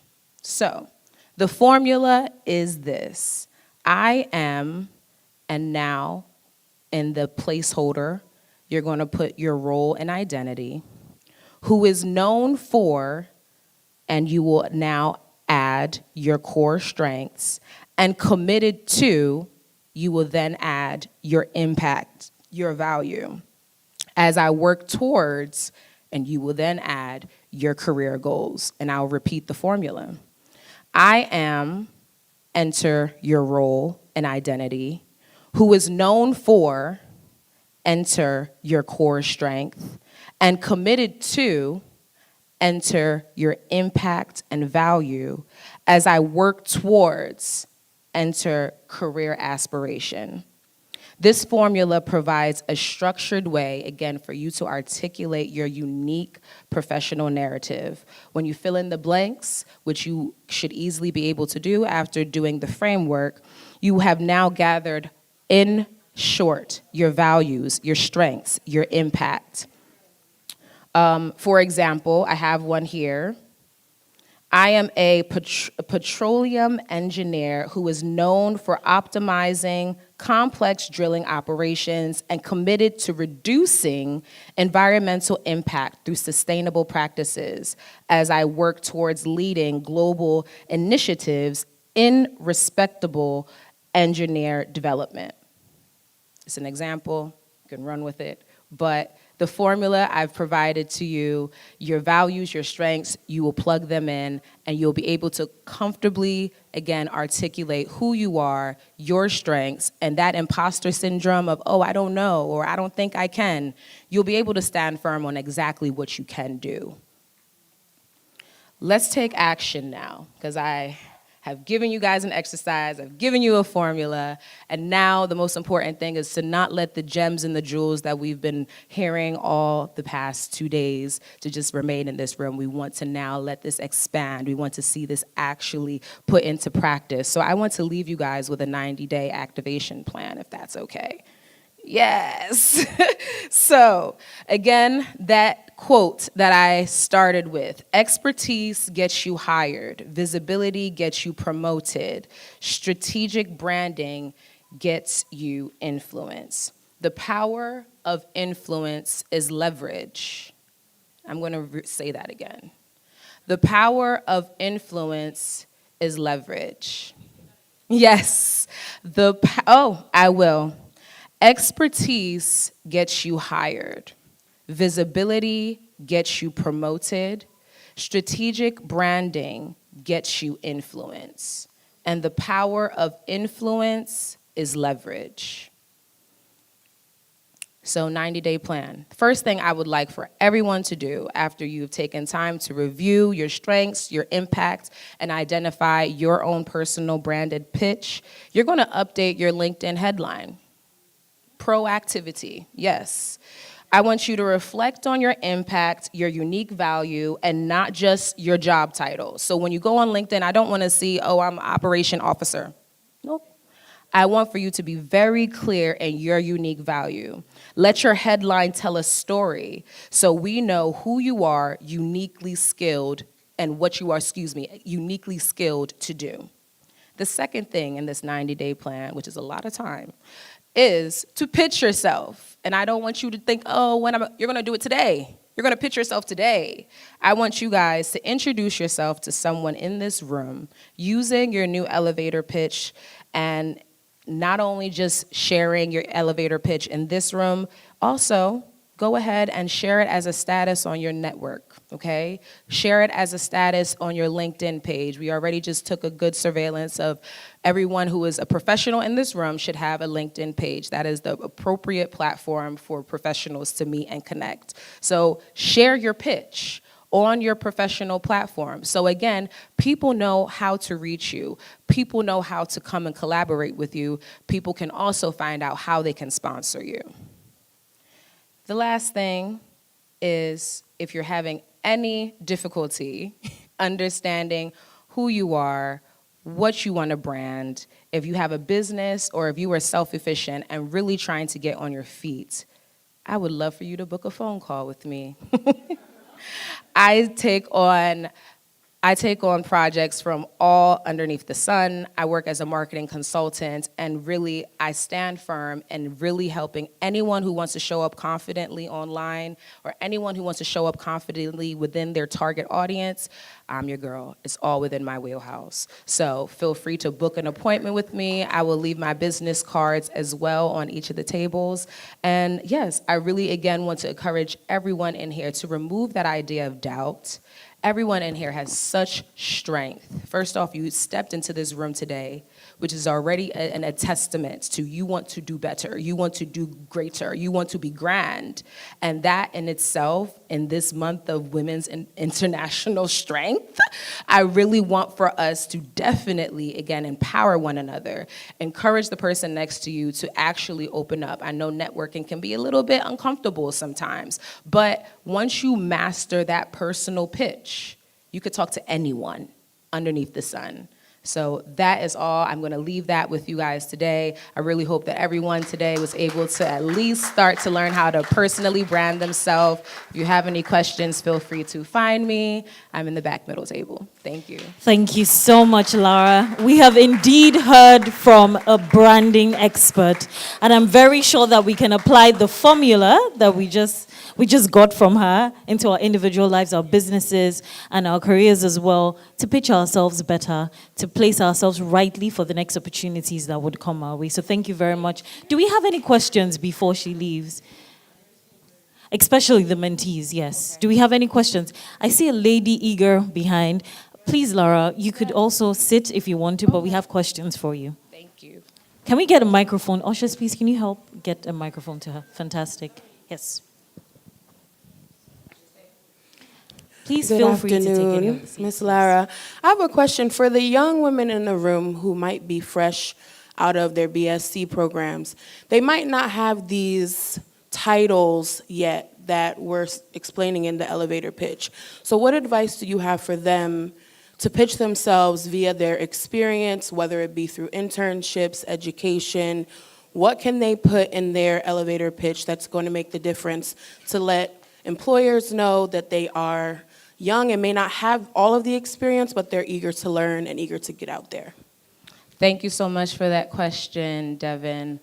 I first want to say, off of the back of a conversation that just happened, there is even a way that you can speak to sweeping the floor in your house as a skill set that many, and I'm sure you have friends, fellows that clearly don't have clean houses, they themselves don't know how to do it. So it's all in the way that you articulate your actual skill set, yeah? I think there's also been a lot of conversations too, which has echoed, you don't need to have this technological background in order to step into certain spaces. You don't need to have this cookie cutter idea or expectation of what you need and what you require in order to step into some of these spaces. It really, again, is all about how you articulate what you do. So if you cook the best cupcake, I want you to tell the world, my cupcake is the best cupcake because I use this formula and I use this amount of sugar and I have this amount of clients that have eaten my cupcake before. When we speak on numbers, it also is a very powerful game in the world of business. So again, that last framework item, which is how you can quantify your skills and speak to exactly how you perform. When you speak to how you perform, people will trust you on their team. So I think don't worry so much, again, about having the cookie cutter background. You don't need to be an officer, an executive, a manager in order to apply for the role. Speak to your skill set, speak to what you do, speak to what you have the history and the outcome and the impact of doing, and that impact will get you through the door, definitely. Very much. Thank you, Lara, for gracing us with this. You may now take your seats. Thank you. All right. Let's celebrate her till she gets to her seat. Shall I leave this mic? Yes. Thank you. We're still celebrating her. Thank you very much. Please feel free to take pictures with any of our speakers, our mentors, and I'm sure when we come back for the mentor-mentee matching and initial engagement, you'd have more than enough time to do that. But ladies and gentlemen, it is that time where we pay homage to our stomachs. I do recognize that we've started hearing sounds in the room. So please, if you would have me, we will then go for a break, a very quick break, and then we will be back for the last session, which we have all been expecting, especially our mentees. So we will be back in another 20 minutes for the next session. Please feel free, as ushers would be able to direct us to the various stations where lunch will be served. And you can feel free to also have conversations with people. Make that elevator pitch, as she has rightly said. Ladies and gentlemen, see you in another 20 minutes. Thank you.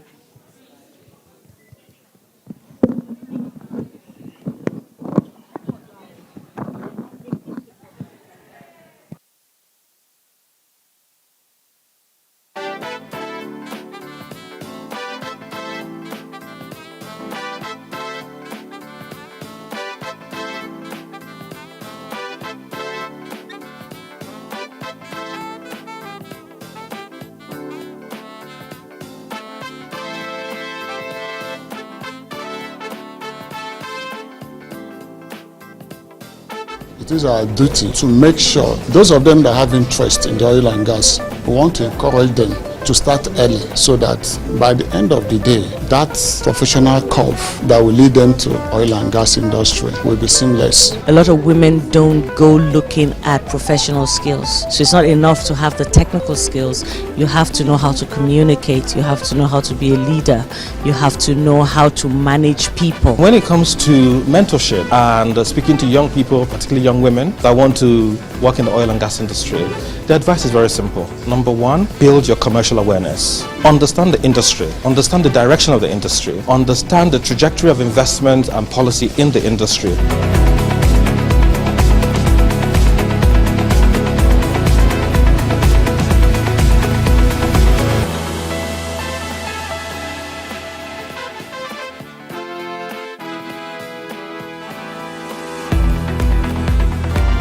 To all the women in the room, I would like to say welcome to 2026 Women in Oil and Gas Conference, sponsored by NCDMB through the NCCF and the Diversity Sectorial Working Group. Today is not just a celebration of progress, of leadership, but of possibilities as well. We do need to feed the pipeline from entry point with female candidates, female professionals who then could grow within organizations to take on leadership or even technical roles, board level responsibilities. One of the good places to start are events like this, because this is where you acquire knowledge, you get information, you network, you meet people who could potentially open the door for you, who could give you opportunities or platforms to then explore those interests that you have. So us in NCCF and NCDMB by extension, it is our duty to encourage, it is our duty to make sure those of them that have interest in the oil and gas, we want to encourage them to start early so that by the end of the day, that professional curve that will lead them to oil and gas industry will be seamless. A lot of women don't go looking at professional skills. So it's not enough to have the technical skills.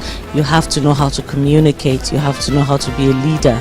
You have to know how to manage people. When it comes to mentorship and speaking to young people, particularly young women that want to work in the oil and gas industry, the advice is very simple. Number one, build your commercial awareness. Understand the industry. Understand the direction of the industry. Understand the trajectory of investment and policy in the industry.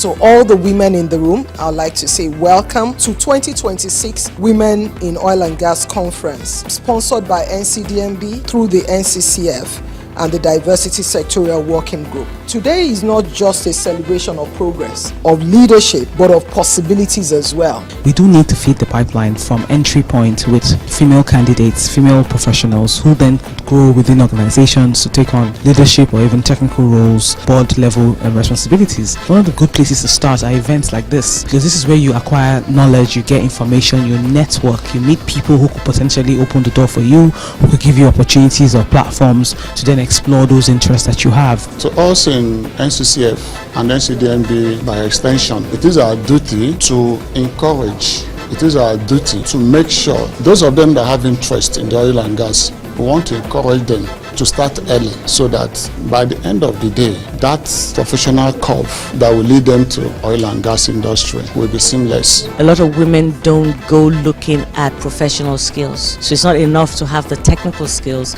You have to know how to communicate. You have to know how to be a leader.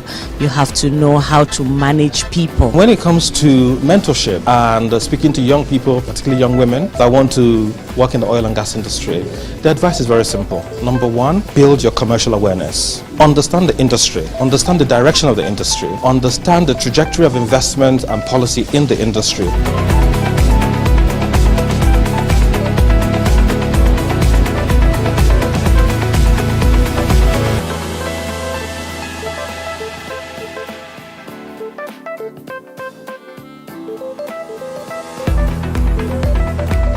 To all the women in the room, I'd like to say welcome to 2026 Women in Oil and Gas Conference, sponsored by NCDMB through the NCCF and the Diversity Sectorial Working Group. Today is not just a celebration of progress, of leadership, but of possibilities as well. We do need to feed the pipeline from entry point with female candidates, female professionals who then could grow within organizations to take on leadership or even technical roles, board level responsibilities. One of the good places to start are events like this, because this is where you acquire knowledge, you get information, you network, you meet people who could potentially open the door for you, who could give you opportunities or platforms to then explore those interests that you have. To us in NCCF and NCDMB by extension, it is our duty to encourage, it is our duty to make sure those of them that have interest in the oil and gas, we want to encourage them to start early so that by the end of the day, that professional curve that will lead them to oil and gas industry will be seamless. A lot of women don't go looking at professional skills. So it's not enough to have the technical skills. You have to know how to communicate. You have to know how to be a leader. You have to know how to manage people. When it comes to mentorship and speaking to young people, particularly young women that want to work in the oil and gas industry, the advice is very simple. Number one, build your commercial awareness. Understand the industry, understand the direction of the industry, understand the trajectory of investment and policy in the industry.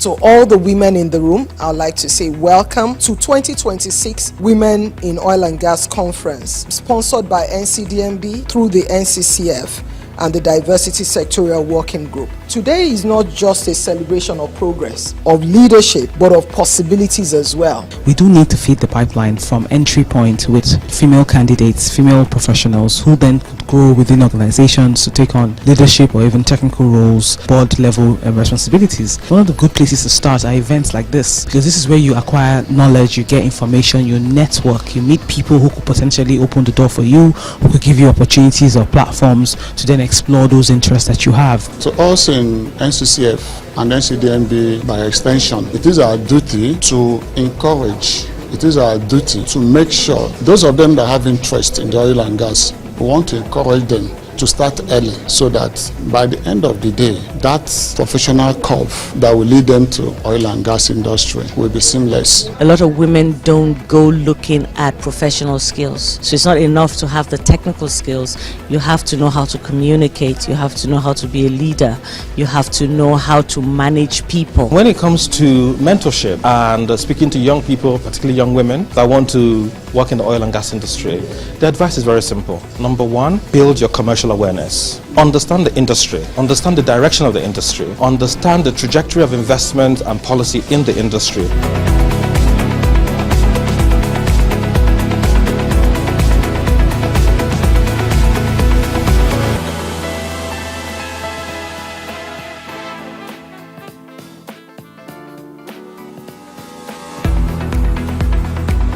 To all the women in the room, I would like to say welcome to 2026 Women in Oil and Gas Conference, sponsored by NCDMB through the NCCF and the Diversity Sectorial Working Group. Today is not just a celebration of progress, of leadership, but of possibilities as well. We do need to feed the pipeline from entry point with female candidates, female professionals who then could grow within organizations to take on leadership or even technical roles, board level responsibilities. One of the good places to start are events like this, because this is where you acquire knowledge, you get information, you network, you meet people who could potentially open the door for you, who could give you opportunities or platforms to then explore those interests that you have. To us in NCCF and NCDMB by extension, it is our duty to encourage, it is our duty to make sure those of them that have interest in the oil and gas, we want to encourage them to start early so that by the end of the day, that professional curve that will lead them to oil and gas industry will be seamless. A lot of women don't go looking at professional skills. So it's not enough to have the technical skills. You have to know how to communicate. You have to know how to be a leader. You have to know how to manage people. When it comes to mentorship and speaking to young people, particularly young women that want to work in the oil and gas industry, the advice is very simple. Number one, build your commercial awareness. Understand the industry, understand the direction of the industry, understand the trajectory of investment and policy in the industry.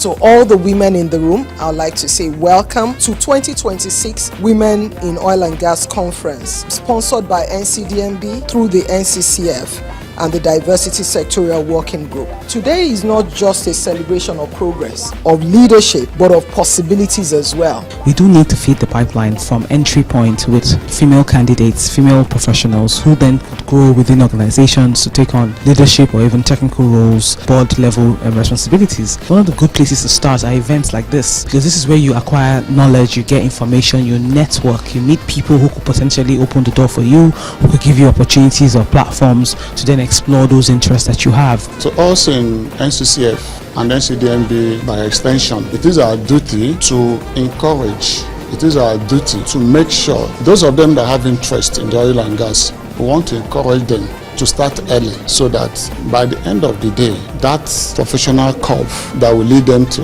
oil and gas industry will be seamless. A lot of women don't go looking at professional skills. So it's not enough to have the technical skills.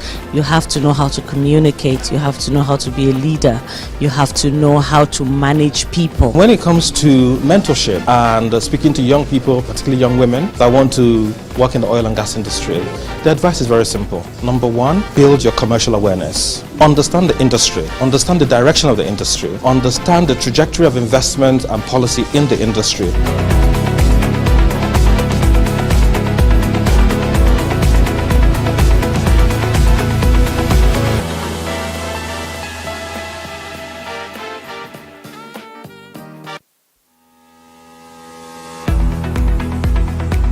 To all the women in the room, I would like to say welcome to 2026 Women in Oil and Gas Conference, sponsored by NCDMB through the NCCF and the Diversity Sectorial Working Group. Today is not just a celebration of progress, of leadership, but of possibilities as well. We do need to feed the pipeline from entry point with female candidates, female professionals who then could grow within organizations to take on leadership or even technical roles, board level responsibilities. One of the good places to start are events like this, because this is where you acquire knowledge, you get information, you network, you meet people who could potentially open the door for you, who could give you opportunities or platforms to then explore those interests that you have. To us in NCCF and NCDMB by extension, it is our duty to encourage, it is our duty to make sure those of them that have interest in the oil and gas, we want to encourage them to start early so that by the end of the day, that professional curve that will lead them to oil and gas industry will be seamless. A lot of women don't go looking at professional skills. So it's not enough to have the technical skills. You have to know how to communicate. You have to know how to be a leader. You have to know how to manage people. When it comes to mentorship and speaking to young people, particularly young women that want to work in the oil and gas industry, the advice is very simple. Number one, build your commercial awareness. Understand the industry, understand the direction of the industry, understand the trajectory of investment and policy in the industry.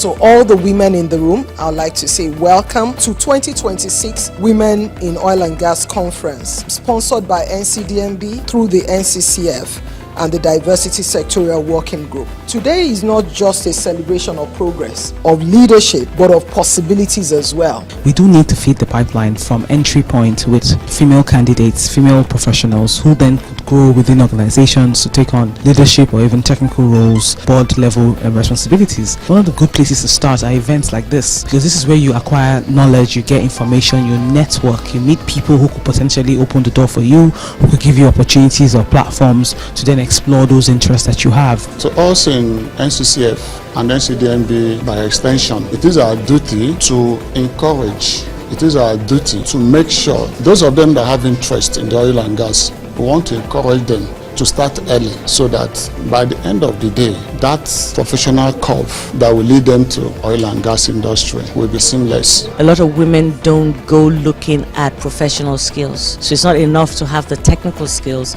You have to know how to communicate. You have to know how to be a leader. You have to know how to manage people. When it comes to mentorship and speaking to young people, particularly young women that want to work in the oil and gas industry, the advice is very simple. Number one, build your commercial awareness. Understand the industry, understand the direction of the industry, understand the trajectory of investment and policy in the industry.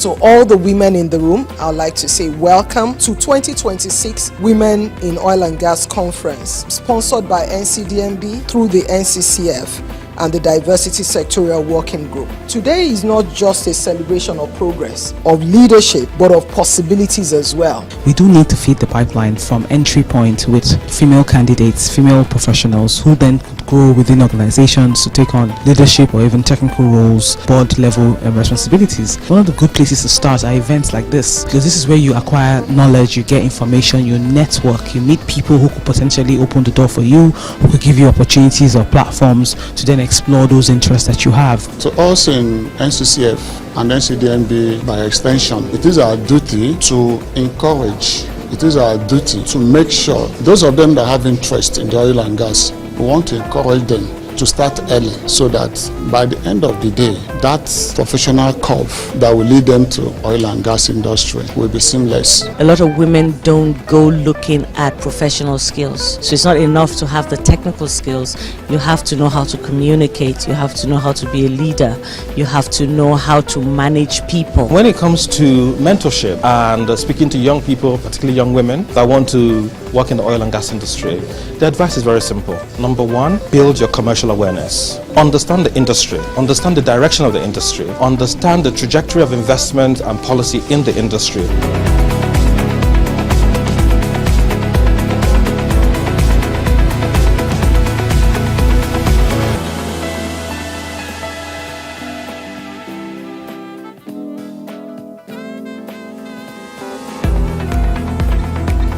To all the women in the room, I would like to say welcome to 2026 Women in Oil and Gas Conference, sponsored by NCDMB through the NCCF and the Diversity Sectorial Working Group. Today is not just a celebration of progress, of leadership, but of possibilities as well. We do need to feed the pipeline from entry point with female candidates, female professionals who then could grow within organizations to take on leadership or even technical roles, board level responsibilities. One of the good places to start are events like this, because this is where you acquire knowledge, you get information, you network, you meet people who could potentially open the door for you, who could give you opportunities or platforms to then explore those interests that you have. So us in NCCF and NCDMB by extension, it is our duty to encourage, it is our duty to make sure those of them that have interest in the oil and gas, we want to encourage them to start early so that by the end of the day, that professional curve that will lead them to oil and gas industry will be seamless. A lot of women don't go looking at professional skills. So it's not enough to have the technical skills. You have to know how to communicate. You have to know how to be a leader.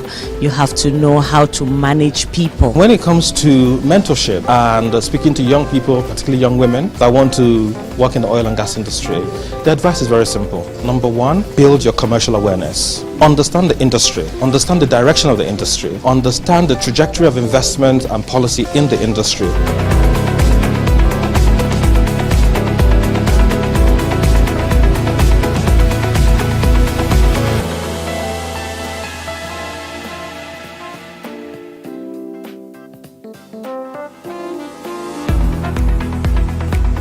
To all the women in the room, I'd like to say welcome to 2026 Women in Oil and Gas Conference, sponsored by NCDMB through the NCCF and the Diversity Sectorial Working Group. Today is not just a celebration of progress, of leadership, but of possibilities as well. We do need to feed the pipeline from entry point with female candidates, female professionals who then could grow within organizations to take on leadership or even technical roles, board level responsibilities. One of the good places to start are events like this, because this is where you acquire knowledge, you get information, you network, you meet people who could potentially open the door for you, who could give you opportunities or platforms to then explore those interests that you have. So us in NCCF and NCDMB by extension, it is our duty to encourage, it is our duty to make sure those of them that have interest in the oil and gas, we want to encourage them to start early so that by the end of the day, that professional curve that will lead them to oil and gas industry will be seamless. A lot of women don't go looking at professional skills. So it's not enough to have the technical skills.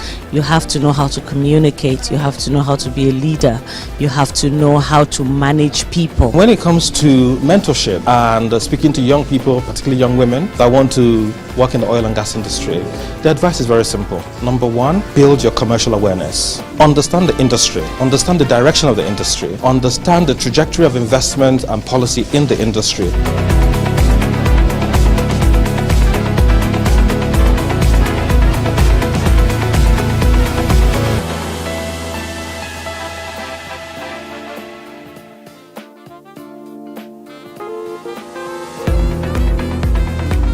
To all the women in the room, I'd like to say welcome to 2026 Women in Oil and Gas Conference, sponsored by NCDMB through the NCCF and the Diversity Sectorial Working Group. Today is not just a celebration of progress, of leadership, but of possibilities as well. We do need to feed the pipeline from entry point with female candidates, female professionals who then could grow within organizations to take on leadership or even technical roles, board level responsibilities. One of the good places to start are events like this, because this is where you acquire knowledge, you get information, you network, you meet people who could potentially open the door for you, who could give you opportunities or platforms to then explore those interests that you have. So us in NCCF and NCDMB by extension, it is our duty to encourage, it is our duty to make sure those of them that have interest in the oil and gas, we want to encourage them to start early so that by the end of the day, that professional curve that will lead them to oil and gas industry will be seamless. A lot of women don't go looking at professional skills. So it's not enough to have the technical skills.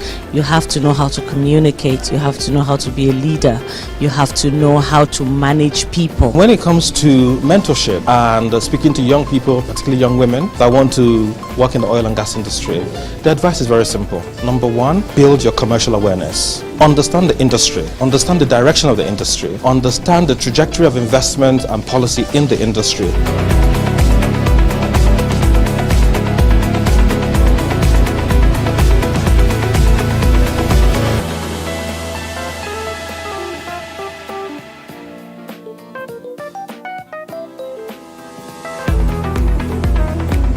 To all the women in the room, I'd like to say welcome to 2026 Women in Oil and Gas Conference, sponsored by NCDMB through the NCCF and the Diversity Sectorial Working Group. Today is not just a celebration of progress, of leadership, but of possibilities as well. We do need to feed the pipeline from entry point with female candidates, female professionals who then could grow within organizations to take on leadership. Ladies and or even gentlemen, I technical trust roles, we're enjoying board our level, meal. and We'll be back in responsibilities. exactly One of the good 10 places to start are minutes. events like Thank this, because this is where you acquire knowledge, you get information, you network, you meet people who could potentially open the door for you, who could give you opportunities or platforms to then explore those interests that you have. To us in NCCF and NCDMB by extension, it is our duty to encourage, it is our duty to make sure those of them that have interest in the oil and gas, we want to encourage them to start early so that by the end of the day, that professional curve that will lead them to oil and gas industry will be seamless. A lot of women don't go looking at professional skills. So it's not enough to have the technical skills. You have to know how to communicate. You have to know how to be a leader.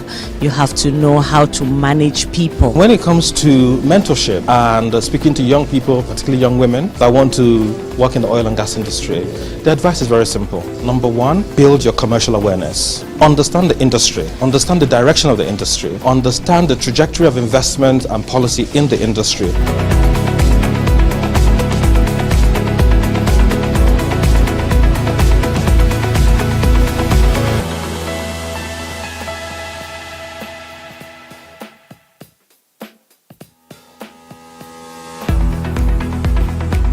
To all the women in the room, I'd like to say welcome to 2026 Women in Oil and Gas Conference, sponsored by NCDMB through the NCCF and the Diversity Sectorial Working Group. Today is not just a celebration of progress, of leadership, but of possibilities as well. We do need to feed the pipeline from entry point with female candidates, female professionals who then could grow within organizations to take on leadership or even technical roles, board level responsibilities. One of the good places to start are events like this, because this is where you acquire knowledge, you get information, you network, you meet people who could potentially open the door for you, who could give you opportunities or platforms to then explore those interests that you have. To us in NCCF and NCDMB by extension, it is our duty to encourage, it is our duty to make sure those of them that have interest in the oil and gas, we want to encourage them to start early so that by the end of the day, that professional curve that will lead them to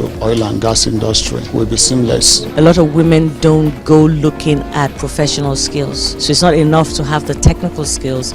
You have to know how to communicate. You have to know how to be a leader. You have to know how to manage people. When it comes to mentorship and speaking to young people, particularly young women that want to work in the oil and gas industry, the advice is very simple. Number one, build your commercial awareness. Understand the industry, understand the direction of the industry, understand the trajectory of investment and policy in the industry.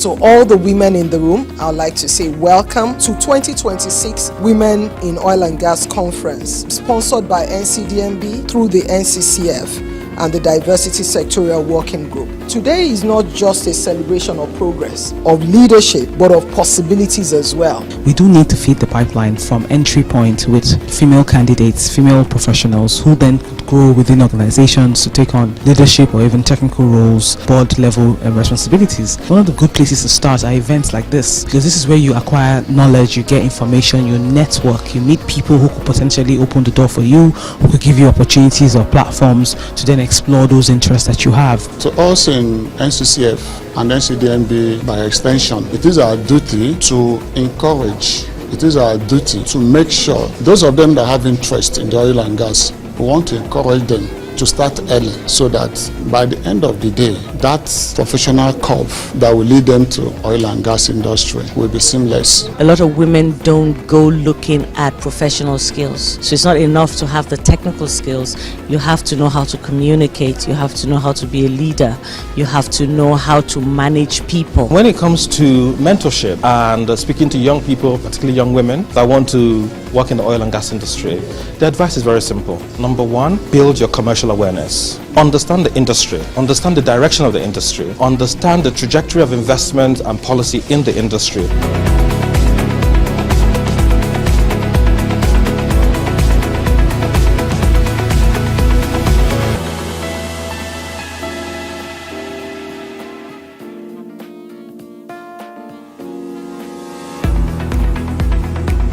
To all the women in the room, I would like to say welcome to 2026 Women in Oil and Gas Conference, sponsored by NCDMB through the NCCF and the Diversity Sectorial Working Group. Today is not just a celebration of progress, of leadership, but of possibilities as well. We do need to feed the pipeline from entry point with female candidates, female professionals who then could grow within organizations to take on leadership or even technical roles, board level responsibilities. One of the good places to start are events like this, because this is where you acquire knowledge, you get information, you network, you meet people who could potentially open the door for you, who could give you opportunities or platforms to then explore those interests that you have. To us in NCCF and NCDMB by extension, it is our duty to encourage, it is our duty to make sure those of them that have interest in the oil and gas, we want to encourage them to start early so that by the end of the day, that professional curve that will lead them to oil and gas industry will be seamless. A lot of women don't go looking at professional skills. So it's not enough to have the technical skills.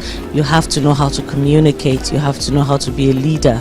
You have to know how to manage people. When it comes to mentorship and speaking to young people, particularly young women that want to work in the oil and gas industry, the advice is very simple. Number one, build your commercial awareness. Understand the industry, understand the direction of the industry, understand the trajectory of investment and policy in the industry.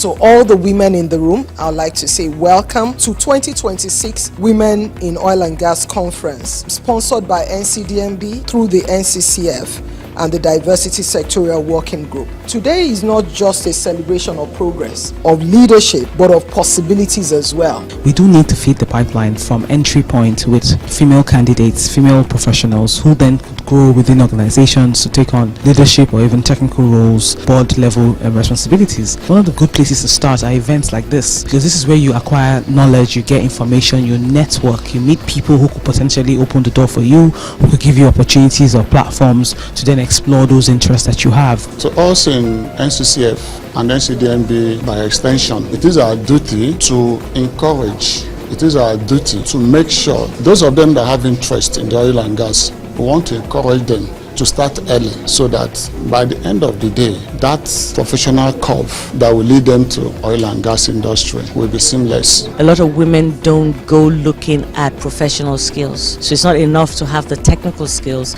You have to know how to communicate. You have to know how to be a leader.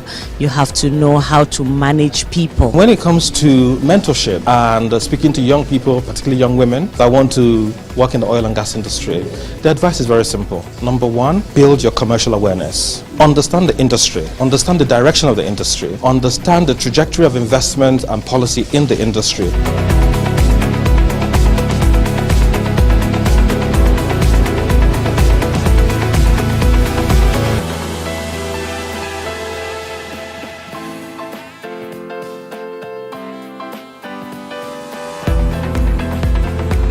To all the women in the room, I would like to say welcome to 2026 Women in Oil and Gas Conference, sponsored by NCDMB through the NCCF and the Diversity Sectorial Working Group. Today is not just a celebration of progress, of leadership, but of possibilities as well. We do need to feed the pipeline from entry point with female candidates, female professionals who then could grow within organizations to take on leadership or even technical roles, board level responsibilities. One of the good places to start are events like this, because this is where you acquire knowledge, you get information, you network, you meet people who could potentially open the door for you, who could give you opportunities or platforms to then explore those interests that you have. To us in NCCF and NCDNB by extension, it is our duty to encourage, it is our duty to make sure those of them that have interest in the oil and gas, we want to encourage them to start early so that by the end of the day, that professional curve that will lead them to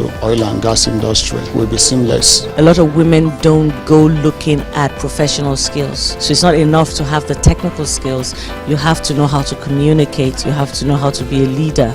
You have to know how to manage people. When it comes to mentorship and speaking to young people, particularly young women that want to work in the oil and gas industry, the advice is very simple. Number one, build your commercial awareness. Understand the industry, understand the direction of the industry, understand the trajectory of investment and policy in the industry.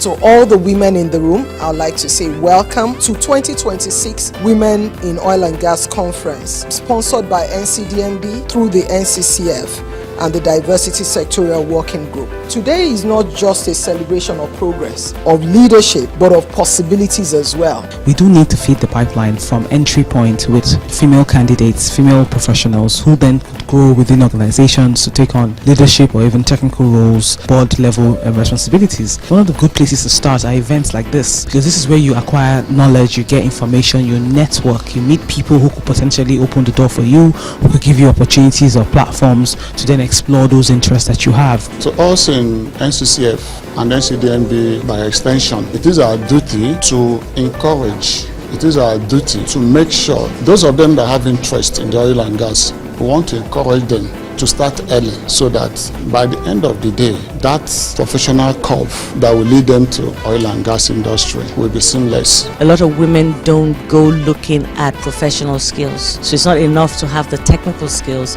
You have to know how to communicate. You have to know how to be a leader.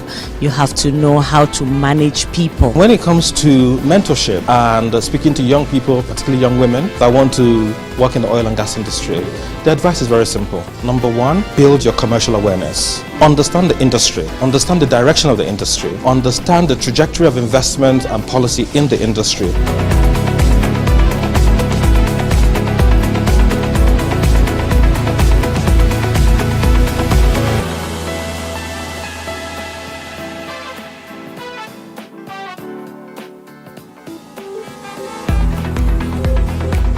To all the women in the room, I'd like to say welcome to 2026 Women in Oil and Gas Conference, sponsored by NCDNB through the NCCF and the Diversity Sectorial Working Group. Today is not just a celebration of progress, of leadership, but of possibilities as well. We do need to feed the pipeline from entry point with female candidates, female professionals who then could grow within organizations to take on leadership or even technical roles, board level responsibilities. One of the good places to start are events like this, because this is where you acquire knowledge, you get information, you network, you meet people who could potentially open the door for you, who could give you opportunities or platforms to then explore those interests that you have. To us in NCCF and NCDNB by extension, it is our duty to encourage, it is our duty to make sure those of them that have interest in the oil and gas, we want to encourage them to start early so that by the end of the day, that professional curve that will lead them to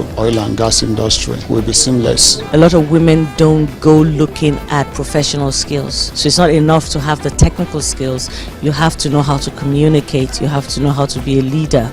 You have to know how to manage people. When it comes to mentorship and speaking to young people, particularly young women that want to work in the oil and gas industry, the advice is very simple. Number one, build your commercial awareness. Understand the industry, understand the direction of the industry, understand the trajectory of investment and policy in the industry.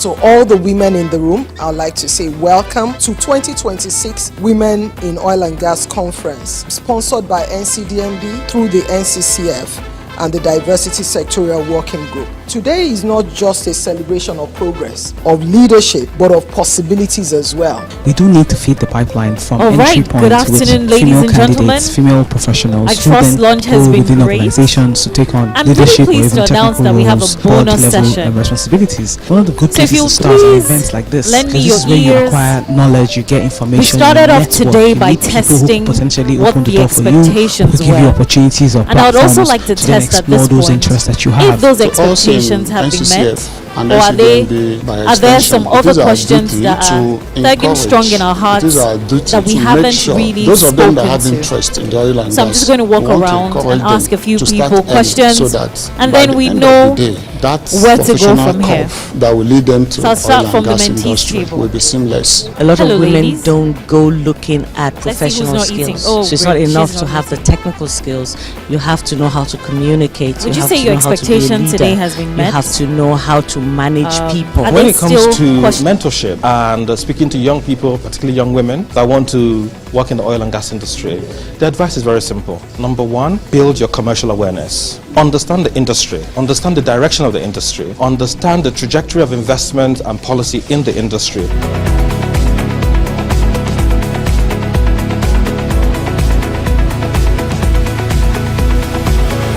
Everyone's experiences have taught me how to move from technical competence to responsibility to influence. To all the women So, in the room, I'd like to I think say my welcome expectations to have been met. 2026 I don't really have Women any in new Oil and Gas questions, but Conference, rather sponsored by I see NCDMB myself through the eager NCCF to go and through the the Diversity mentorship session Sectorial Working Group. with Today my is not peer just a mentor, right? celebration of So that progress, I of can leadership, gain but of those possibilities as well. personal We do need to insights feed the pipeline and, from entry point with female start candidates, female my professionals career who then in could grow the within best possible organizations to take Thank on leadership or even technical roles, board Fantastic. level I want to speak to the responsibilities. lady One of the in good white places to start again are because events we like this, tested because this is with where her, you but I acquire recognize knowledge, that you she's get still information, eating. you network, So you meet people who I could believe potentially open the door you for for you, now. who Some could give you people are now still opportunities trying or to get food platforms when there's to no then food on the explore plate, those just so interests they that you don't answer have. questions. So also in But it's all right, NCCF it's all right. and NCDMB Hello. by extension, it is Angela, our duty did I get to that right? encourage.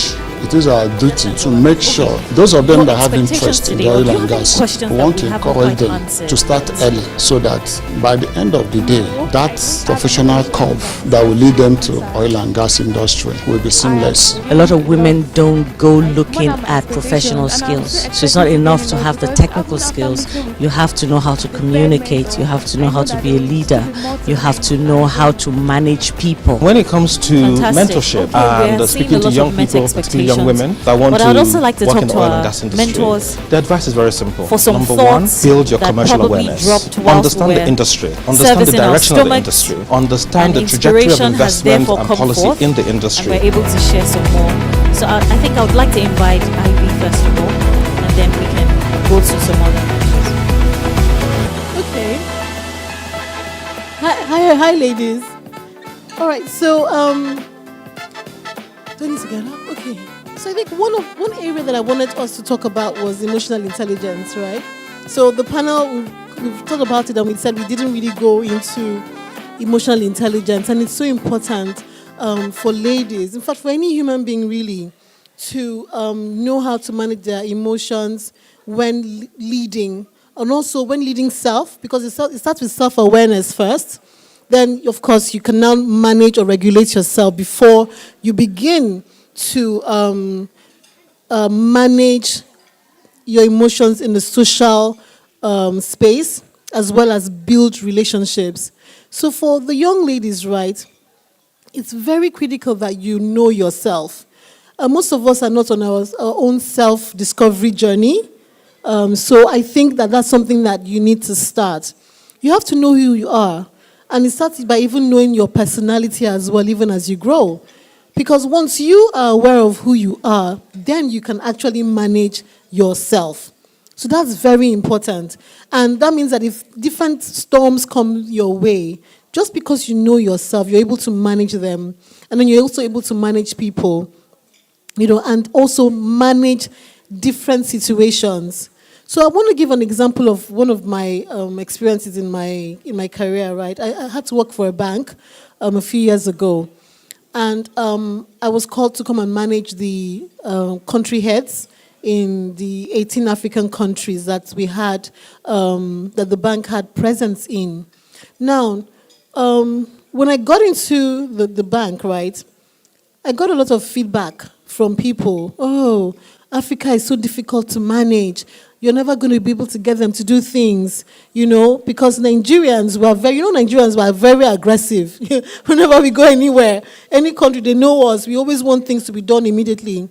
But the African countries are different. They take their time, right? And, they have some form of control over how they manage employees and things like that. And so I had to ask myself, okay, so I'm getting all this feedback from people. It's scary because I have an outcome I'm supposed to achieve from the African countries. So what am I going to do? How do I connect with these people? And so connection is key, and it's also part of emotional intelligence. John Maxwell says that everyone communicates, but very few people connect. So what did I do? First of all, I enrolled in a French class because in Africa, you have more French-speaking countries than you would ever have in English-speaking countries. That's something that I found out.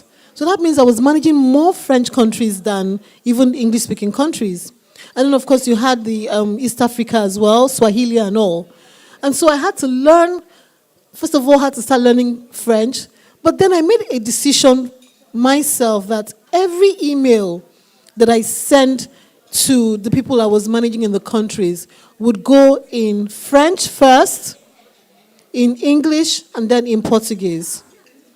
Now, what did that do for me? It got me their attention immediately.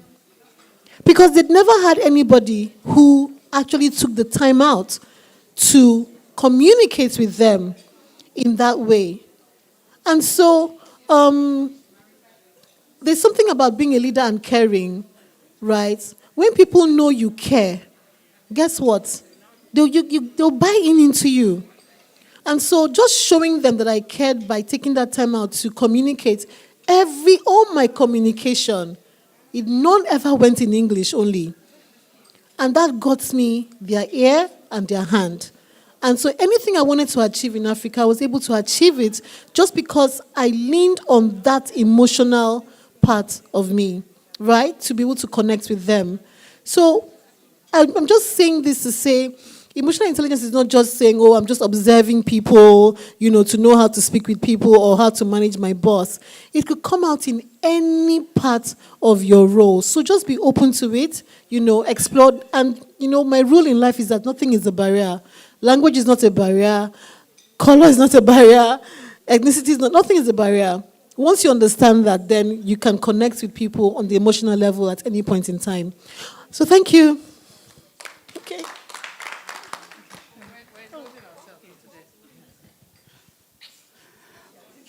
Okay, so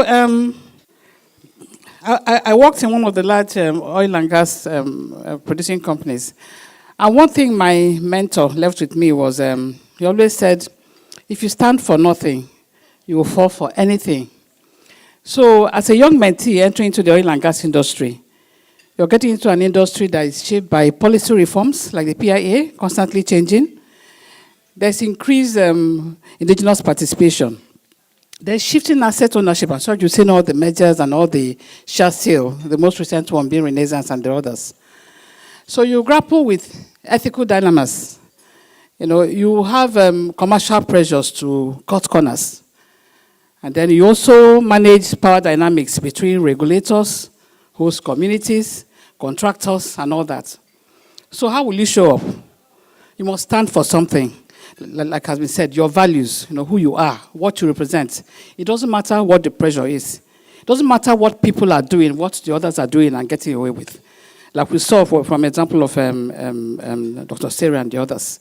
If you stick to the truth, stick to who you are, your core values, regardless of what is happening around you, and that is how you succeed. So stand for something, also you don't fall for anything. Thank you. Good afternoon. Okay. I think we have said the same thing in different languages, I want to say. But the message is clear. What I would just like to add is networking. Emphasis on networking. We say that your network is your net worth. So we have a lot of associations that you can leverage on that we didn't have in our times. Okay, there are a lot of women supporting associations. I represent Women in Energy Network. We have a large collegiate community where we bring in excellent girls for free into the network. So you can touch mentors by just belonging to the network. And again, it's what you do with it that takes you to the next level. We don't feed you, but we provide a platform for you to use to your benefits. And I think you shouldn't take it for granted. There are other women associations. There's Women in Energy, Oil and Gas, WEOG. There's APWEN for Engineers, Association of Professional Women Engineers. There's the SP, Society of Petroleum Engineers. And all of them have women wings. So you have a plural of support to choose from. Don't take it for granted. That's all I want to leave with you. Don't leave here without aligning to one. Or you can visit their network, their website, if you cannot touch anybody here. But it's something that I think is a necessity for your growth, even while you're still in school. So make that connect and don't lose the opportunity. Thank you very much. Good afternoon, everyone. My name is Nneka Obi. By the grace of God, I own my own company now, Deep Shore Energy Limited. I just wanted to say, because I listened to what Dorothy was saying here, and I picked on something which I want to share. I take up from what Dr. Sarah said earlier about the Holy Spirit ministering to me to mention it. She talks about standing for something and integrity and not doing what others are doing. Unfortunately for us in this our world, and with the younger ones coming up, a lot of negative things are being done. And some people that are still good, coming from a good background and have integrity, are feeling that they're doing something wrong by being good. So I wanted to tell a story about something that happened to me and my daughter. I'm actually in a mentoring group in my old school. So I took her there for the mentoring session. And those of us that were mentors were not complete. So we had to get more people to join to mentor the classes. And my daughter took a class. She is in her final year. She's a lawyer doing law. And she just left secondary school, like, say, 5 years ago. So she spoke to them. And one of the students wrote her a letter. And that letter read that she was so grateful to believe that that's the child, being good is still okay. That she was feeling left out, trying to do the right thing. Everybody around her was doing one thing that was bad or the other. So she felt she was, doing something wrong by being good. So, like somebody said, stepping into this room is an opportunity for you. Please spread the word. It is still excellent to have integrity and do the right thing no matter what anybody else is doing. That child went away that day believing that she was still okay. This is an SS2, so let's say 14 years. So at that point in her life, she was gradually saying that maybe I'm different. Others are doing bad. And listening to my daughter speak to her, someone coming from secondary school, telling her what it means to do the right thing at the right time and all that, she was like, oh my God, so people like this still do exist. So please, it doesn't matter if you're the only one in the room or in the office or wherever you are, be that person that does the right thing and don't relent. Thank you very much.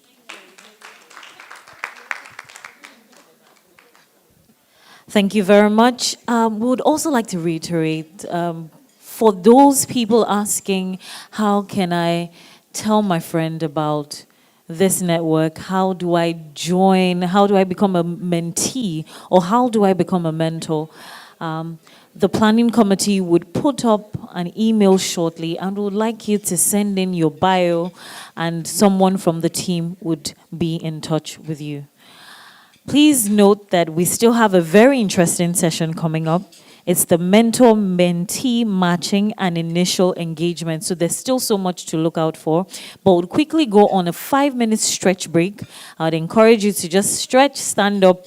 You've eaten, you don't want to keep sitting, just stand up for a bit, and then we'll be back for this session. Thank you very much.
We're starting off with our mentor-mentee matching.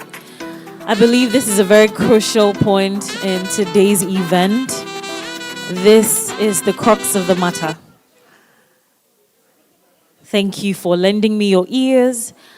I'd like to invite those participants that are still outside to please come inside. Ushers, ushers, can you help ushering the participants that are outside? If you're behind the stage, please come forward and get settled into your seats as we commence our final session for today.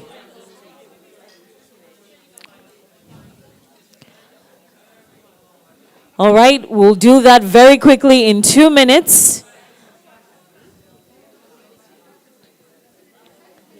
In 2 minutes, would like everyone to settle into their seats as we progress the conversation.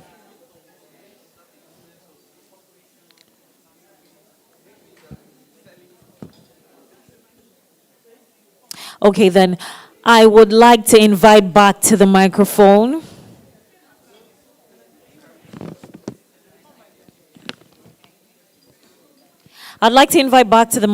Mrs. Michelle Branco Ayegbusi for the facilitation of the mentor-mentee matching. Thank you, Dorothy. Welcome back from lunch, everyone.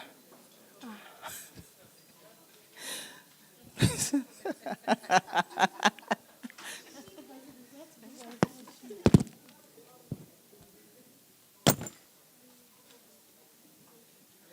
you for coming. It's all right. It's all right. You're a mentor. Yes. One of our mentors is running away, but it's okay. It's okay.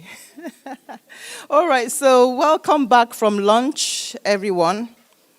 Do we have all the mentors in the room? I'm not sure we do. If you're a mentor, please, and you're still outside, could you kindly come in, please? Because this is the most critical part of our session of the day. So what I'm going to do while we wait for a couple of other mentors to be seated, I'm going to go through their names. I'm just going to quickly call out the mentors. And the idea is that those who haven't had the chance to say a word to the mentees generally before you are matched or paired with your mentee, we'd just like you to say a word, give a word of advice based on your journey, where you're coming from, just in, just a few words. So in 1 minute or two, just to say a word of encouragement to our mentees. So very gladly, and I will also want to say a very big thank you to everyone who has put up your name, put your foot forward to agree to be a mentor. Some people came into this room who were not on that list.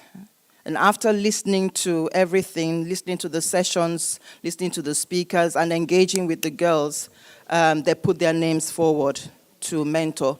In fact, some mentoring had started happening naturally.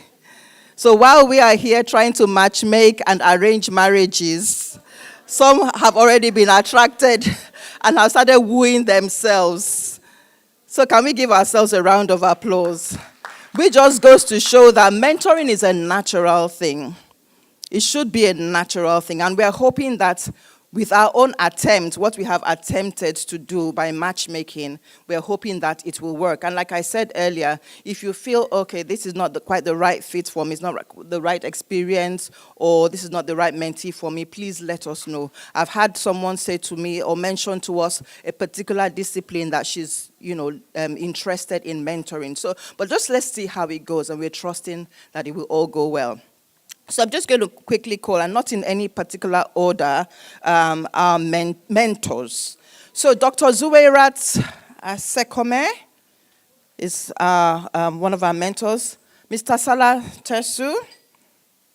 Isioma Martins is also mentoring. Dr. Ibilola Amawo, thank you so much. We know how busy you all are, and for you to be doing this, we do not take it for granted at all. Engineer Sanimo Omezi is our 5th mentor. We have Neka, our very own Neka Obi. That's another mentor. Dorothy Ebo. Mrs. Doris Opuari, she's had to leave to attend a meeting, but she will be in touch with her mentee, okay? Ejida Chichi Emenike, she's in the house. My dear sister, we've come a very long way, and it's good to see you today. Thank you. We approached her this morning, and she said, yes, I'll be happy to mentor. Mrs. Modupe Jagede, thank you so much, ma'am. Morenike, where is Morenike? Okay, so, but she's coming in. She's coming back. Okay. So Morenike Jupi is also one. My big sister, Patricia Simon Hart. Your mentor is really blessed. Have your mentee is really lucky. All right. Dr. Chizoba Anyika, thank you so much, ma'am, as well. Mrs. Abioye Shokoya Eleshi, she's right at the back. And then we have a mentor who's going to be mentoring virtually. I mean, she's watching virtually at the moment, Mrs. Priscilla Thorpe Monclus. So she's not here, but right from the word go, I mean, she's a member of the planning committee. Just a minute. Okay. So Priscilla from the word go had said she had to mentor. So she will be mentoring as well. We have, pardon? We have Lara Ayegbusi wanting to mentor. Oh, okay. But that's not all. So I'm sorry. So if you are a mentor or you signed up to be a mentor, please, and your name wasn't mentioned. So Lucy is one ambassador. Lucy, yes. Ifoma Ukabiala. And Dr. Sarah Winnie. Yes. How did we miss that, Chioma? Dr. Sarah Winnie. All right, thank you. So, while we are waiting, are we ready? Are we good? Okay. So, who would like to just have a word or say a word to our mentees before we do the matching? Word of advice, word of encouragement, something that impacted you in your career that you believe all the mentees should hear about, and not just your own mentee. So a few tips that will guide them even in this process. So this is the beginning of a 9-month marriage or 9-month relationship. So we are hoping that we won't have to divorce you after the 9 months. So we won't have to separate you. But in terms of structure, in terms of monitoring and tracking your development and your progress, it is 9 months. After that, I mean, it's up to you how you want to manage your relationship. Yes, thank you. Okay, so Ambassador Lucy, she's ready to go. So good afternoon, everyone. Is your mic on? It is. Yeah, please come forward, please. Okay, thank you. Thank you.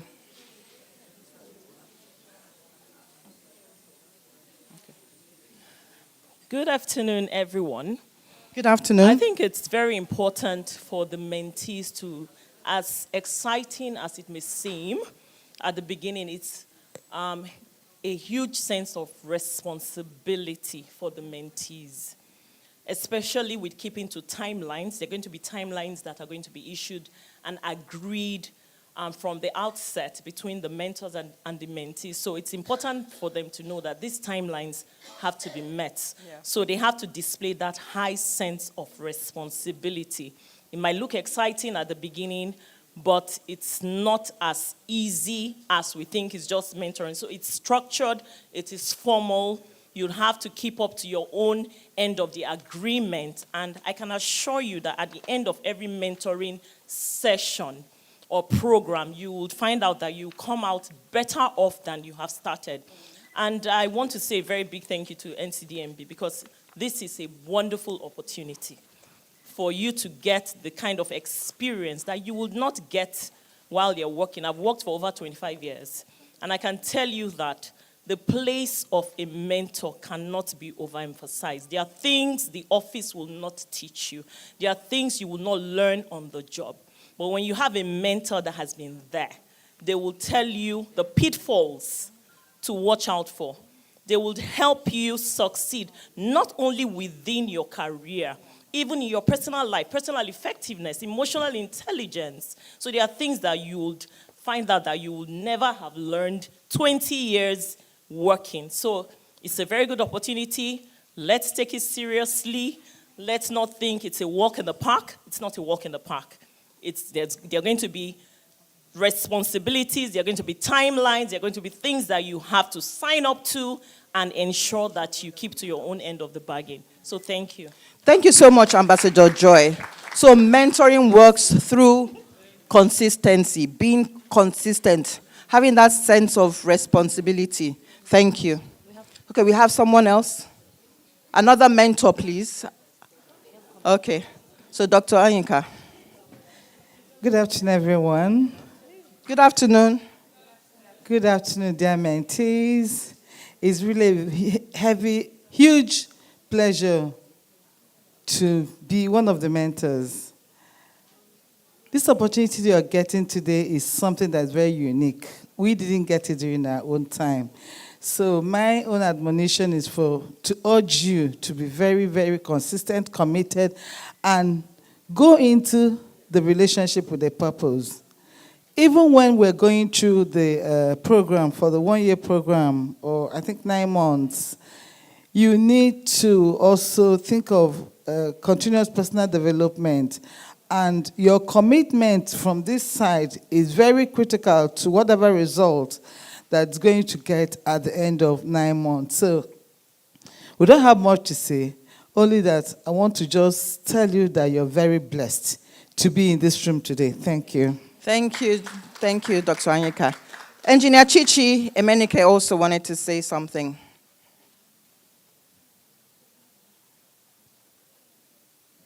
Thank you. Good afternoon, everybody. What I just want to say, I think I will write on the back of what has been said here, just in a different kind of way. And this is to the mentees. A few of them know me already. I, by extension, have worked with them before. So the thing here is you need to understand from the crop of women that are here, it's costing us a lot to give out time. This is pro bono work for me. I can tell you I've lost critical hours, and there are people here too, but we're giving in because we see that it's worth our while. Okay, if we don't get to do this, no one else is going to do it for us. So what people have said, and I'm sticking to saying, is please help us to help you. And trust me, no one can give you what they don't have. So it means that I'm constantly developing myself to also give you. Some of the women they've mentioned here, I wish they can even mentor me. Because all of us are work in progress. Huh? So yeah, so it's going to cost me. I already have a bunch of people I'm mentoring. One of my mentees churned out from University of Ibadan, first class. And I know how long it took us. The other set of girls, the ones we went to do some work with at the airport, you won't believe those ones are in secondary school. I've got 3 of them there. I have people in my family, I have people in the church. So if we're going to add on this one, I looked at the letter when it was sent to me, I said, wow.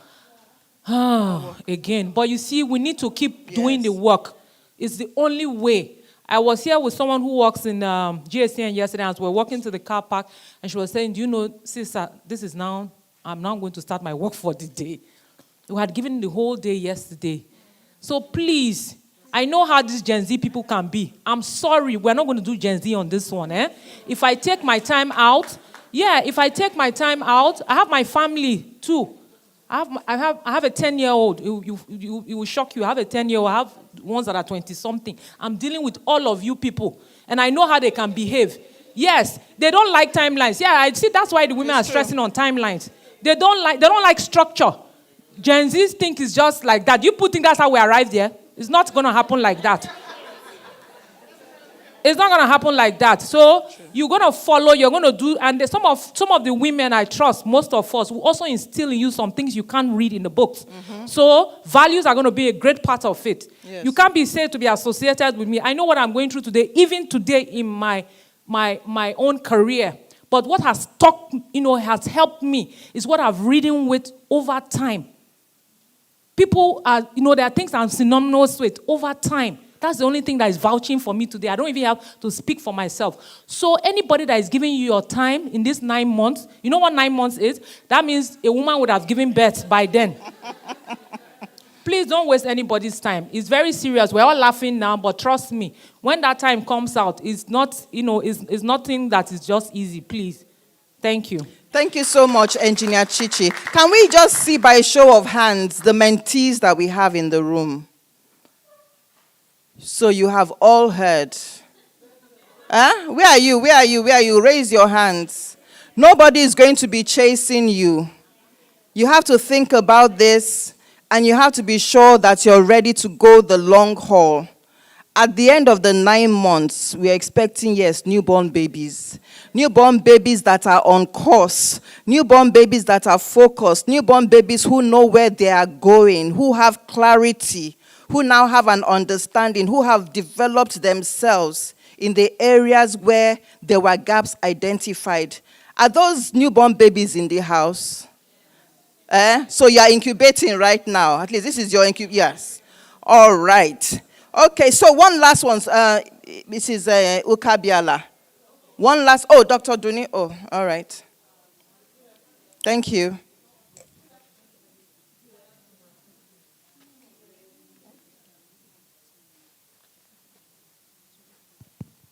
Some of you already know that I'm a storyteller. So I think 2007, I signed on to a Cherry Blair mentorship program. And I was assigned to a DH. She's like the global managing director of DHL. So you can imagine that level. And internet was really bad. Internet was just getting into Nigeria about that period. And this program was so structured that if we're to have a meeting by 1, by 12:59, this woman is already on. And I'm the one that is struggling to get on. Not, due to a fault of mine, but because of our internet and network situation. And she just didn't get it. Finally, she went to the secretariat and told them she wanted to terminate the mentorship. And then the secretariat called me, and they were like, so I explained to them, and they were just trying to understand. Igbo people, they were trying to understand, and I was like, oh no, I really love her, I want that. They were like, sorry. So what am I trying to say here? Just to corroborate the points Engineer Chichi just highlighted, it is going to be very structured. We will make sure it is well structured. So on both sides, both the mentors and the mentees, there will be structure, there will be timelines. As a matter of fact, that particular mentorship, every month we were giving reports on both sides. So I give a report on her, she gives a report on me, and all that. Then at one point we just couldn't continue, and then they now assigned a new mentor to me. So my point is, please see it as another school. And again, don't do Gen Z, just see it as another school, because it is going to be very structured. And because this is the maiden one, we would want it to come out very successful. Yeah. Thank you. Thank you so much, Dr. Duni. Don't get terminated. All right, like Mrs. Ukabiala, please. Riding on the back of all the ladies, wonderful ladies that have spoken, one key thing I learned,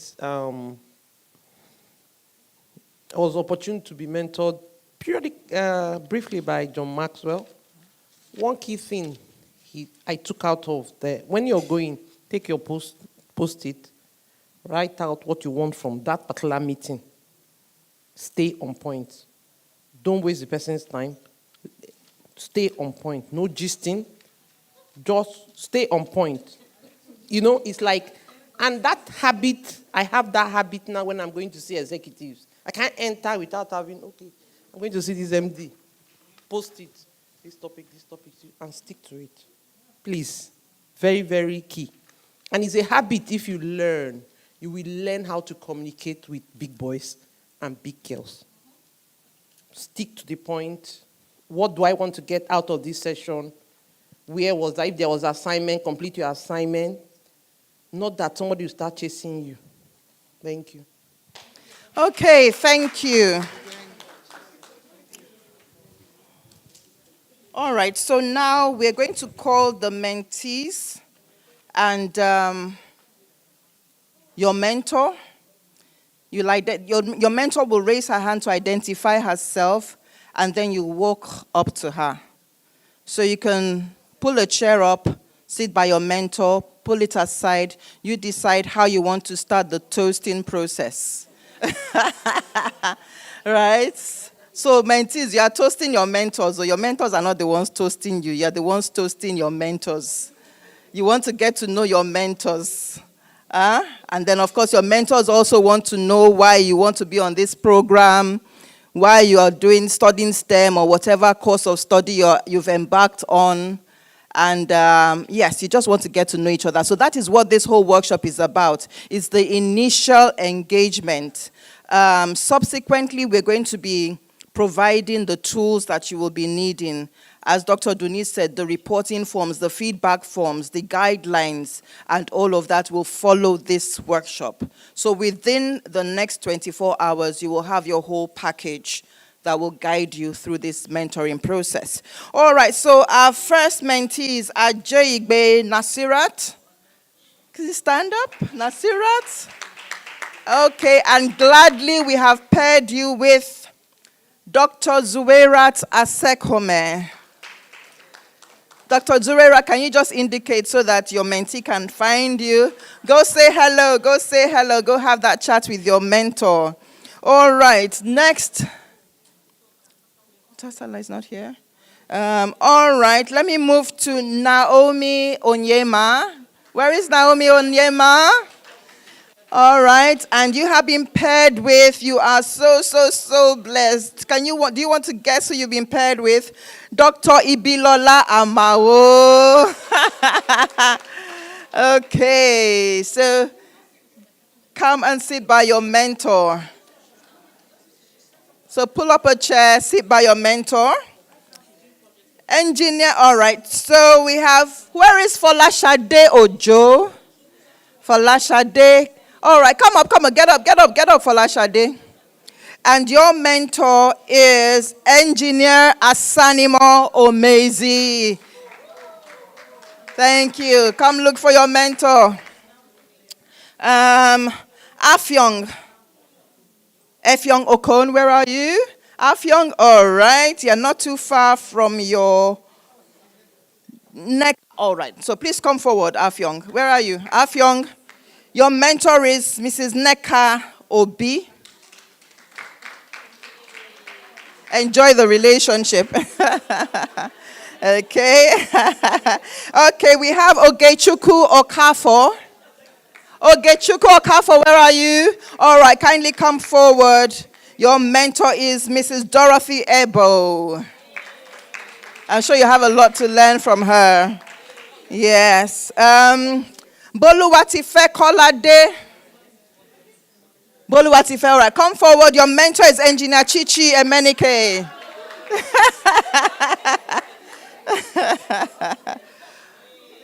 Okay. So I'm going to do something because there's some mentors who have probably stepped out. I don't want to lose this or miss this. So I'll call their names. When you hear their names, just try to remember. So Sheke Ofe Christabel, where are you? All right, so your mentor is Mr. Salah Tesu. Have you spoken to her at all since you came? But do you know who she is? Okay, so you need to find out. You need to look for Mr. Salah Tesu. Okay? Yes, so we'll give you a number. No, but she is around. She is around. Okay, that's why I said you will look for her and find her. This is Mr. Salah Tesu. So that is your mentor. All right? Rosemary Nwonye. Where's Rosemary? Oh, awesome. So your mentor is Mrs. Isioma Martins. And I think she was sitting right there. Is she back? Where is she? No, so she just stepped out. She'll be right back, okay? So keep your eyes out for Mrs. Isioma Martins. All right. Then Ememo Bong Johnny. Obong, Johnny. All right. Your mentor is Mrs. Doris Opuari, Madam Doris Opuari. She's not in the room. She had to quickly attend the meeting, but we will give you her number and we'll also share your details with her. Okay? So nothing spoiled, okay? All right. Now moving on. Mabel Osareme Seriki, where are you? All right. Your mentor is Mrs. Modupe Jegede. Yeah? So pull up a chair and start to engage.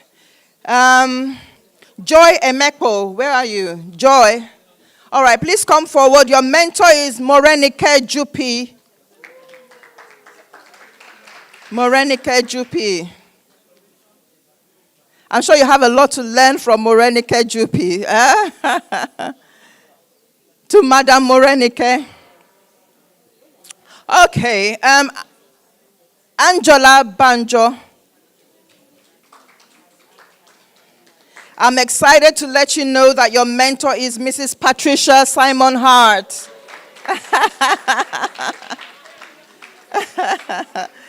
Okay.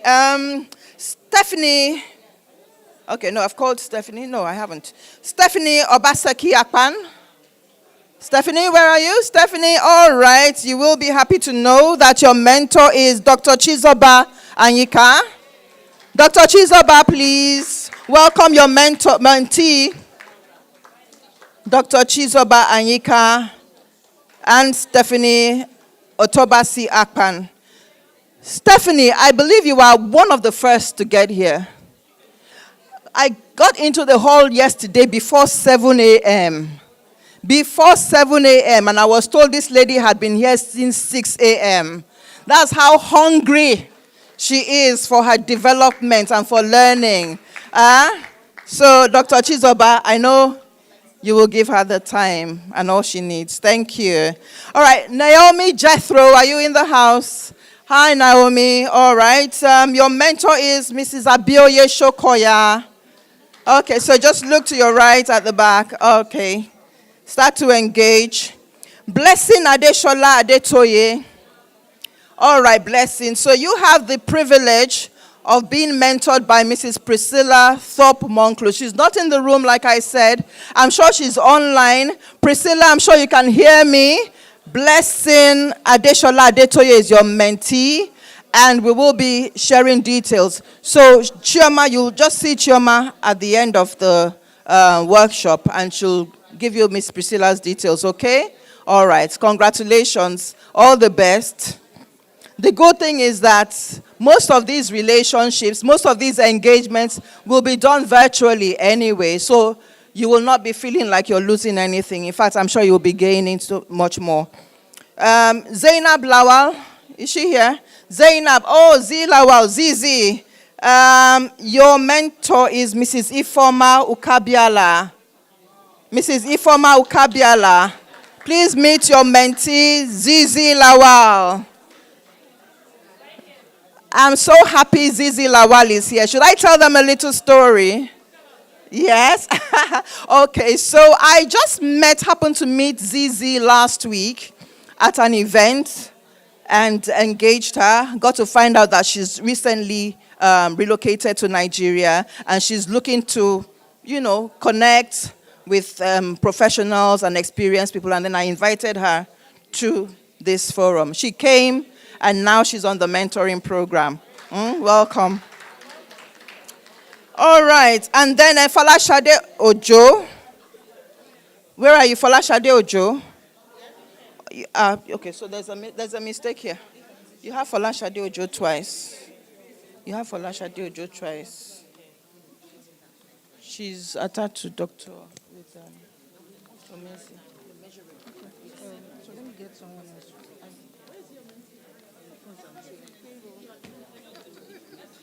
Let me give her. Buddy, don't mind her. Should I give her?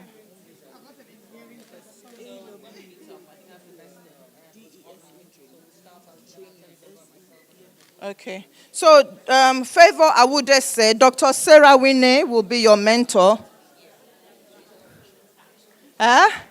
You know her already? Oh, okay. So make it happen. Okay, and then Omolara Ayeni. Omolara Ayeni, your mentor is Omolara Ayegbusi. I think this one was matched by name. Oh. This one was matched by name. Marriage made in heaven. Okay.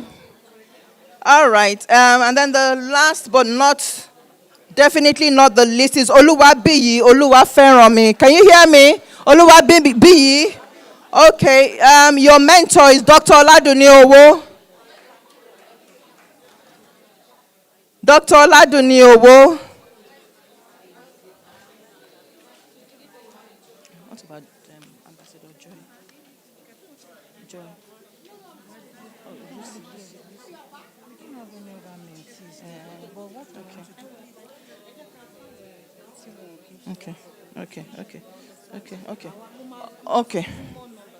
Okay. So Oluwabiyi, your mentor will be Ambassador Lucy Okeke. Yeah, Ambassador Lucy Okeke.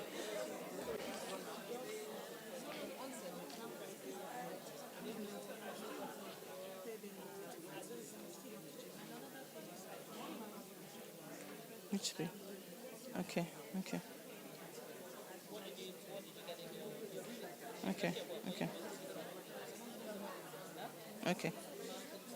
Okay. All right. So we still have some names. We have some mentors. First of all, if you're a mentee and you haven't been assigned to a mentor, can I see your hand? Stand up, please. Stand up. How many mentees are here who haven't been assigned? Okay. All right. So can we see Mrs. Joy Shotunde, please? Joy Shotunde. All right. So please go to her. What's your name? Give her your name. To go to Mrs. Joy Shotunde.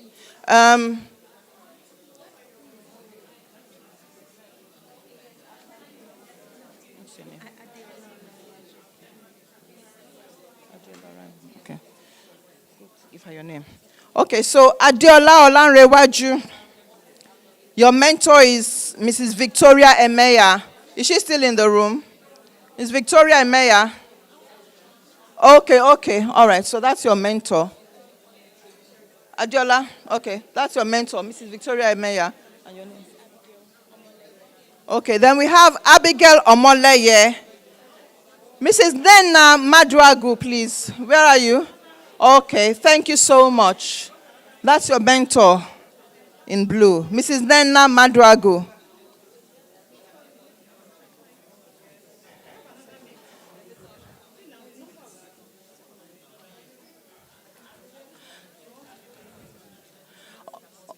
Okay, so for those who were not assigned to mentors, we're just getting to meet you. We will take your details, all right, and then we will get back to you.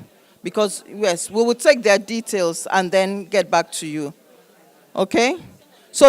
And then also, if we have anyone in the room who wants to mentor, but you haven't been assigned, kindly give us your name so that we can, do this thing properly. Thank you.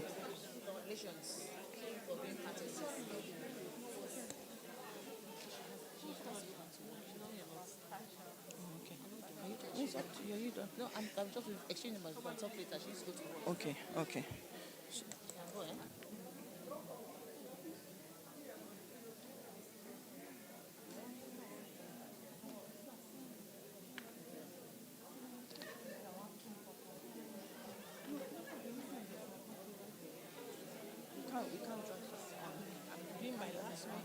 Okay, so the conversations are going on, I believe, and I hope that they are going well.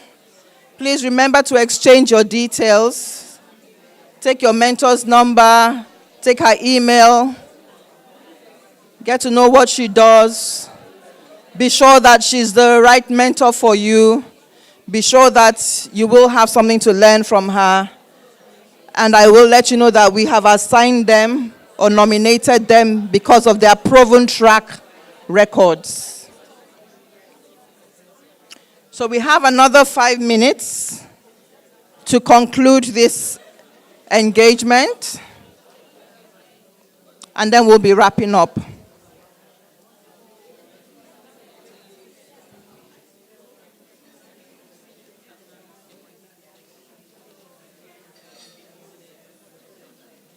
Find out from your mentor what inspired their career journey.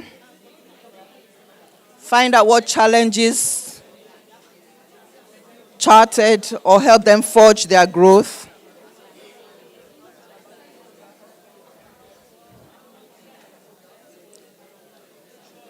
Ask them for advice on your immediate next steps.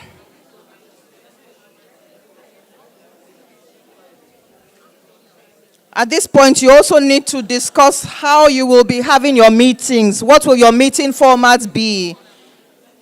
We heard the mentors talk about timelines.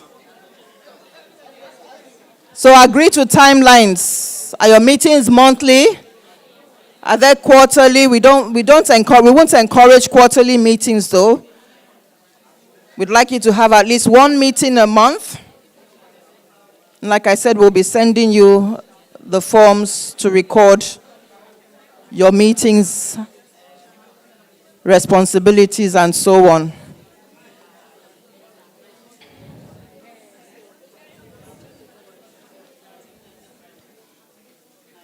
Start to follow your mentor on LinkedIn, on other social media handles that they may be on.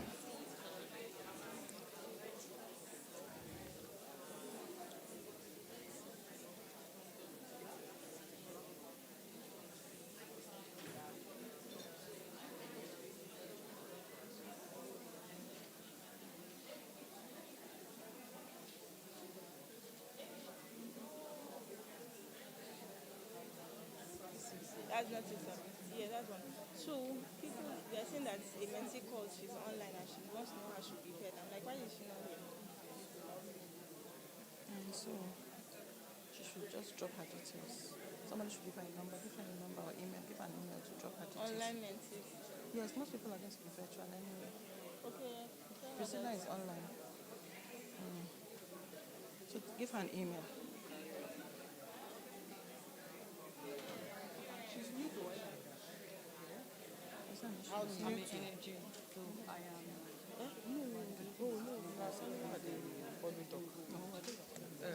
But thank God, we won't out again. One by day, one day. You want to come to Nigeria? Really good. Very good. Well done. Of the talk.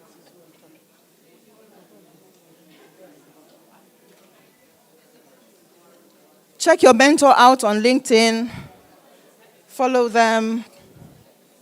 Share your own social media handles as well so that they can be monitoring what you're doing.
This was the marriage you broke up. When did you break up?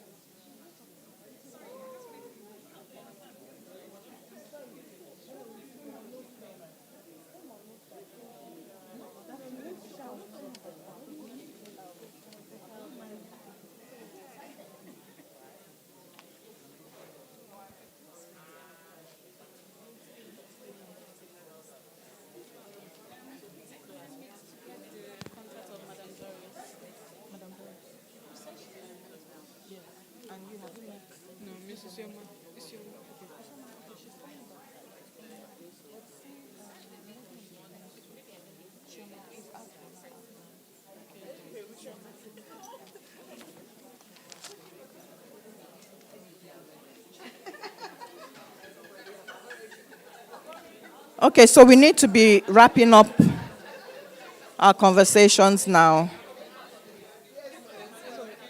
Will they be matched now or later?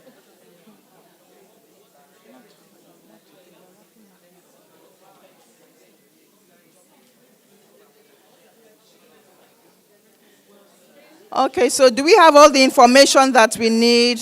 Have we established timelines?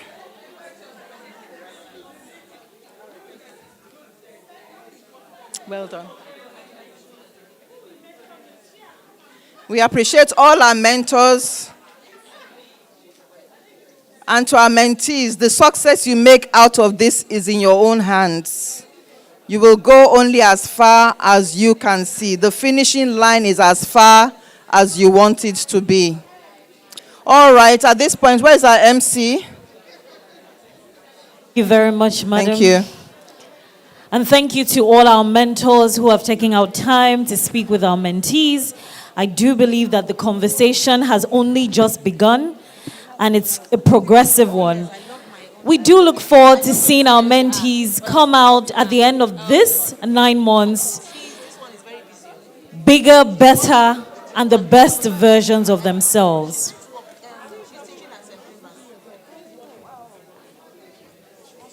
I see the conversations are still ongoing. But if you could just lend me your ears for the next 5 minutes. We're rounding up this session for today. And then we will take the closing remarks. And then we'll call it a great, successful afternoon for today. All right, I would lend a few more minutes to our mentors to wrap up the conversation. And then we progress. 2 minutes.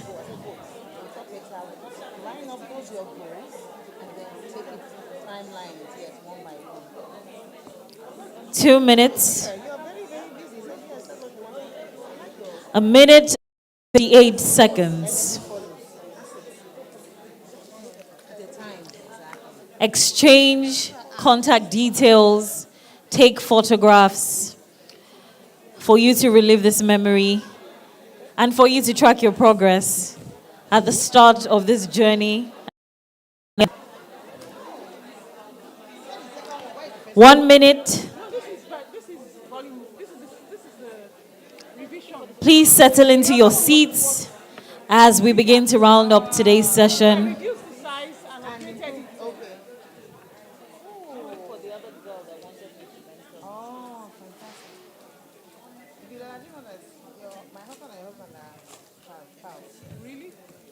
All right. Thank you. Please settle into your seats.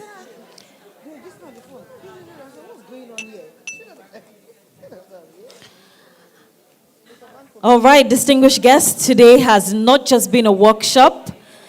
It has been a conversation about the future of our industries, of our industry and the role women play in this industry.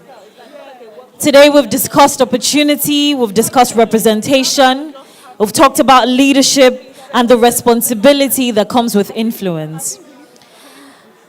Now the real test begins when we leave this room. Diversity, I would like to say, is not just an event. Inclusion is not just a slogan or something we recite from time to time.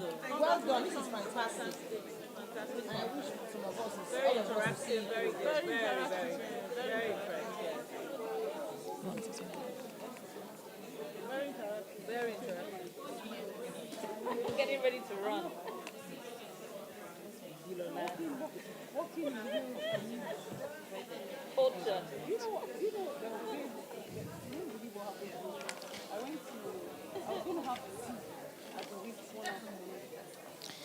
So I'd like to say that the responsibility has just moved from what we've said to each and every one of us. And the onus is on us to make the best use of everything that we have heard here today. So please feel free to reach out to your mentors. Remember that perception is a currency, so use it wisely. And also reflect on everything that you've heard today and think about it. How do I adopt this into my life and how do I become the best version of myself? So on that note, I would like to say thank you on behalf of the organizers and also from myself. Thank you very much for being such a cooperative audience. It's been a fantastic event. My name is Barbara Aduba. Please feel free to follow me on social media, on Instagram, on Twitter, on Facebook, if you're on Facebook, at Barbara Aduba. And please reach out to me for your events. I'll be more than glad to be your compare. Can we make welcome Mrs. Alera Onosade as she gives us the closing remark? Okay, I think it's good to be on this level.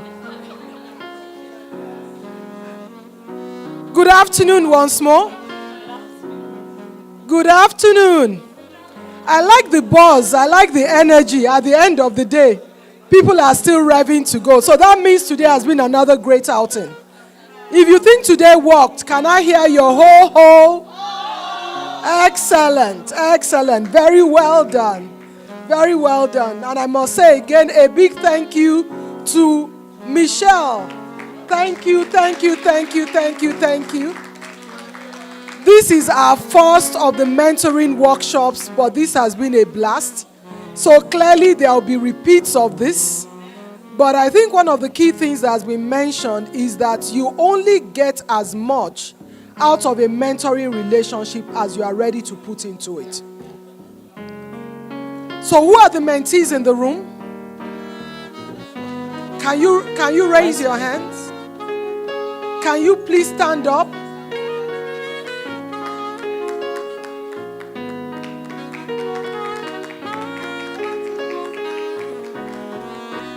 I ask you to stand because I want you to commit to yourself that this afternoon is going to define the next chapter for you.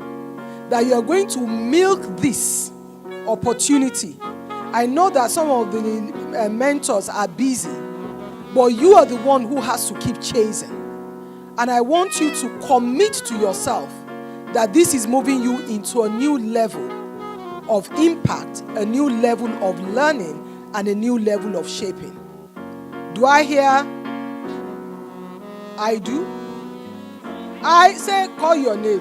I commit that I will milk this mentoring relationship. That I commit to be a world-class citizen of the world, investing in my own development and shaping the lives of others. So help me. Well done. And I know that if you said it, you will do it. Welcome, welcome, welcome to a new world and a new connection. And I'm looking forward to hearing all the good things that come out of this. Well done. To the mentors, can we please give them a round of applause? I know that this is huge responsibility that you've taken on. And I know it's on top of the many busy things that you're already doing. But I know also that when you put your hand on the plow, you don't look back. And so even as we commit these young ladies into your hands, I'm trusting that we would only see their progress, we would only see their increase, and would only see you nurturing and pouring into them. So thank you very much for this sacrifice. And I'm looking forward also to hearing from you the benefits of this relationship. Actually, mentoring is not a one-way relationship. So for every mentor, you are also learning to commit, to learn from them. Because there are things that they are bringing to the world that we did not experience. So this is actually a mutually beneficial relationship. And I wish you all the best on this journey. Again, to the organizers, thank you, Michelle. Thank you, Chioma. I see Duni. Thank you very much. And to everyone that has been part of making this a success, thank you so much. I'm looking forward to NCDMB. You know I cannot finish without calling your name. I said thank you very loudly so that next year, we will not, next year,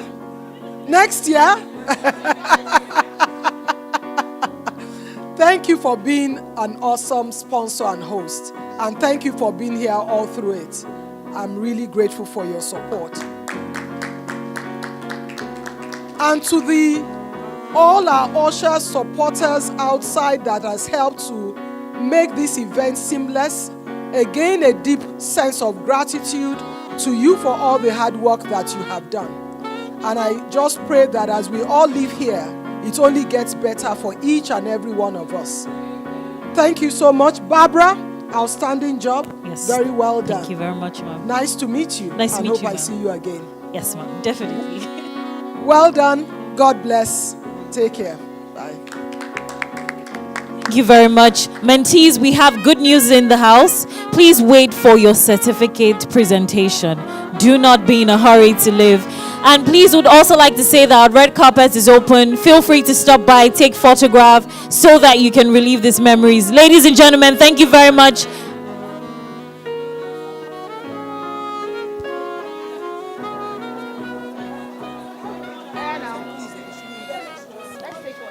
So mentees, please, you have goodies. So just hold on. Can you come and huddle towards this table? There's someone coming to address you. Mentees, or we can just huddle around that table. All the mentees, please huddle around that table. Someone is coming to address you and someone is coming to present the certificates. Ladies and gentlemen, thank you very much. Have a good evening and a safe trip home.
The mentees. Can all the mentees come forward?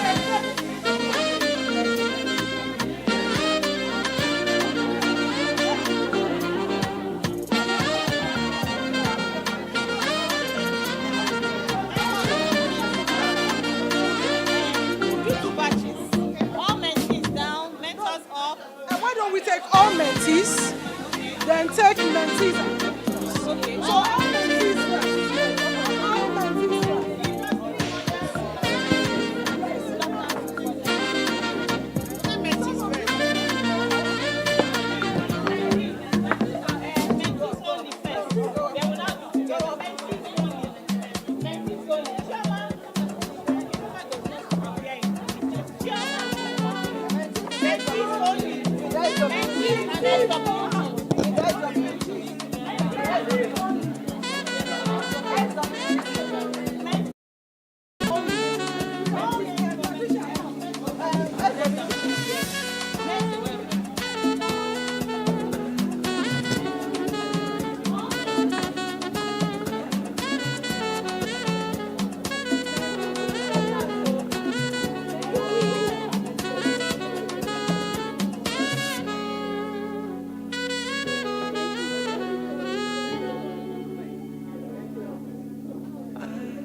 stand behind you. Put your hand.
When you stir it up, that body belong on TV. Oh, this feeling I can't hide. You're feeling up my mind, and I just don't know why.